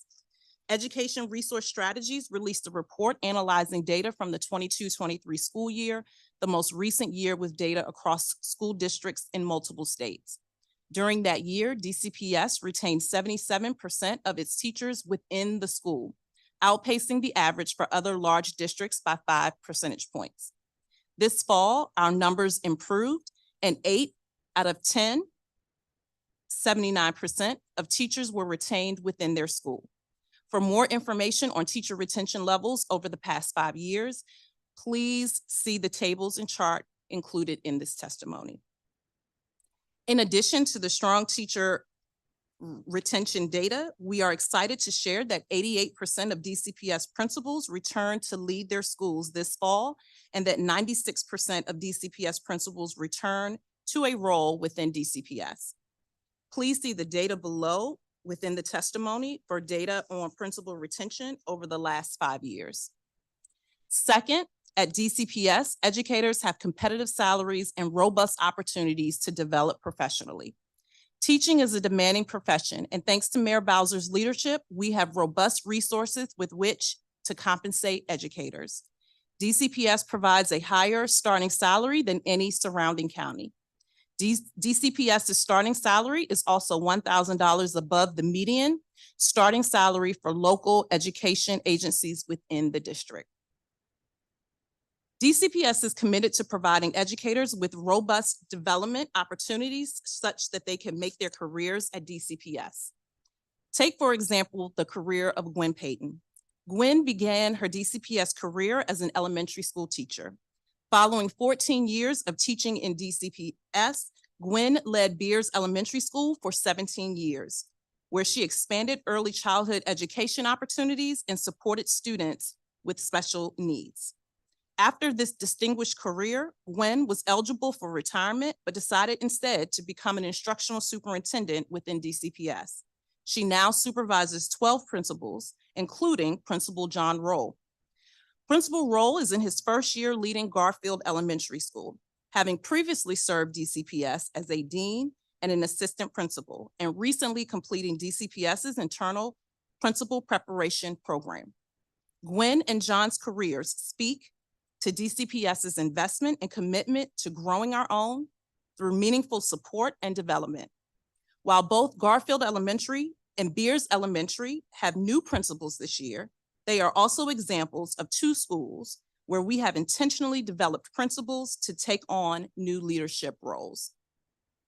I also want to speak to a specific area of development and focus for DCPS, intentionally cultivating opportunities for Latino and Latina educators to expand their influence and gain access to more opportunities. As a part of our equity-centered pipeline initiatives, DCPS held its second annual Adelante Latinx Leadership Summit, a day developed and led by Latinx district educators and leaders. Among other highlights, the day featured Shahena Cartagena, an assistant principal at Powell Elementary School, who is currently participating in a DCPS partnership with Howard University to obtain a doctoral degree in educational leadership. And Veronica Torres, a DCPS graduate who went on to become a DCPS teacher and assistant principal, who now serves as the proud principal at Seton Elementary School. Shahena and Veronica's stories reflect the best of DCPS. Educators who have made their careers at DCPS, who have participated in intentional development opportunities, and who are now giving back to support and cultivate future leaders. We are incredibly excited about the foundational work in place. We have made great strides as a school system and continue with a laser focus on further improvement. Whether we look at teacher retention or principal retention, we are seeing more educators choose to stay at DCPS and choose to stay at their school. That is good for our schools, good for our students, and a trend we should celebrate and support. And while we are excited about our progress, we are just as excited about the work ahead to continue to improve the retention, development, and growth of our dedicated educators and school leaders, so that they continue to choose to serve the students and families of DCPS. Thank you for the opportunity to testify today, and I look forward to continued collaboration with the council on this critical issue of teacher and principal retention.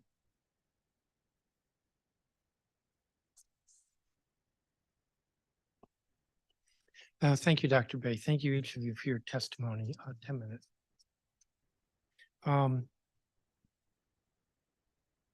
Let me start with this question.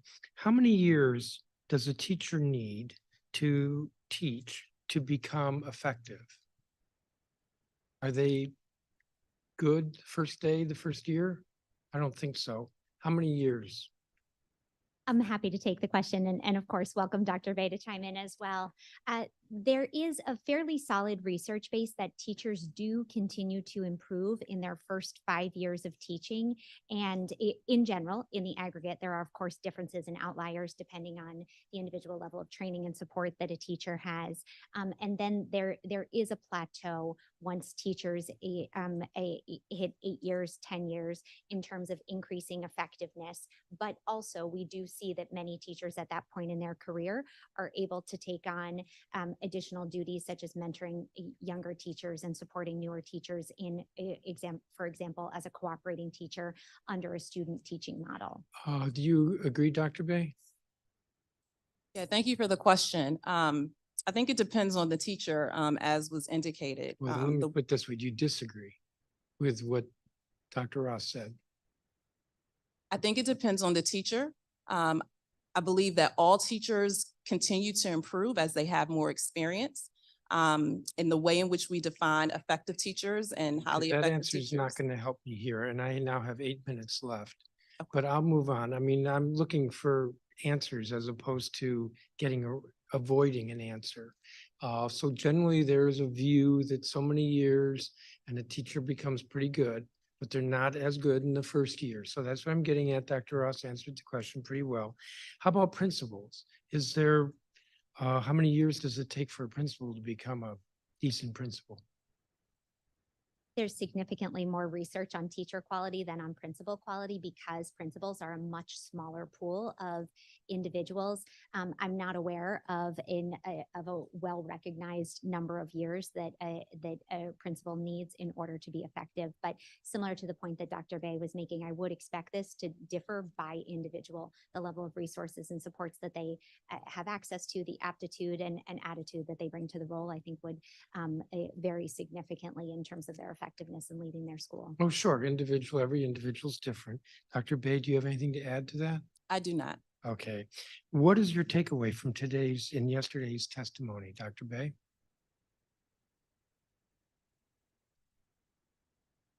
You've been here in the room for 4 hours listening to witnesses.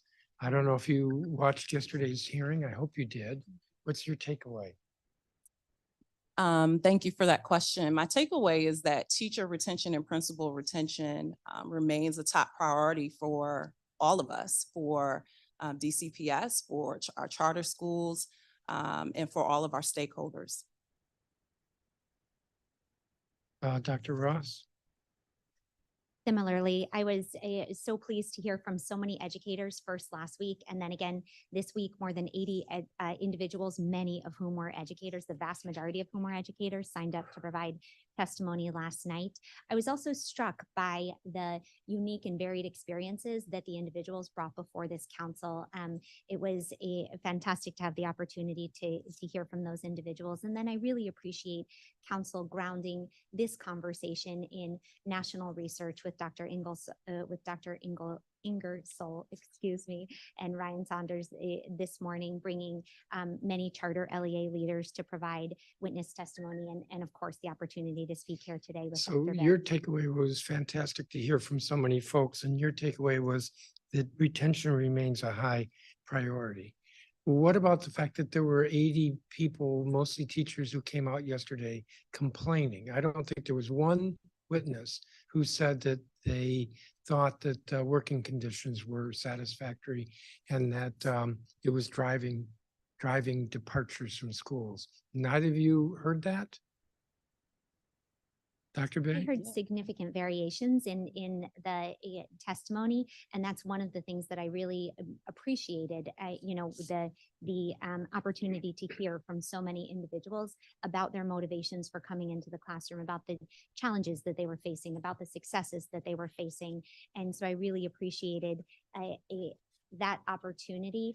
Of course, there was a clarion call for a action by individuals in positions of power, as we all are here today. And so that is top of mind for me, having listened to the testimony both this morning, yesterday, and last week. So I agree. And I also want to recognize the concerns that were expressed and that is important as well. So I'm looking at one witness's testimony, and I'll read. It's a little bit long. You would be hard pressed to find a DCPS teacher who has not experienced an issue with their pay. I personally know teachers who have had entire paychecks missing, were inexplicably moved to a lower step on the pay scale, or had all their accrued leave disappear. Currently, the entire DCPS workforce is overdue on being paid the impact highly effective bonuses and the hard to fill position stipends. We've had no real updates on when to expect the money that we are contractually owed.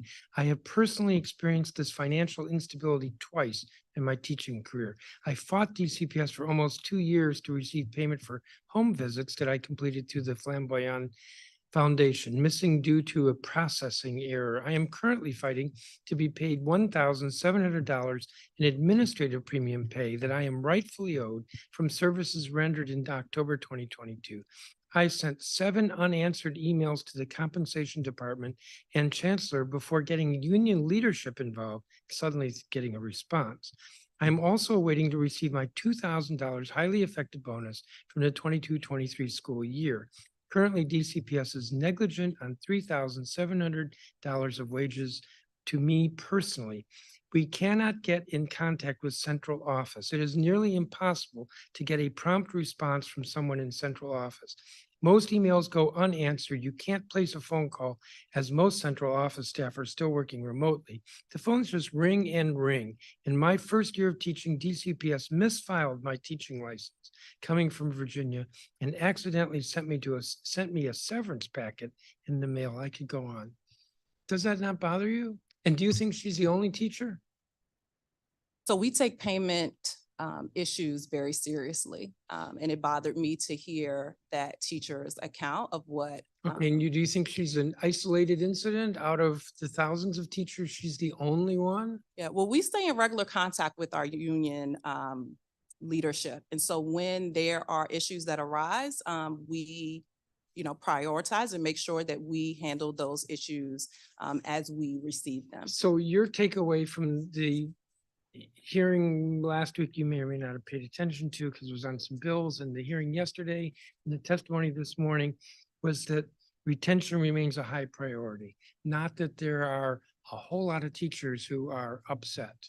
Well, I'm in schools on a regular basis, and that is not what I hear from our teachers and from our educators. And so again, when those issues arise, we take them very seriously. And we work with our partners in order to rectify that. I'm just trying to get a sense of whether you think there's a problem here. And listening to your prepared statements, my sense is you don't think there's a problem here. Want to correct me on I'm that? happy to chime in on that one. I noted that I was so pleased to hear from so many individuals, and I, with an eye on time, tried to answer quite quickly. One of the things that I was so excited to hear was reinforcement for some of the great work that we have underway that is designed to promote and support retention of exceptional teachers across DC. That includes work like the flexible scheduling pilot that we recently posted the notice for funding availability on and are excited to enroll our first pilot schools in. It also includes work like the coaching that we're doing with school leaders and are going to begin piloting with our early career teachers. There is still work to be done, but it is very gratifying to hear from the public that they are interested in us in doing more of and leaning in more on some of the promising initiatives that we have underway. So let me turn to this. I mentioned this at the beginning of the hearing. I'll focus this on you, Dr. Bay, and I need to move quickly. What is your reaction to, since turnover is just the national average or better than other cities, Johnson Middle School, only 11% of their teachers, 3, have been there for more than 5 years. Kelly Miller, only 4 of their teachers, 12% have been there more than 5 years. Kramer Middle School, only 2, that's 7% of their 23 teachers have been there for more than 5 years. And you already testified that 5 years is a good number for what we want teachers to stick around. These are the lowest performing schools. That's okay? Yeah, thank you for that question. No, it's not okay. We want to see high rates of retention at all of our schools, particularly our schools that need it the most. And so we work very closely with the instructional superintendents and with the principal in order to determine what are the factors that are contributing to those retention rates and how it is that we can help to improve. Well, I'm over my time, so I'll come back to this maybe when my next round, but that's teachers have been there for 5 years or longer. So that's 5 years that DCPS has had to work to improve conditions or retention at those schools, and it hasn't worked. Councilmember Fruman. Thank you very much, Chairman Mendelson. Dr. Bay, thank you very much for the tables. That is really helpful data. And as I look at it, and I look at 21, 22 to 22, 23, and I see 70%, 77% retained in school. I'm thinking that correlates to what we've heard from others, including in Power Ed, about 22% loss. It's close enough that I suspect it's that we're talking about the same data set there. And I'm struck, so this is citywide or system-wide for DCPS. Do you have this data broken down by ward or by feeder pattern and application schools, for example, because inside, there are going to be differences around the city. And so the numbers will be better in some parts of the city and not as good in others. Do you have that data? Do you guys look at that data based on feeder system and or ward or some other breakdown? Yes, thank you so much for that question. Yes, we do. We look at that data and we break that down by ward. And so when we look at our 8 wards, Ward 5 saw the greatest increase in teacher retention this fall, increasing about 5 percentage So points. I'd want to stop you because I mean, this fall, and I hear you, I would be very proud about the 90%. But the thing about this year is this is right after the teacher contract and there's the payments that are coming. So I don't want to use my 10 minutes focused on this year. I mean, in other years in terms of even if they saw the greatest improvement, so what was the Ward 5 retention rate, not this year, but the previous year? If you give me a moment, I can get you that data. I will say that, I'm sorry, that was 71%. 71%. 71%, yes, compared to 76% this year. I see. And then what about 7 and 8? Do you have that data? Yep, we definitely do have that data for Ward 7 and 8. I can get you that in a moment. I will say that, you know, for each of our wards on average, we've retained over 80% over the last 5 years. But when we look at Ward 8 specifically, Ward 7 was 74%, and Ward 8, 76%. That is between 21, 22 and 22, 23. That was the 71 and 76. Yes, correct. So no, and say it again. I'm sorry. I should just ask that you send me the data, you know, after this, but Yes, it I does can do sound that like as you well. have it at your fingertips. Say again what the Ward 5 was. Yep, Ward 5 was 71% compared to 76% this year. For Ward 7, 74%, and for Ward 8, 76%. But the 74 and 76, is that for this year or for the previous year? That is for this year. What was it for the previous year?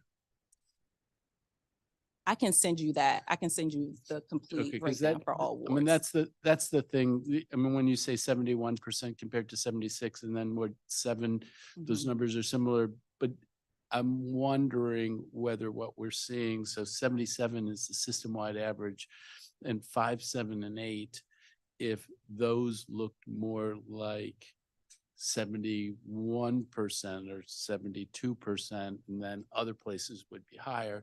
But those are the places where I think, you know, then you have the data on highly effective and effective and highly effective. And we also see that those are places, the percentages of highly effective and effective are different in different parts of the city. And I'm concerned about a correlation where we have the highest turnover in the places that are the most challenging. That would happen. Those jobs are hard. I mean, I couldn't do it in any classroom. I mean, I really admire teachers, but when you're working in a place with all of the with many challenges, the likelihood of turnover becomes that much higher. And the requirement of supports, and this goes to the chairman's question about Kramer and Johnson and the numbers.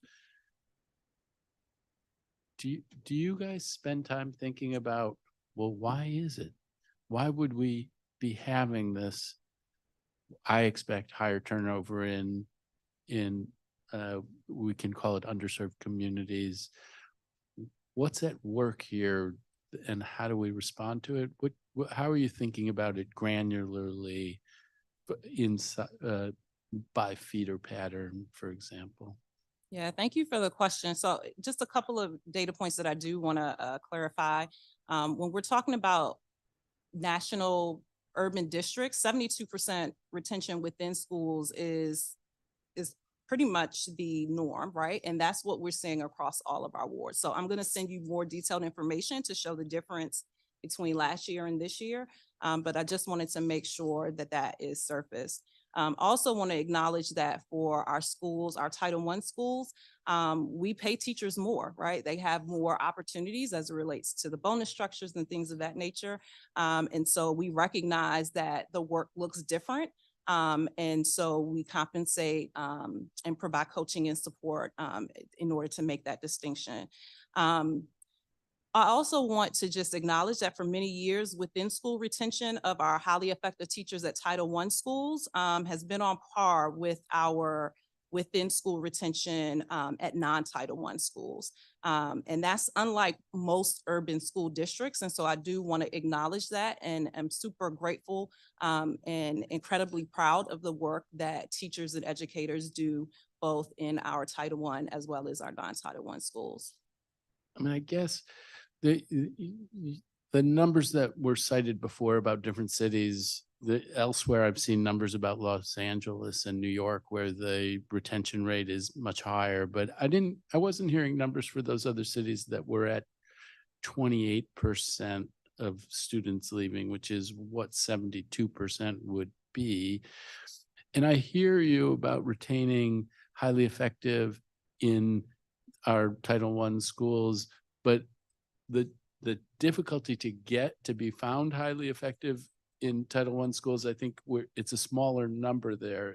And again, it gets to really needing to look at this data in a granular way. There's also teachers who stay inside of DCPS but change schools. Where are they leaving and where are they going to?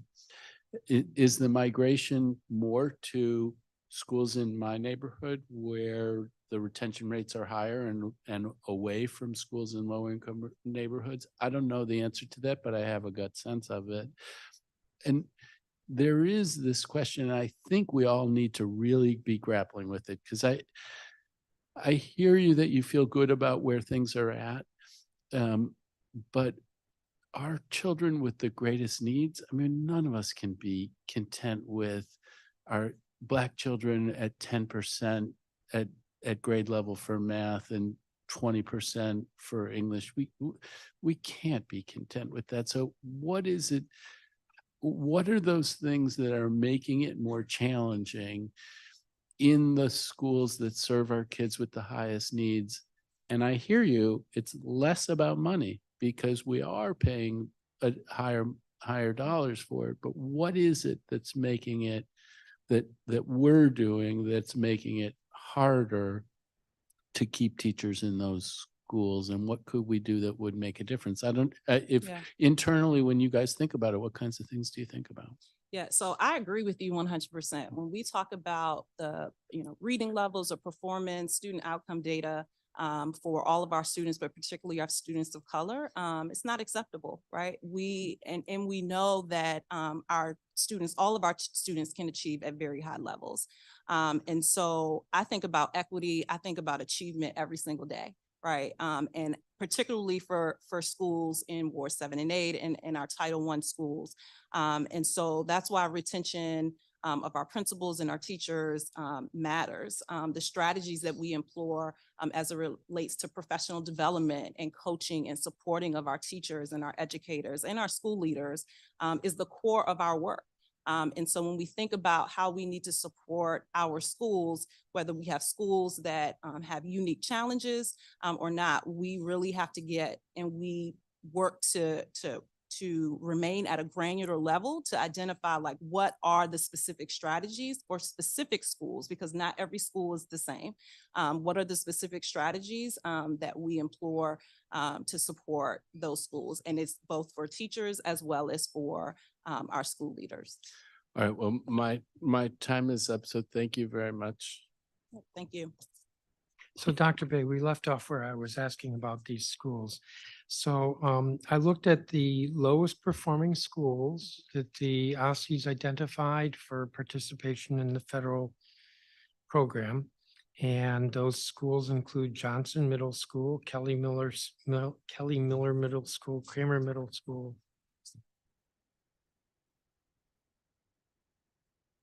The others weren't much better, but those were the worst. And you said, well, DCPS is working hard to make sure that these lowest performing schools have teachers retained. So what does that look like? And this is not, what I tried to say at the end of the last round was teachers who have been there for 5 years or longer also were there for 4 years, 3 years, 2 years. Obviously, you don't get to 5 if you haven't been there for 4 or 3 or 2. So you've had all those years to try to retain teachers. At Kramer, it's what, 2 teachers have managed to stay more than 5 years. So how are you working hard on this? Yeah, thank you for the question. And so I think you have to dig into that data a little further, right? And so as you're acknowledging that, for instance, that particular example, that 2 teachers remained at that school for more than 5 years, when we talk about teacher movement within the district, we have teachers who are seasoned teachers, who are experienced teachers, who have unique, strong skill sets that are coming into schools like Kramer and Johnson and some of the other schools that you have named in order to help to move and drive student outcomes and improvement at those schools. And so while we look at the retention in terms of in-school, we also look at the retention of teachers within our district and how they are moving into schools that need additional support. And we are proud of that movement. So I don't have the data in front of me. So your answer is that the other, what was it, Kramer with 2, that the other 21 teachers all have more than 5 years experience and transferred into the school? I don't think so. Yeah, I would have to gather that data, Why but I would will say Kramer that be- 2%, sir, I would say that 2% of I our didn't say overall. 2%, I said 2 out of 23 Yep, and I would, teachers. yep, and what I'm getting at is that 2% of our overall teacher workforce are brand new to the profession. So what that means is that 98% of our teachers, regardless of ward, regardless of school, all have teaching experience outside of just their first year. Okay. But didn't we just, that doesn't tell me how much experience. I don't have that data in front of me, but wasn't there also testimony from the experts earlier today that being in the same school is important as well? It is. Okay. Yes. How are we turning around Kramer Middle School when only 2 of its teachers have been there for more than 5 years? Yeah, I think it's more than just the experience or the amount of time that the teachers are at that particular school. Like I was indicating before, teacher So experience, teacher turnover doesn't matter there. no, it absolutely matters. Teacher Well, turnover what are we doing absolutely about matters. it? And so what we're doing Our about lowest performing, one of our lowest performing schools. Mhm. Well, let me ask this, because I'm not feeling that answer. You have most of your teachers go through educator preparation programs, right? correct. Okay. So how come, I know that's not the proper way to phrase a question. How come the mean average of their staying in DCPS is under 3 years? Are you looking at a particular teacher program? Well, we could take City Teaching Alliance. Mean average tenure teachers, mean 2.65. Teach for America, mean 3.29. Relay GSE Teacher Residency Program, mean 2 years. Howard University Teacher Residency Program, 1.83 years. Georgetown University Teacher Residency, 2.5. So I'm looking at 5 programs. Yep. That was the mean.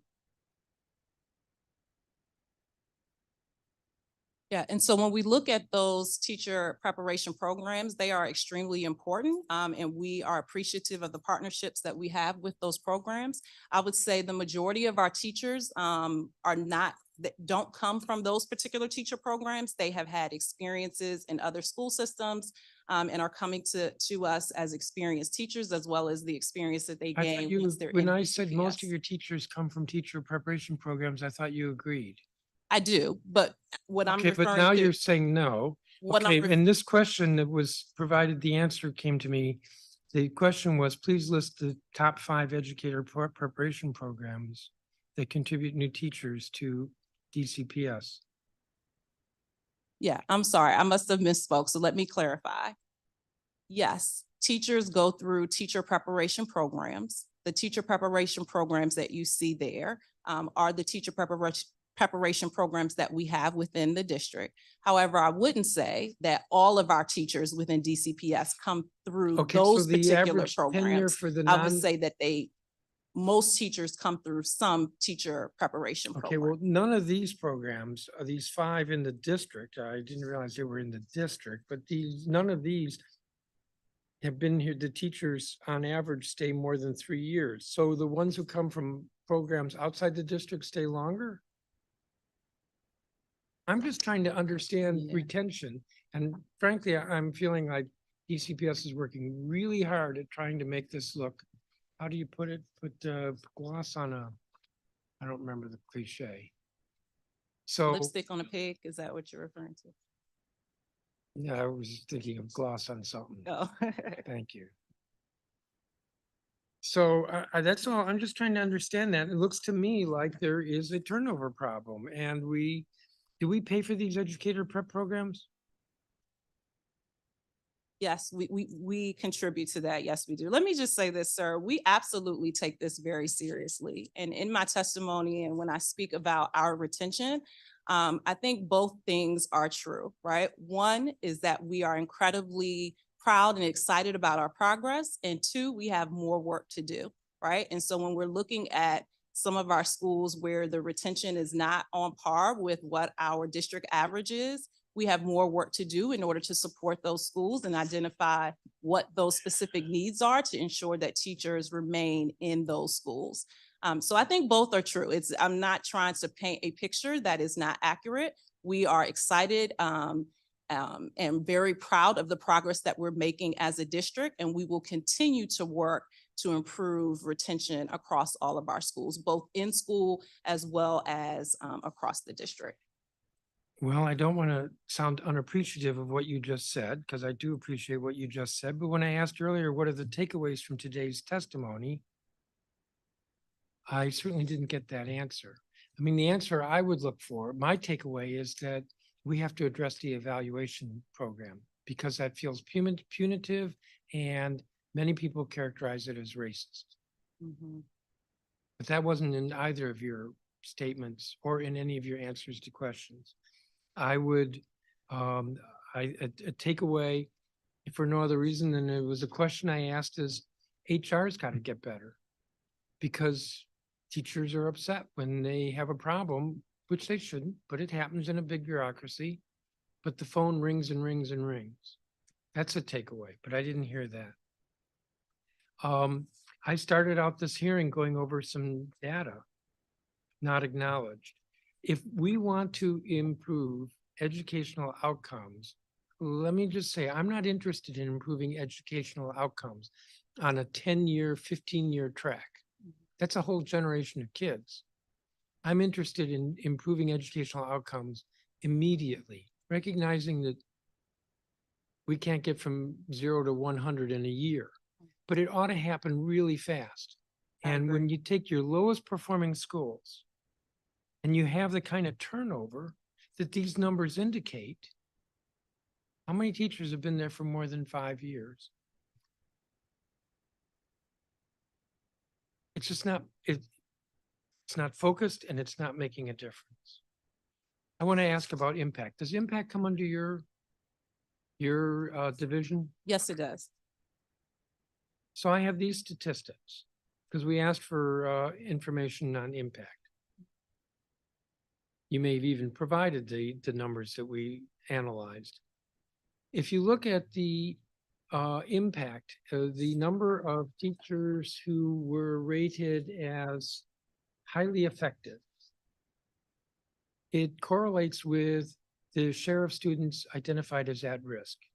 If the school had less than 20% at risk, almost 70% of the staff were rated highly effective.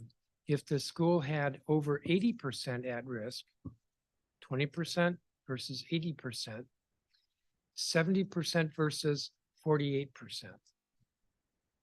How about if we look at impact, highly effective by share of students identified as white? Under 20% of the students identified as white, share of staff rated highly effective, 51%. 60 to 72% of the students are white. Highly effective, 75.6. That's 51 versus 75. If you look at it in terms of the student body and race.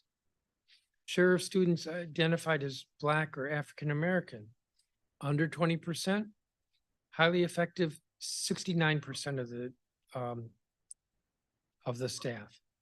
Over 80% Black students, 49% of the faculty is highly effective. You're half again, more likely to be highly effective if you're at a white school than at a Black school. Or we'll look at it by ward. Ward 3, 66.7% highly effective. Ward 2, 69.1%. Ward 7, 47.8%. Ward 8, 49.1%. Look at it in terms of Title I. Non-Title I, 66% of the staff are highly effective. Title I school, 52.6%. You may get a higher bonus if you're, or higher pay if you're a Title I, but you're less likely to be rated highly effective. A lot of testimony over the last couple of days about how subjective and punitive the impact is. And surely these numbers are not pretty numbers. If anything, we want most of our highly effective teachers in the schools with the most at-risk kids. And this is not a secret. This has been known since AU came out with its study. Correct.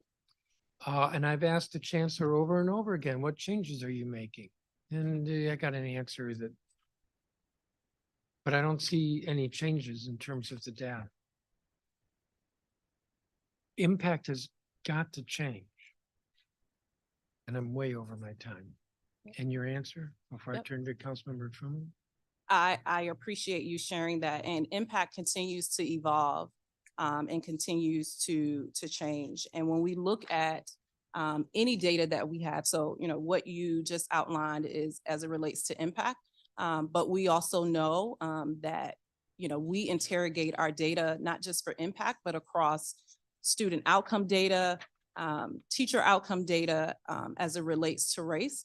And I'm not surprised when we see data sometimes that is differentiated by race, because we know that systemic racist practices exist within every institution within our society, right? And our job, our responsibility is to make sure that we are interrogating those systems and interrogating our data to determine when we see gaps, what is it that we need to do in order to close those gaps. And so one of the strategies that we have used is to make sure that we are providing anti-bias training to all of our evaluators, which are our school leaders, both principals and assistant principals, to make sure that we are interrogating all of our own biases as we go into observe and evaluate our teachers. We also continue to norm with our school leaders around what is it that we are looking for, because we recognize that our impact evaluation system serves in three ways. It gives us an opportunity to effectively set expectations for what teaching and learning should look like. It gives us an opportunity to provide teachers with feedback so that they are able to continue to improve on practice. And it gives us an opportunity to compensate our teachers who are exemplary and are really performing at really high levels. And so in order to make sure that our impact system is done in the way in which it's intended, we continue to provide coaching and support to our school leaders and to our evaluators to make sure that the observations and the evaluations are fair and objective. Well, I let you give that answer and I'm way over my time and I'm going to let you go longer because there's no other council member. In addition to that, sir, I will say that we have a comprehensive list of all the changes that have been made to impact over the years, and I can provide you with Well, that I as got well. that from the chancellor when I asked some questions either a month ago or 6 months ago. Okay. But the fact of the matter is that the data doesn't show any change. I mean, that's really hard to defend. So this is the work I've learned, or this is what I've learned in the council struggling with the issue of equity, which correlates to race, obviously, which correlates to income or poverty, is that when you're dealing with poverty, you've got to compensate. And I don't see that. So it's not enough to have some coaching with regard to bias. When there's witness after witness who testifies that impact is being used in a punitive way and not in a coaching way, impact is not done today the way it was done 10 years ago. 10 years ago, it was a master educator who came into the classroom. Now it's the principal or the teacher supervisor. Yeah. I would also And if couple the- that if though the with principal do- instruction. We have instructional coaches and we have TLIs that provide support to teachers and that coaching to teachers in a non-evaluative way. So teachers are not just getting the support from their school leaders in terms of their evaluators. We also provide additional coaching and support to make sure that I didn't teachers have say what that- they need in order to I continue to didn't improve. say that that's not going on. Mhm. I said that impact, the testimony is so clear. You know, when you have 100 teachers who come in here and say it's punitive, there's something wrong. You're just making, well, let me ask, do you think they're making that up? When teachers say they feel it's punitive? No, so the perspectives of our teachers as it relates to impact, I value the feedback that our teachers are providing. Well, then you Um, could value that they when- feel it's punitive. Yeah. They I- feel it's punitive and there's been a lot of that. So I was saying, Yeah. 10 years ago, you had master educators, not the principal coming in and doing the evaluation. Mhm. Now you have mostly the principal or another supervisor in the school. And if the principal doesn't like the teacher for whatever reason, maybe the teacher complained to the chancellor about something that shouldn't be going on, the principal impacts the teacher out of the school system.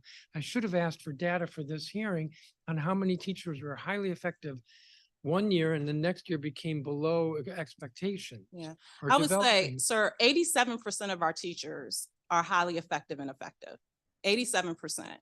An additional 9% are developing, meaning they're getting close to being effective and highly effective. So the far majority of our staff, we're talking about less than 3% of our overall staff across all of our wards, all of our schools are below developing. Okay, So so I if- would say that overwhelmingly, our teachers are performing at rates that would suggest that impact is actually improving practice. So if I can also send if you- 87% of the teachers at Kramer are highly effective, then why is it that 93% of them left Kramer? Yeah, so what I'm Highly saying is effective if they left Kramer. 87% across the district are effective and highly effective. I can provide you with more detailed information about specifically Kramer or any of the other schools that you have named. All right, I think what's clear here, I'm way over my time, is that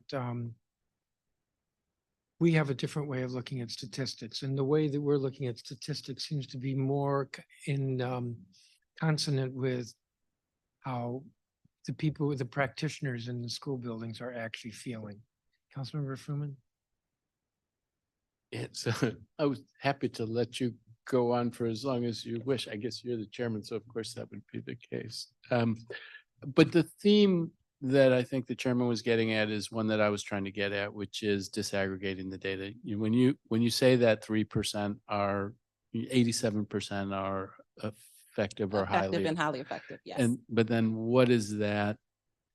What is that in Ward 3 and what is that in Wards 5, 7, and 8? And how does that differ? And then how is it, how do the teachers perceive the threat of impact in different places where, the numbers, I'm going to want to get a copy of those numbers, but where, and in teaching many different populations, it's 50%, and in other places it's 60 or 70%. There is a disparate impact, I believe. I think AU has said that.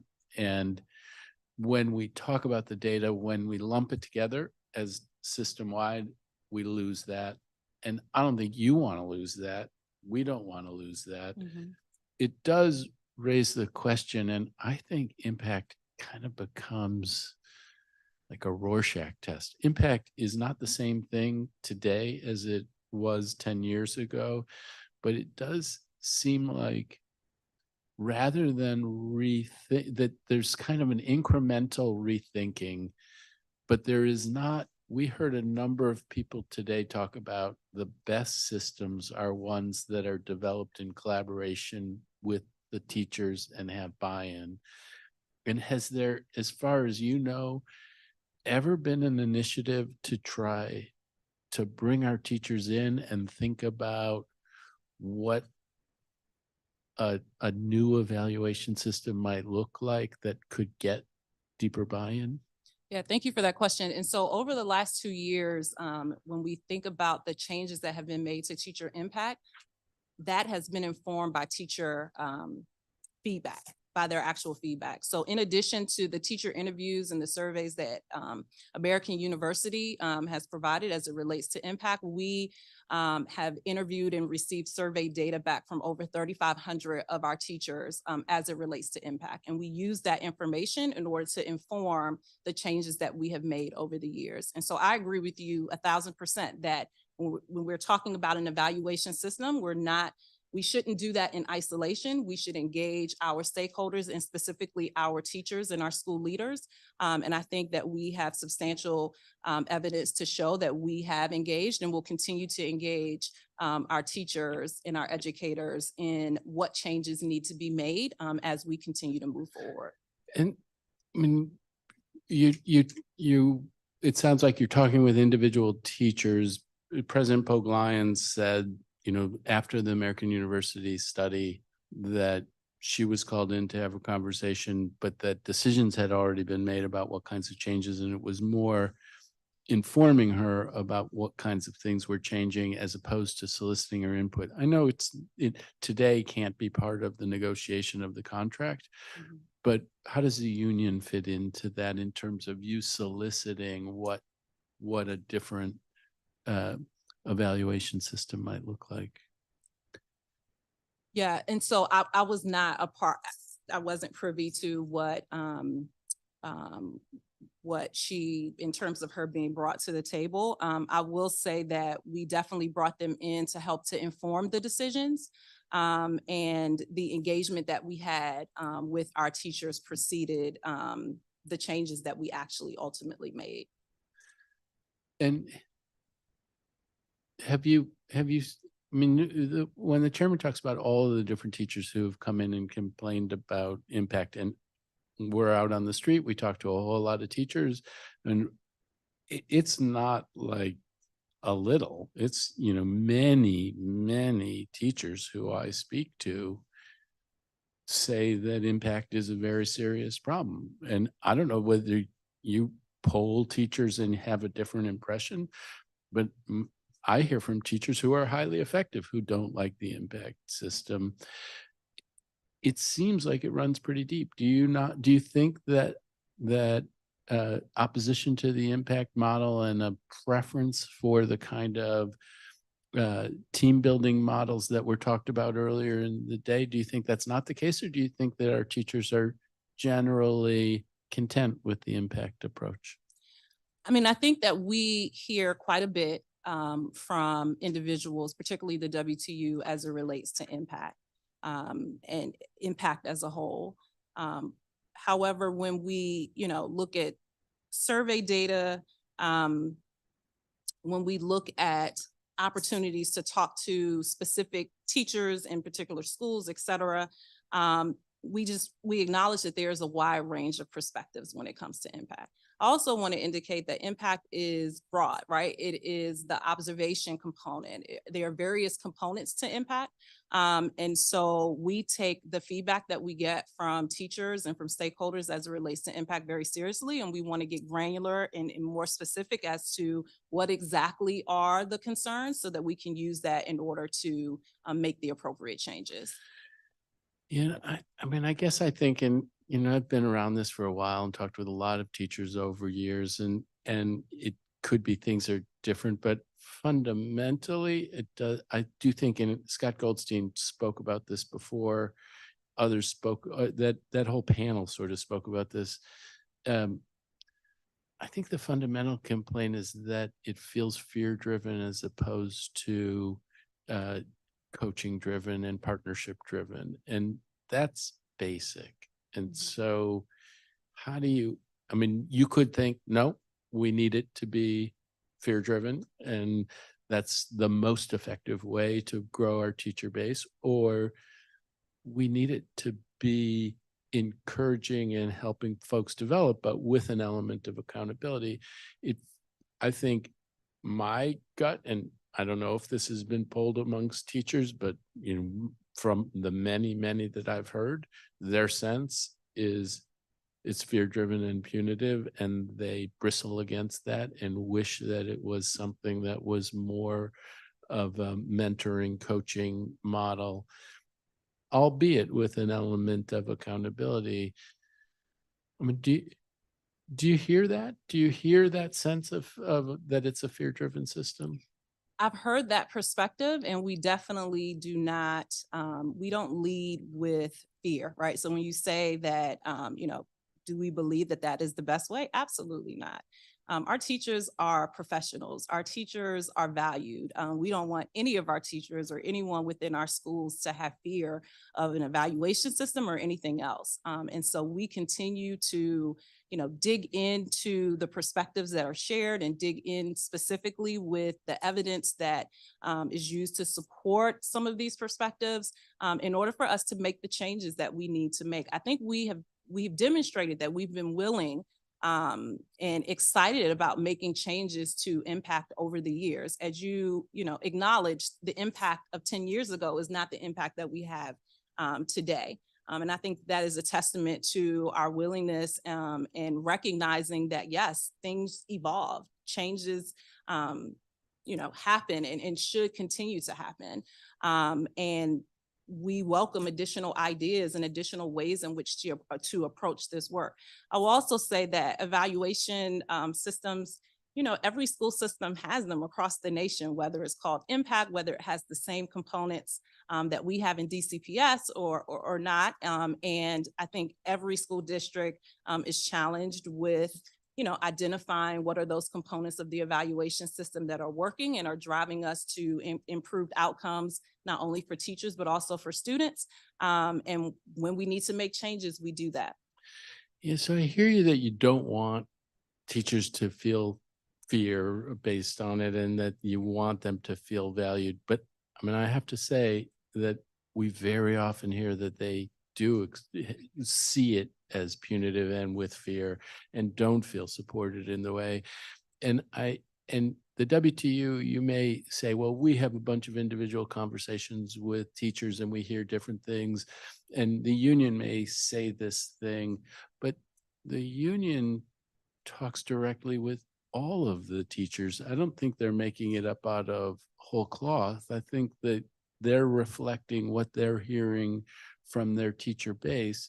And I guess my big thing that I would like to encourage is that there be an initiative for DCPS leadership and the union and other experts to talk about what could we do in this space where we could build confidence and we could get away from a setting where folks particularly in the areas that the children have the greatest needs, don't feel like the evaluation system is punitive, feel like they're being supported. So thank you very much. Thank you.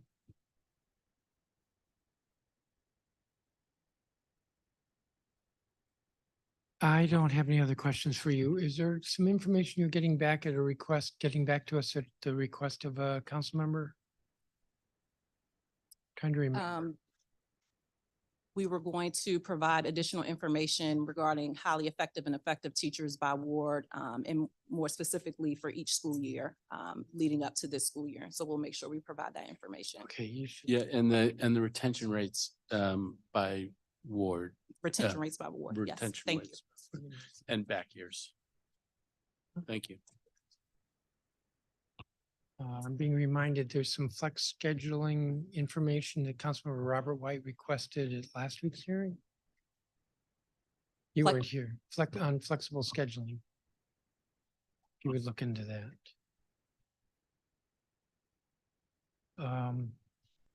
You're good. Thank you all for your testimony. Thank you.